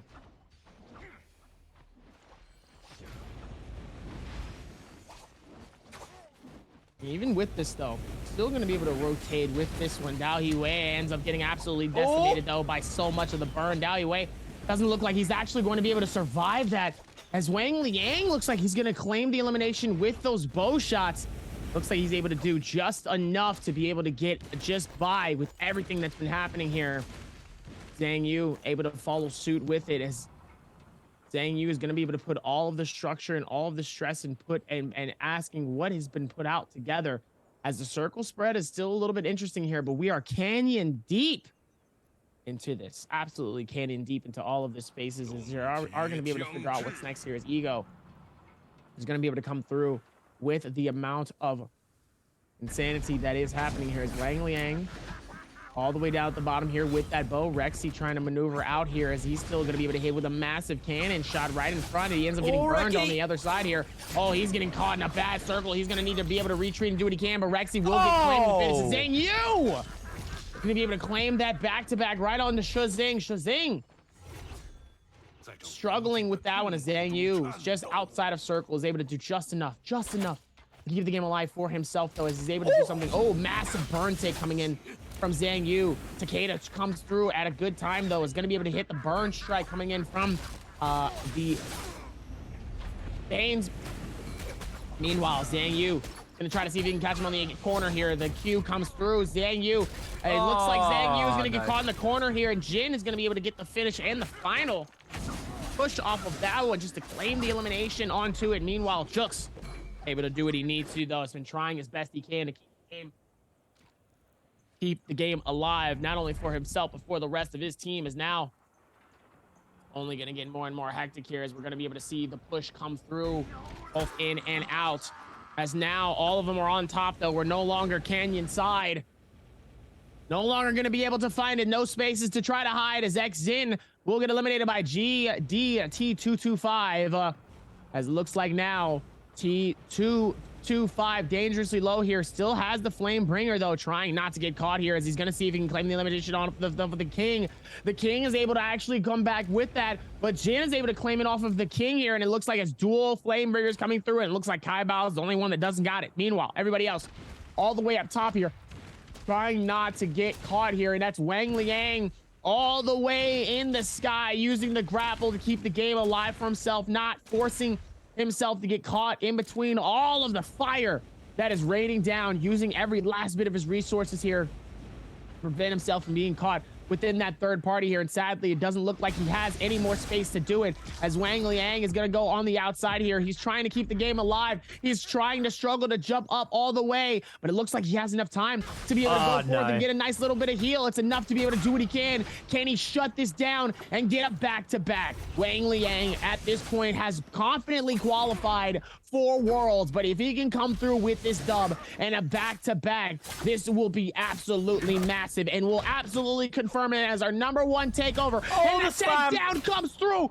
Wang Liang with the disrespect. He's gonna grab him, throw him down, and he's gonna shut him down as Wang Liang gets the dual back-to-back dub. And Wang Liang is going to certify his slot in Worlds. Well, he still has to play Saturday, so something could go wrong on Saturday for him. It's 2 days worth of games. I forgot about that. It's fine. Also, just to be pedantic, it was actually Big T who won the last game as well. But that is his second win of the day for Wang Liang. A very, very comfortable spot now. Going into Saturday, he is going to be very comfortable. Not going to be too contested. I'm excited to see. Obviously, we still got another game as well. Like, if he wins that game, I would pretty much confidently say he's going to Worlds.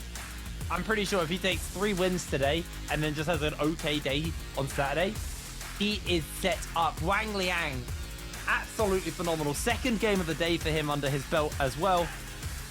And Kai Bao was almost about to get his second game of the day, although he only had a single kill, so I don't think he would have got enough on the multipliers.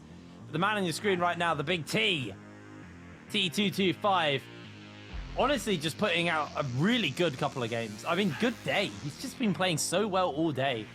Absolutely phenomenal stuff coming in from these guys. One more game to go, though. We're going to Morris Isle.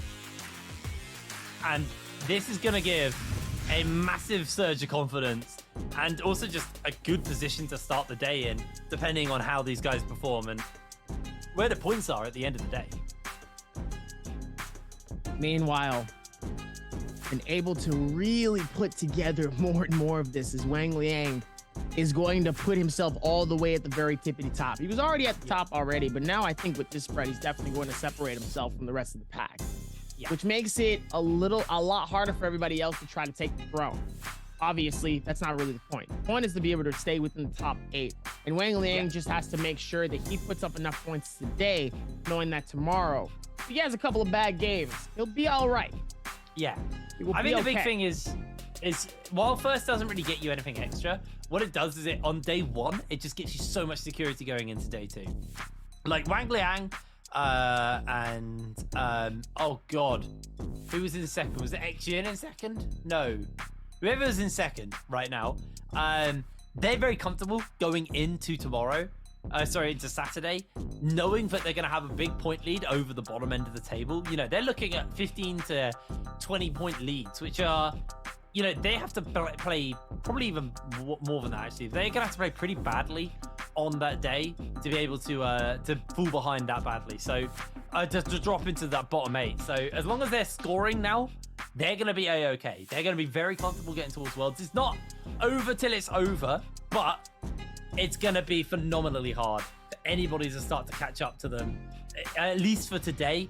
Going into Saturday, we'll have to see how they're playing. But here we go, the scoreboard. Wang Liang with a 10-pointer. Sun Wukong, though, got a 0-pointer there. Sha, another 0-pointer. Sha he's going to have an amazing day 2. He has to have a good next game as well. But, like, I believe he was 3rd from bottom. He might have slipped even more off the back of that. So he is struggling to get any decent points, any meaningful points on the board. Jin, though, Kai Bao, though, these guys have been consistent here. They're starting to score. Ego, that might have been enough for him to slide into that top 8. He was in 9th at the start of this game. There is a world where he could have slid back into that top end of the table off this. I mean, even with the 10 points, that's still massive. Yeah. To be able to come into this, knowing that probably tomorrow, once we come into this, we're still going to be able to see it as we see a 2-way tie coming in from Jin and Wang Liang with the 4 eliminations. But obviously, with the main scoring point, those 10.4 and the 8, those ranking points are going to be a little bit helpful to be able to bump them up all the way to the top. Yeah, Kai Bao with the 1 eliminations. Very small game for a lot of people. There's a lot of 2s, a lot of 1s. very low amount of threes. Zhang Yu with 3 eliminations. I think he's the only one actually with 3 eliminations. But everybody else has about 2s and 1s. And sadly, Jux, Rexy, Zuon Kong, and Sha has nothing to their name. Technically, Jux actually has a 0.5 just because of the rank system. Yes, absolutely. So at least he got something, but he needs way more. He needs so much more. But here we go. Our MVP, they're always so hyped when it's a Takeda. MVP coming in for Wang Liang, his second of the World Championship. Woo! Got himself 13,419 damage, 4 kills under his belt, and a fairly even spread of where his damage is coming out from there. He had a bit of dagger, a bit of bow, a bit of pistol, melee weapons kind of putting in some of that damage, but a lot of it did come from range, or at least half of it came from range. Rocking the Earth Shaker, Abyssal Aura, Katana Sap, Cavalry Bloom, Fire Arrows, and Dagger Sap as his Soul Jades for that game number 5. He's able to put it down here and make it look really good all the way towards the end here. With 71 healing along with the 67 damage, 6,700 plus damage with the melee weapons here. Now with Wang Liang securing a spot in game 5 and 2. He's gonna be feeling good going into game 6. Yeah. Now with everyone else, and obviously we'll be able to see the stats of the overall points going into the end of our game 6, which will be our final game of today. There's still 6 more games after this tomorrow. So yeah, there is. Yeah, there's gonna be, to everybody that's in the tournament currently here that still has a shot. There's gonna be a lot of people that goes forth, watches some of their footage, and sees what they can do to improve for tomorrow. Tomorrow is going to be a very, very big day for a lot of these solos. And obviously, I won't be here for it, but I know Trios is going to go crazy. Trios tomorrow are probably going to be crazy fun. I mean, Trios have been so explosive because we've seen, I think, similar to what we've seen, but not to the same degree, but we are seeing a bit more variability in the Trios. Solos is obviously just, it's a crazy house. I love it. I think in Trios you're starting to see a little bit more diversity.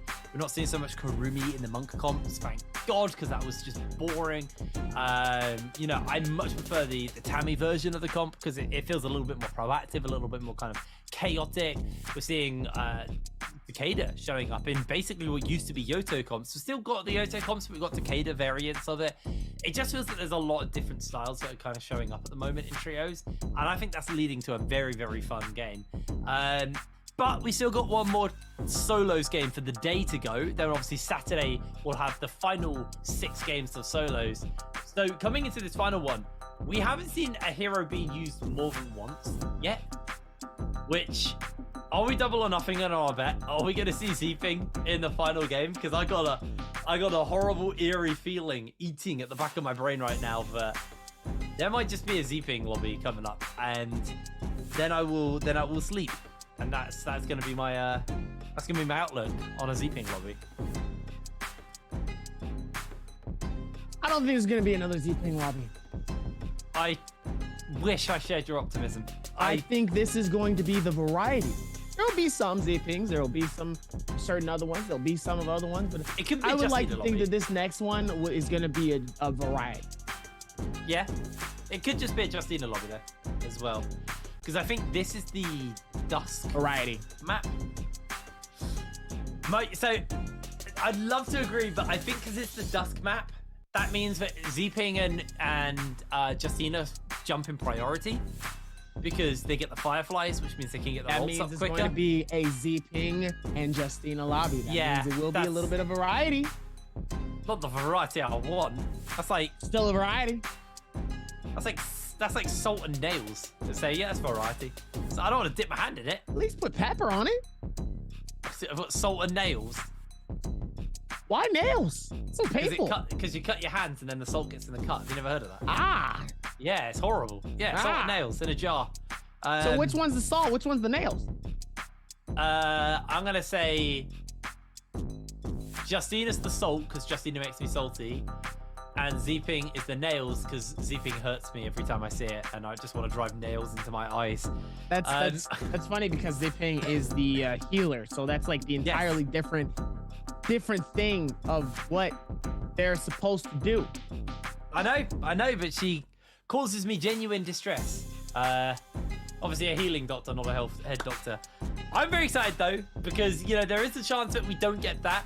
We could have a Yote lobby. We could just have a full variety lobby. I haven't seen any Wu Shen today either. I haven't seen any Valda, which makes me sad because I know Valda does show up from time to time, but I just always miss it. I never get to see the Valdas. So, there's still space, there's still flexibility. In fact, and this is the craziest thing I've seen in solo since this rule set, we actually had a monk comp. Someone played, not a monk comp, someone just played monk. And they got slammed. It's like the quickest way to go 16th in the lobby. But imagine we'll if it's all a out. bunch of TNIs. Exactly. It's time for us to throw to our break though. We'll be back with game number 6, our final game of the day. So we'll see you in a moment.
As the NBPL enters its third bi-weekly, we have gradually discovered there is a weapon with a very high appearance rate in the final circle.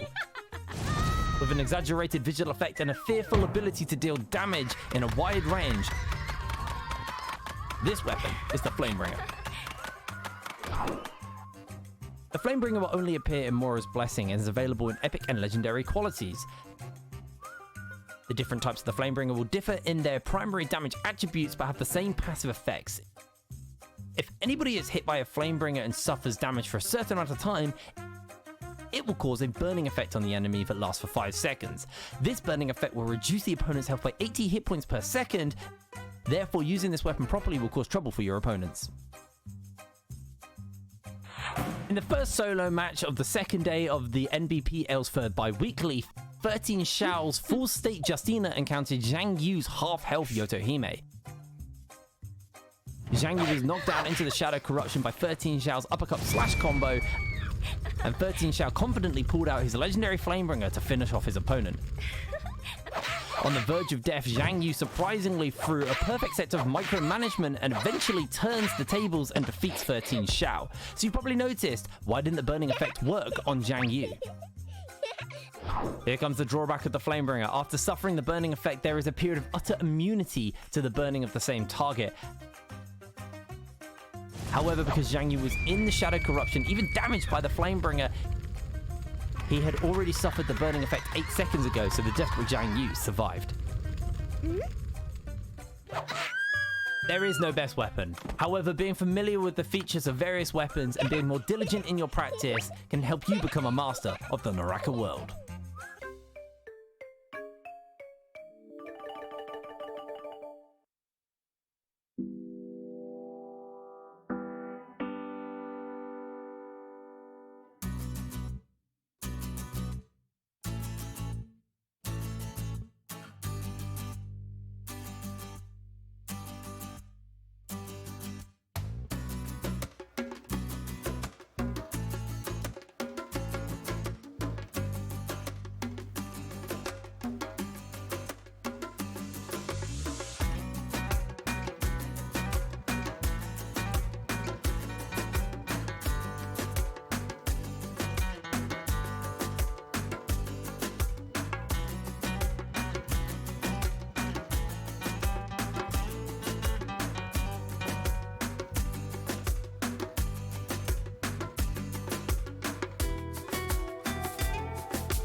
Ladies and gentlemen, we're about to get ready to lock it in for a game number 6 for our World Championship from the Rocket Blade Point 2022. Ladies and gentlemen, welcome back to the stream. My name is Day1, and I'm accompanied by Hip Rain as we're going to get ready to lock in for our 6th and final game of the night. Question, did you go get that cinnamon?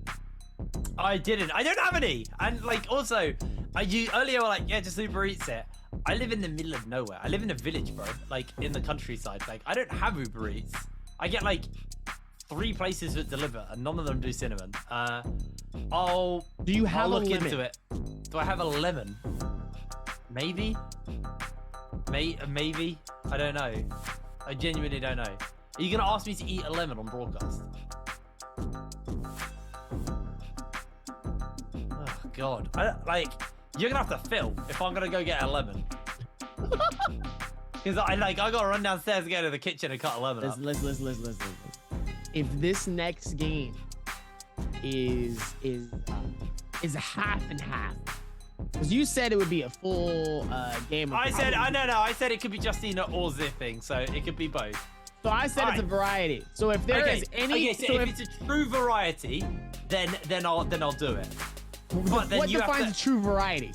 So I'm talking more than 50% of the lobby is not Zping or Justina. So you're allowed 8 Justina or Zpings, and then the other 8 can be whatever. Then I'll eat a lemon. Yeah. All right. I'll take that. All right. Then you have to eat a lemon if it's the other way around. Oh, now I gotta check and see if I got a lemon. Yeah, exactly. It's the old double or nothing here. Oh my God. I am 0 for 2 on my betting. Well, we'll find out. Oh God, I don't even like lemon. That's the worst thing. I don't even like the taste of lemon. I got lemonade, but that's just sugar. It looks like now. Look at those average picks. Listen, there's still more of it coming into this space here. Let's see if they're really going to be able to put all of this together here. And it looks like Ego. Everybody else still has a chance here. We still have to be able to lock this in here as we still have more and more of it coming in. Let's see if we're going to keep it all together here. Alrighty, well, Yiran right now is in 2nd place, averaging just under 2 kills a game, averaging 10k damage. But again, it's these 2 faces. It's the Justinas, it's the Zpings, and in this final game, in the final, it's going to be Dusters, it's going to be Fireflies. I hate to break it to you, W, but I think you're going to be eating a lemon, mate. Like, it's going to be a good map for these 2 picks, so expectation is going to be that. As Zhang Yu currently leading the charge, though, 10.8 thousand damage coming out, 2.2 kills. He is 1st in the kills metric, 4th in the damage metric. Again, though, big Zping player. We are seeing more and more players leaning towards the Tammy and the Takeda as like off heroes that they can be picking up and playing as well. So it is making it a little bit interesting. I do quite like seeing this as Zun Wukong right now averaging 2nd on the kills front, and also again averaging those 2 heroes who we love to talk about, the Zping and the Justina, are his most picked heroes. Obviously that comes from elsewhere because he hasn't actually played any of them today. So we'll find out about that one. But anyway, here we go. Game number 6 is starting. Dubby, it's time to find out which one of us is eating a lemon. Oh God, I'm nervous. I got a bad throat. I can't be eating acid. Citrus fruits are not going to do me any good right now. As it looks like now, it's only going to be interesting, though. Still going to be able to put this down here as it looks like it will be the Z. So here comes the first 4. Oh, yes. Here comes the first 4 that we will be able to put this together here. Oh, yes. We're going to see the Justinas, though, as we're going to be able to lock this in. We're going to see a Tarka. Hold on. Oh, if there's no, there has to be one more Justina or one more. You're eating a lemon. Oh. You're eating a lemon, Derby. As it looks like we're still going to be able to put this down here. Let's see if they're going to be able to lock it in for it. It looks like there's going to be another Tarka as well within this game here. So 2 surprise Tarkas coming into this game as well. So I'll take the Tarka. Lock this in even more with that one, as it looks like the rest of the team is going to be able to do what they need to. Is Yeron, XJin, Panda Man, Wang Liang, Gonna be all the way towards the backside of Celestra here. It looks like Jid is gonna be in the middle stretch of one of these other map rotation circles as well. Still gonna be able to do more towards it, and let's see if they're gonna be able to rotate this in, as it looks really good all the way towards it. As it looks like way in the back, Daohui Wei, Xiang Yu, T225 is gonna go all the way towards the back here for what looks like it's going to be a very fantastic game and a lock-in game for our 6th and final game of the night. Coming into this, ladies and gentlemen, thank you guys for being here in Naraka Blade Point. Game 6 starts right now. Here we go. Game number 6 already. Shah and Jux have found each other. Oh, lovely little charge click with a katana into the counter. Shah is here to play. He has had a rough day of it, and he is desperate to get some points on the board. Finding Jux immediately, pinning him against the wall. Got the dual swords to work with, but in comes Sun Wukong with a charge click to turn it back around. Now Shah is low HP. He needs to finish up this kill. He can't be denied again. Jux gets the armor swap off, and Shah doesn't have the damage now to deal with him. With the extra armor, with the fact that he's got the healing and the sustain to work with, Jux goes for the uppercut, doesn't quite hit it. Shah's low HP, and Sun Wukong wants to find this kill. They're going to jump into the pocket, as Sun Wukong also loses a big chunk of HP. A very explosive start to this game. They are all going to be able to heal up and move away from all of this action for now. I say this, and then Jux carries on the chase. Shah wants it. Shah really wants it, but he gets chunked out, eats a pistol shot as well, has got his F ability on to heal him up. Sun Wukong's chasing onto Jux. Jux can't get the heal off in time. Turns it back around onto Sun Wukong. Low HP. In comes Shah once again. F abilities have been used. Jux gets the counter onto Shah to chunk him out pretty heavily here. Shah tries to turn it back around, but he's been disarmed. He doesn't have his weapons. They were picked up and denied.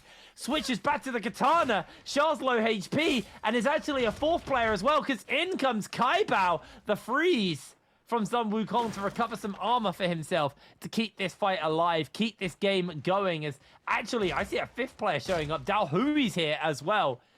Are they going to keep this going and make this a big 5v5 brawl?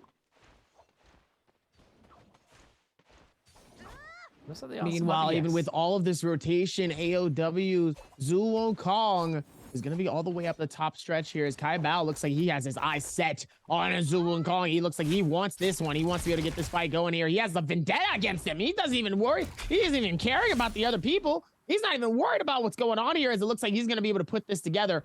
And it looks like even with this one, Zhu Wukong is going to be able to try to see if he can work towards this one. Meanwhile, Daohui Wei not going to be able to work towards this, and not going to be able to figure this out here, as he is going to be able to figure this out all the way towards the Zhu Wukong is going to be able to dip this out. That Justina ulta is going to come in such a beautiful time just to help them stay alive and not get caught up in a bad situation, because, man, that could be real bad real quickly if you're not paying attention. Is able to just about get away from that action. This fight has been going on since the game started, so we've had 5 minutes of Shah trying to kill Jux, and Jux might just have found the opportunity to get onto Shah. Shah trying to clamber up the tree to get away, using that dagger movement, sorry, the katana movement tech to get up. Gets himself nice and high up. He only has 7 of those grappling hooks to work with, and it's going to get a reset in the tree, so he will be A-okay, as Daohui on the Taka. Fireball ready. The Shah drops out the tree, and just going to be playing this nice and slow, nice and casually here for Daohui. He is waiting to see what the game plan is going to be, but we've just followed this brawl since the beginning of the game. I don't know what is going on elsewhere, because it is all about this fight here. The people who are desperate to get some points on the board, keep their hopes alive. Daohui, though, heavily chunked out, does almost have his ultimate up and available, but I don't think he's going to survive long enough. Sun Wukong is going to be denied, as Kai Bao actually stole it with the bow. Or is he going to get shot? There's no way. Nah, Shah's got the armor back. He's okay. He's able to move away. W, we're still on this fight. We're still following this fight. You still got to be able to play it right.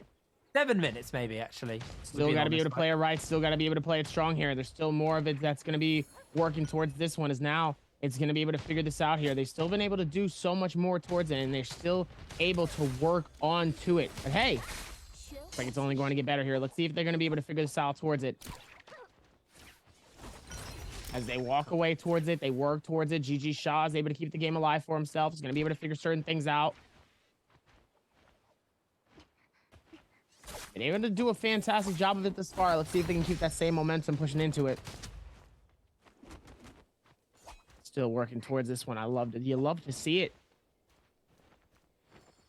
Wolves all the way up towards the top space here, still trying to work towards the maneuvering as GG Shaw got caught between Jux and a hard wall and a circle.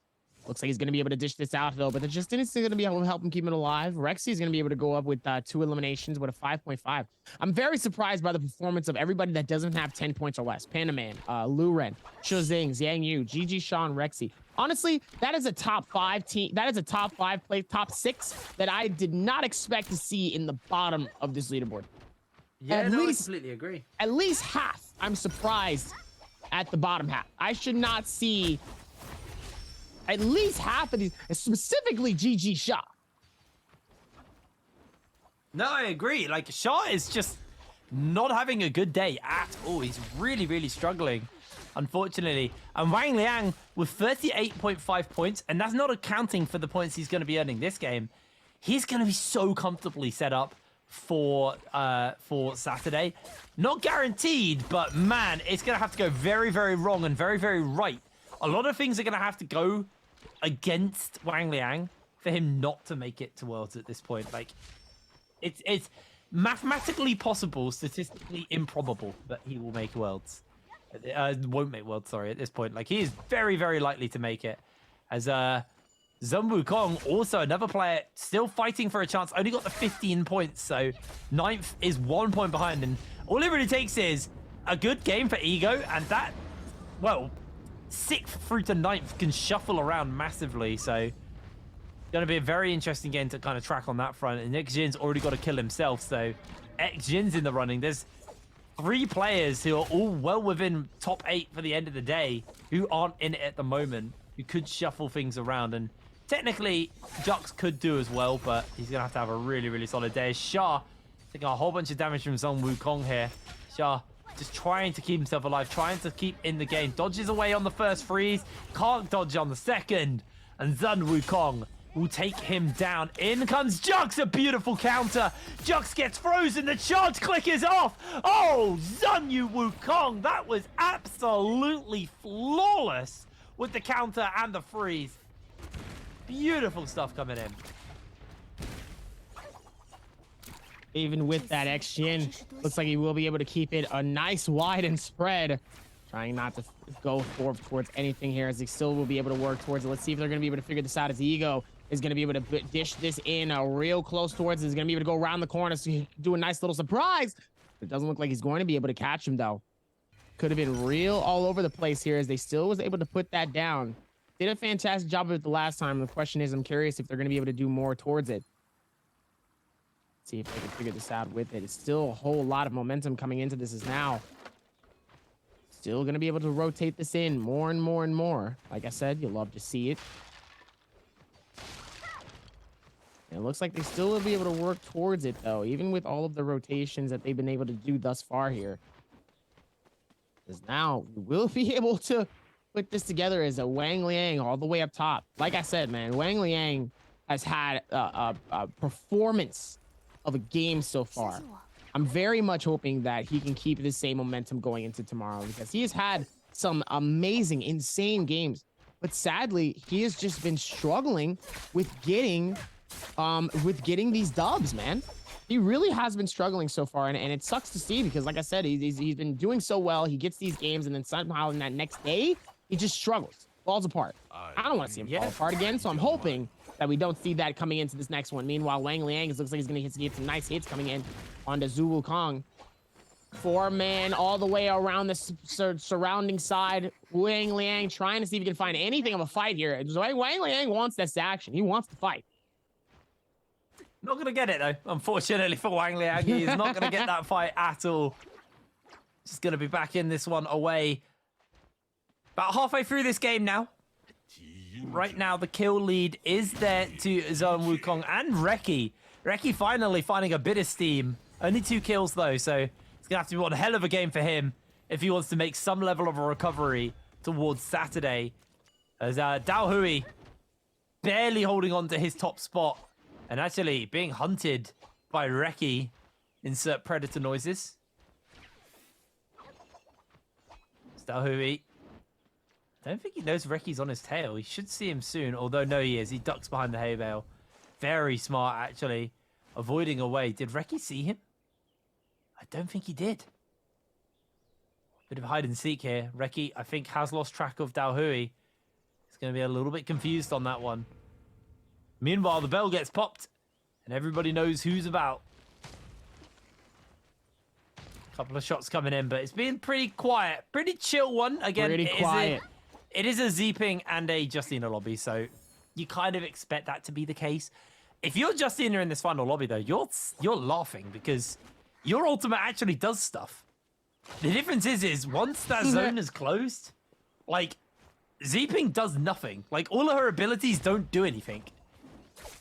Versus, like, a Justina who can, like, freeze herself, freeze other people, like, she has a lot more utility that can be used in those final circles and really turn the pressure for herself. But you're not going to be able to do that if you're getting yourself caught out. Looking for the freezes onto these players, able to dash through the wall and out to safety. Grappling hook on, is going to dash away one more time. But this might just be the end of Zon Wukong. They get the counter off, but they're getting grappled. They are getting hounded by the entire lobby as down goes Zon Wukong. Not eliminated, but they lose their life. They've only got one more chance in this lobby. Panda Man as well has popped his ultimate, but is going to be able to desperately try and run away. Set the ground on fire as he is out of there. Does not want to hang around anymore. I mean, I wouldn't want to either with all of this craziness. Even with more and more of it putting it down, I wouldn't want to be able to do this in this section. Still more of it able to work towards it though, but I definitely don't want to see it as now more and more of it's going to be able to put down towards it. Like I said, I think it's very, very funny. Yeah, we're seeing lots of players go down. They're about to lose their revives as well, so this could get a little bit hairy for these guys. And for you guys at home, if you want to give Naraka a go, there are 5 Steam codes, on your screen right now. Check them out. Enter those codes, first come, first serve. If you don't get it, you don't get it, and you'll have to wait until next time. So give it a shot as Jin slides into Zmora's Blessing. Just gets the uppercut off, but isn't going to really stick around more. I think it's already been picked. Pretty bare bones. 15 players are left in this lobby at the moment. So it is going to be a relatively packed final circle from the expectations. We've still got 10 minutes until that comes up, but even so, these guys are playing a much slower tempo game than the previous game. Yeah, it's been a very slow tempo game. Definitely not what we actually expected, to be honest. I definitely thought it'd be a lot more of a W key type game, especially in the W key aspect. But definitely surprised to see that. But at the same time, this is the halfway mark of these games, and we really shouldn't be that surprised going into this. And I think the only reason why I would say that is just because I think even with all of the momentum and madness that's what's going on so far, I think the more that we see these players really dish out the amount of momentum that they've been doing, I think what we need to notice more than anything is once we go towards the finals in a halfway mark game, not a full, but in a halfway, they start to slow down because they want to try to at least get a decent ending game to at least be like, okay, we did something decent today. We got something going. Now let's try to see if we can do it again tomorrow, right? Or the next time we do this, or the next time. So there's just a lot of this type of momentum where you have to be able to slow down some of that movement sometimes and kind of go, hey, let's play this smart. I've been playing, especially for the people that maybe have been playing a lot more aggressive and playing more aggressive, getting some more eliminations. Let me try to pull back a little bit. So at least from what it seems like, that's what's been happening so far. So hopefully it ends in a banger. Yes, but actually no, because unfortunately like I said, you've mostly got Z-Pings in this lobby, so they don't actually have like big abilities. This has to be like insane outplays more than like flashy abilities to close the game out. Right, but it's also the choices too. I will agree with you on that one too. It's also the choices in the heroes at the time too. I think what you get, yes, you are correct. But I think kind of going into this game, like what you get is a more interesting game from a macros perspective than just like flashy abilities going off. As Zhang Yu, it's just so many Z-ping things on the ground. Everyone's grabbing. Oh my word. There's so many players. Look at them. They're like ants. They are all going for it. Oh, T. Not like this. He's cooked. He's dead. He's down. Golden armor came at what price? It came at a heavy one indeed. As everyone is trying to just pillage the remains of the golden armor, Zhang Yu's able to grab it, but immediately the fact he's now low armor means he is a target, and Xjin is chasing him down. Everybody else is also on the pocket trying to finish him up. He is going to be in for a world of hurt. There's a swarm in there as well, and Zhang Yu trying to avoid the entire lobby. This golden armor is a cursed treasure for the entire lobby. Whoever picks it up is run down by the rest of the lobby. Xjin is desperately trying to get him before the armor fully recovers up. The flamers are coming in. The damage is there. He's burning through the regular health as well as we speak. Zhang Yu on the run. His F is timed out. He's got 10 seconds until it comes back. But Jin will not let him survive, will not give him the opportunity to do so, as the entire lobby are looking to finish Zhang Yu up. There will not be an opportunity. He crosses the F again, but he's instantly chunked out. He's instantly lost a massive chunk of health. So low. And everybody wants this zipping dead. The shots are coming in. The cannons are coming down. He's doing a great job of avoiding. But there it is. Jin will secure the kill. And Ego, don't pick up the cursed prize. You don't want it. That is so unfortunate coming in from Zhang Yu. Zhang Yu really doing all that he can here just to really confirm and snag that gold. Is able to do it, and then just ends up just getting targeted immediately after that, like really suffering from a lot of the players here, who it just made it a lot harder for everybody here, which is really unfortunate, because like we said, you know, we hate to see a lot of these players kind of go out in certain forces here, and sadly that's exactly what we just saw. Even with all of this madness and momentum, they still just sadly just ends up getting finished in Clam here. And Zhang Yu is going to end his night with an 8.7. Definitely a really, really tough start for somebody like him, who last season put in so much work.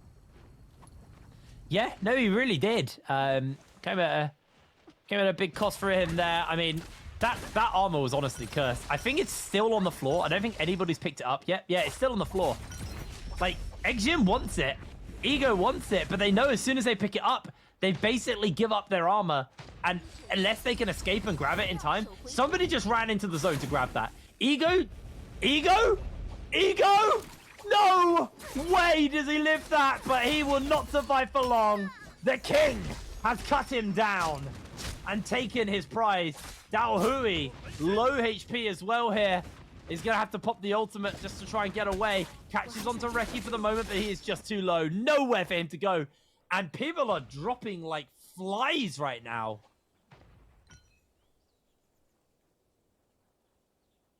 Even with that, dropping like flies, I wouldn't necessarily say it like that, but they definitely have been getting the eliminations the way that it has. Oh, maybe they have been dropping like flies. Yeah. But he's eliminated Ego, Jux.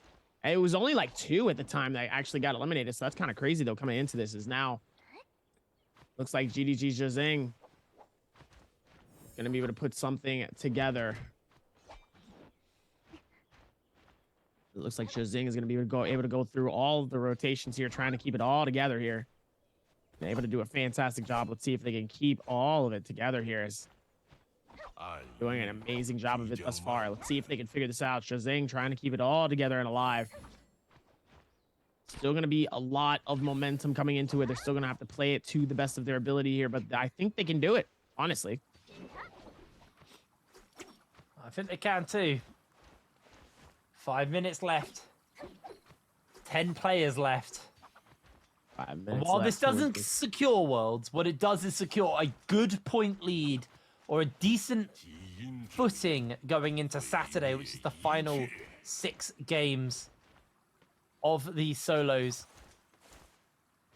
at the qualifiers. And the top 8 will make it to Worlds. Right now, Wang Liang, Yiran, Jin, Kai Bao, the Big T, Zun Wukong, Dabao, and Xjin are in that top 8, but it is so tight. It is so close. The King, a good game here could actually re-put him in that top 8. He has to have a very good game, but it is within the realms of possibility for him.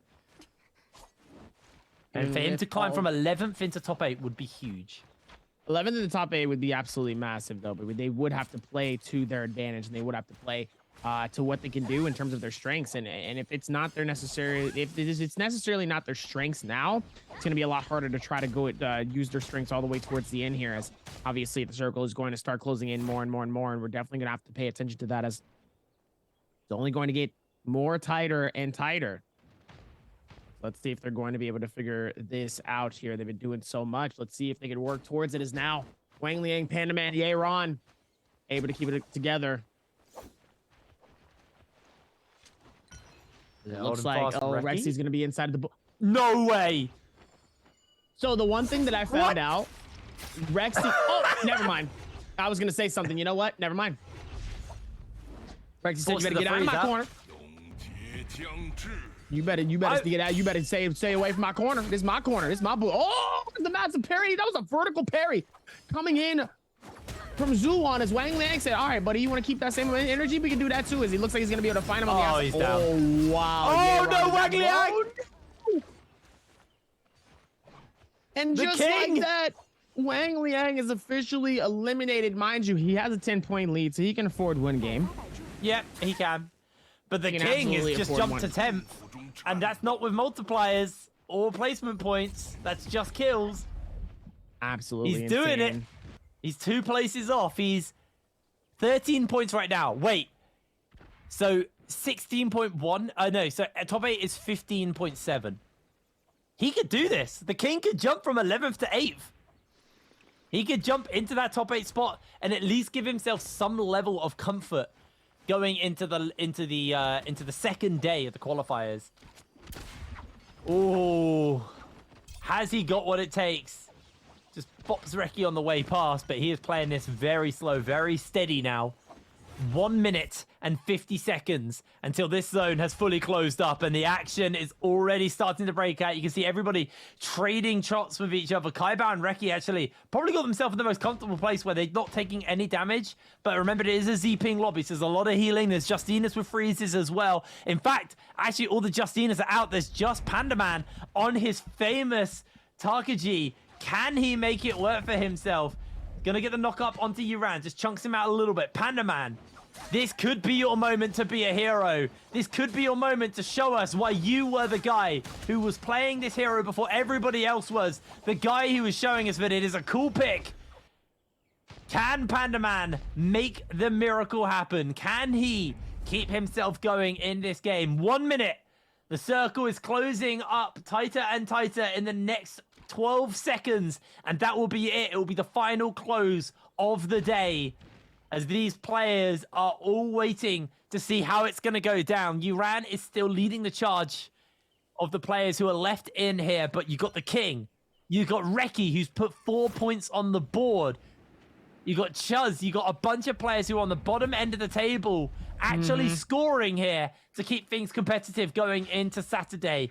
Yuran has been chunked out heavily. He's desperately trying to find the heals in as the circle's getting tighter and tighter. Panda Man immediately chunked out, though. No armor left for him as he gets the slam down. He's in the zone for the moment, though. Boy. He has got himself that advantage, holding on the high ground as the King is finding himself in a fight versus Panda Man. They're just trying to stay up, using this cliff edge as a bit of leverage to keep themselves high up in the air, but the flame is coming in from the King, and he is cooking people alive. Panda Man's down. The King is down. Reki is taking everybody out of this lobby. An absolutely huge one for him. But Kaibao comes in and tidies up the last.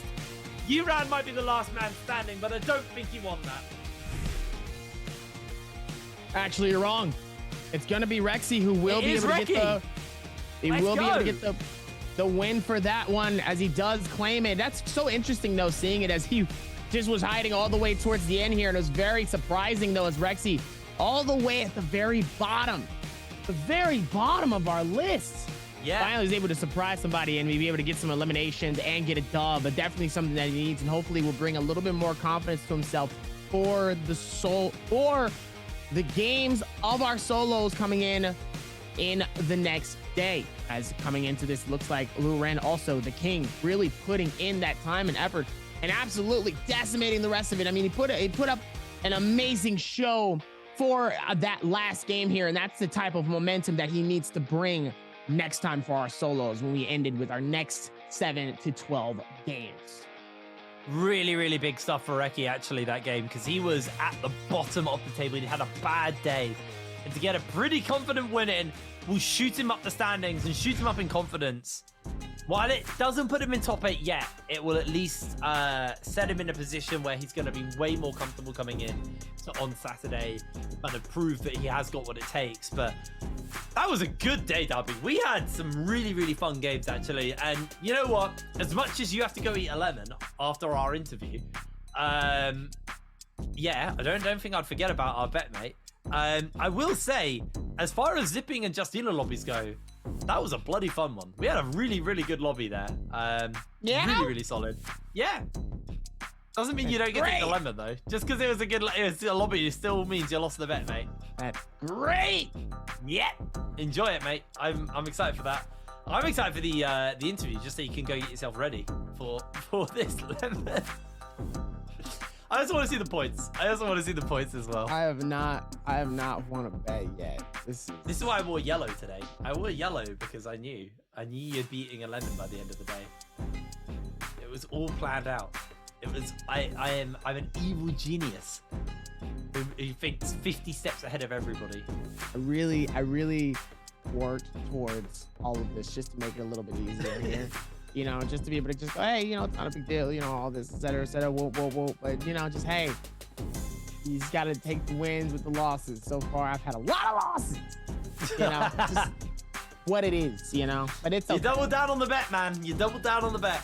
I should have never agreed to. Technically, I didn't agree to double down. It just kind of happened. Well, you know, it's a master at making deals, me. I didn't say yes, though. Oh, it's too late now, bro. You can't back out now. I didn't say yes. You know, so it's just, you know, it's okay. You know, it's okay. It's okay. As we're gonna be able to, you know, do this. I can't wait to see. It's not an Araka broadcast if you don't have a derby moment. You know, the pouring water on your head or just whatever you do. Well, a derby moment. That was a lot of water the last time. That was a lot of water. I think by season 3, I think there's gonna be an animation of Valda just ulting on me. A little emote or something. Yeah. I actually don't think I could do that because I've got my new computer to my left of me and my current computer to the right of me, and I don't want to ruin either of them. Anyway, Reki scoring 12 points at the end of that game. Yuran might have got enough points to bypass Wang Liang actually after that game. Potentially. Because Wang only got 2.9 points. Ooh, that could be close. The King getting 6.6 points. Climbing up that ladder somewhat. This is just a good game for some of the bottom of the table people. Really, really good game for those guys at the bottom of the table because, you know, they're going to get some serious points on the board for this. They needed something. They needed something of a little bit of some love. They needed a little bit of some love. They needed a little bit of some hopefulness coming into these next games. They needed something with some hype, and that's exactly what they brought to this final game. It's exactly something that they needed, and they've done a fantastic job with it. So now, it's going to be fun to see how they can, in reality, really put all this hype and this insanity together. Yeah, absolutely. I'm very excited for the next day, for Saturday, because, you know, there's going to be a lot on the line, and it's not as one-sided as it looked at the beginning of the day. But here you go, your MVP for the first time of Worlds. Reki coming in, 15,000 damage. 11k of that came from the dagger. Almost 12k of that actually came from the dagger. But he had Skyforce, Thundercore, Assassin's Lunge, Dagger Sap, Cavalry Bloom, and a Health Soul Jade. Yaga. Good game for him. Good game for him indeed. 3 Counter-Strike, 7 kills, man. 7 kills. Beautiful game coming in from Reki. And, you know, it's his first MVP of the World Championship. And with a game like that, he might be able to extend his time at the World Championship beyond qualifiers. We'll have to see, though, because he's still got 6 more games to play, and he has a lot of climbing to do over those 6 games to get himself back in to that top spot. into that top 8. Because remember, 50% of the players will be qualifying for the World Championship. So all you need to do is aim for that top 8. Don't worry about number 2, 3, or 1, 2, or 3. You know, the podium only matters so much. It's going to be all about that top 8. We've had a good day, Dabby. We've had a good day. You look very zesty, I'll say. Probably. Don't use that word. Had a very eventful day for our solos here. A lot of momentum here, and still, I think probably my favorite was probably the first game, and just seeing that Bane's Breath really come through and actually give all of us palpitations. I was scared for everybody. I can only imagine what it was like for all the pros. As I mean, that Bane's Breath was terrifying. Yes, and it happened again in like game 5. Yeah. Like, honestly, Bane's Breath's at the moment. Actually, we had a game in the grand finals for solos where Bane's Breath killed 3 people. The same Bane's Breath. Bane's Breath needs to come in at that time in the circle. Yeah. Just to keep the suspense. Like it needs to be able to do. All right, I gotta get a lemon. I hope I don't have a lemon. Actually, I really don't. Jaeger, you go ahead and do your thing. You have a fantastic interview, and we'll be right back. I'm gonna go get a lemon. Hi everyone, this is Jaeger, and now I'm standing with 叶然 and let him say hello to our audience. Hello 叶然，先和大家打个招呼吧。大家好，我是 EWG 的叶然。好的，欢迎叶然来到赛后采访。其实今天的整个表现到目前为止也非常的好。So we would like to say congratulations because today we see excellent performance of 叶然。And let's talk about like the status these days. It's like seems like now because after the grand final, I would like to know 叶然, do you have more confidence right now? And also, could you please tell us at the resting day what you did and adjust in the resting day? 那我们来讲一讲，其实叶然最近的一个状态啊。经过了我们之前的一个决赛之后，其实决赛当中可能会有一些有遗憾的地方。那么这几天的日子自己是怎么过，然后怎么进行一个调整？现在来到我们这个节杯的预选赛呢？单排的话，我是不用担心我自己单排的，然后只要是三排得就是跟队友啥的就调整心态吧，因为对，因为三排打的成绩不是很好。哦，原来是这样。So actually, I need to pay too much attention on the solo game because I'm not worried about my status in the solo game. So I pay more attention in the Trolls game and train a lot with them. And we just talked about the solo game and Trolls game, and you told us you are not worried in solo game. So I would like to know the key point you think you can success in the solo game. 那我们刚才其实讲到了单排和三排，包括叶然自己最近的一个心态和状态嘛。那我就特别想问一下，你前面说到你完全是不担心单排的，那我就想问问你，这么在单排上这么有自信，你觉得单排自己决胜的关键点是在哪里呢？我觉得脑子吧，脑子得要灵活多变一点吧。这个脑子怎么说？是在哪个方面？你觉得？就是运营嘛。运营就是会运营多一点嘛。就是会想着就是这把要拿多少分可能。好的。So actually, I think the most key point that I can win is because of my brain. I can operate to the final circle, and also I can operate to have good equipment in the game. That's why I'm very confident in the solo game. And you know, today, because today is like the qualifier of our China's. So also, I would like to know. So, do you have anyone to say to other regions？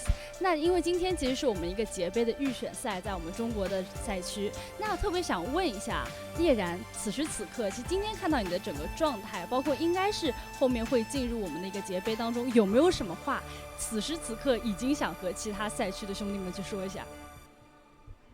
只能说就是大家都加油嘛，就不管说来自哪里嘛，就我们都加油努力吧。好的。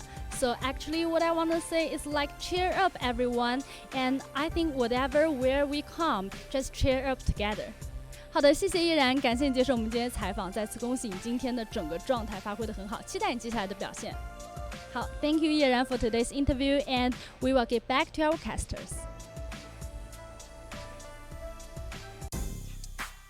Here it is. Ladies and gentlemen, we are back from the interview. Lovely to hear their brilliant interview as ever. But you know what? The attention is on a certain bet that was made. So Dubby, I think let's not waste any time. We're gonna have a scoreboard in a moment. Let's start with 11. Come on. Why do we start with 11? Why can't we start with the scoreboard? Why does that have to? Because we want it to be juicy. We want it to be as fresh as possible for when you. I mean, it's still juicy. It's still cold. It ain't really been out the refrigerator long, you know. So it's not like it's not. It ain't got nothing, you know. I feel like you reading the scoreboard while struggling with a lemon is going to be more fun for everybody. So you want me to read the stats as I'm? Yeah, let's do it. Let's get 11 in, and then we'll get the stats up. All right. Oh my God. Don't take bets. Don't take bets, guys. This is what happens when you take bets. All right. Come on, Dubby. 6 in the morning, by the way, for him. He's eating a lemon at 6 in the morning.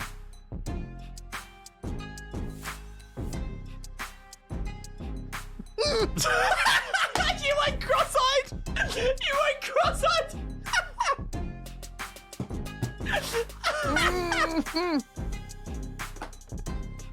Let's bring up the scoreboard. Look at the bets here coming in from all the stroke. We got Rexy with the 15.5. We got GG Shaw at the very bottom with 5.9. Oh God, it's bad. 5.9 from GG Shaw. I'm very surprised by GG Shaw's performance. Usually we don't see all the way at the very bottom. And we go for the standings here. Now Hue with a 15.7. Originally it was the one at the very bottom, all the way at the bottom, and now he's in 9th place. He has won at least a couple of games away from possibly qualifying, as Wang Liang is going to be all the way up top here. All the way top. With Boy 4. Yeron with a 35.1, 32.2 from Jin. Eyebrow with a 26.2.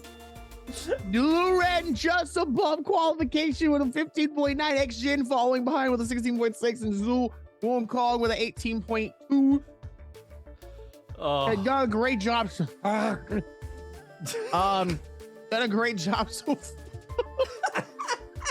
Oh, that one hit all my taste buds at the same time. Oh man. That would hit my chin.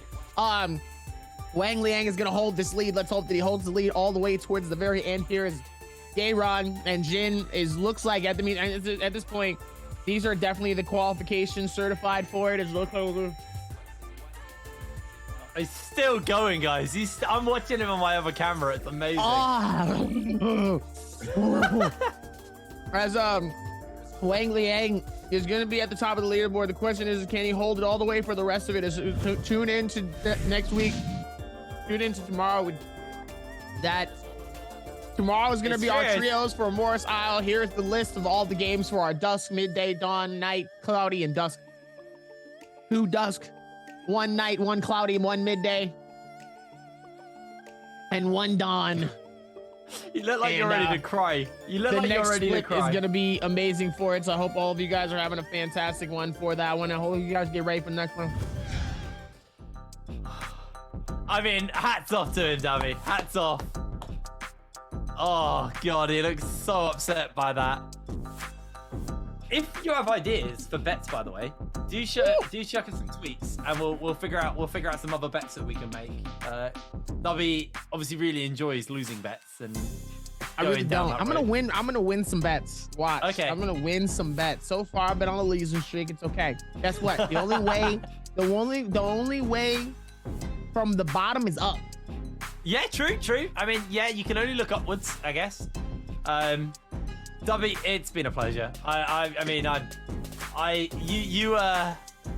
You taking that L for me was beautiful, and I have to give it to you. You had way more commitment than I think I would have. You were eating that whole lemon the whole time. I was watching you struggling. There were multiple points where he genuinely looked like he was about to cry. Like, actually about to break into tears. Keep in mind, it's 6 in the morning for him.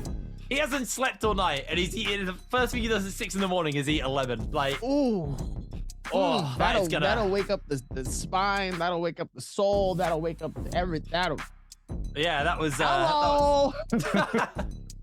Maybe it's what we should do. Just make you eat a lemon halfway through the day. Keep you energized. Get some fruit in you. Get some fiber, some sugar. Guys, thank you very much, though, for joining us here for the World Championship Qualifier day number 1. We got trios coming up tomorrow, so make sure you tune in for that. Until then, good night, good morning, good day, and we'll see you tomorrow. Yeah.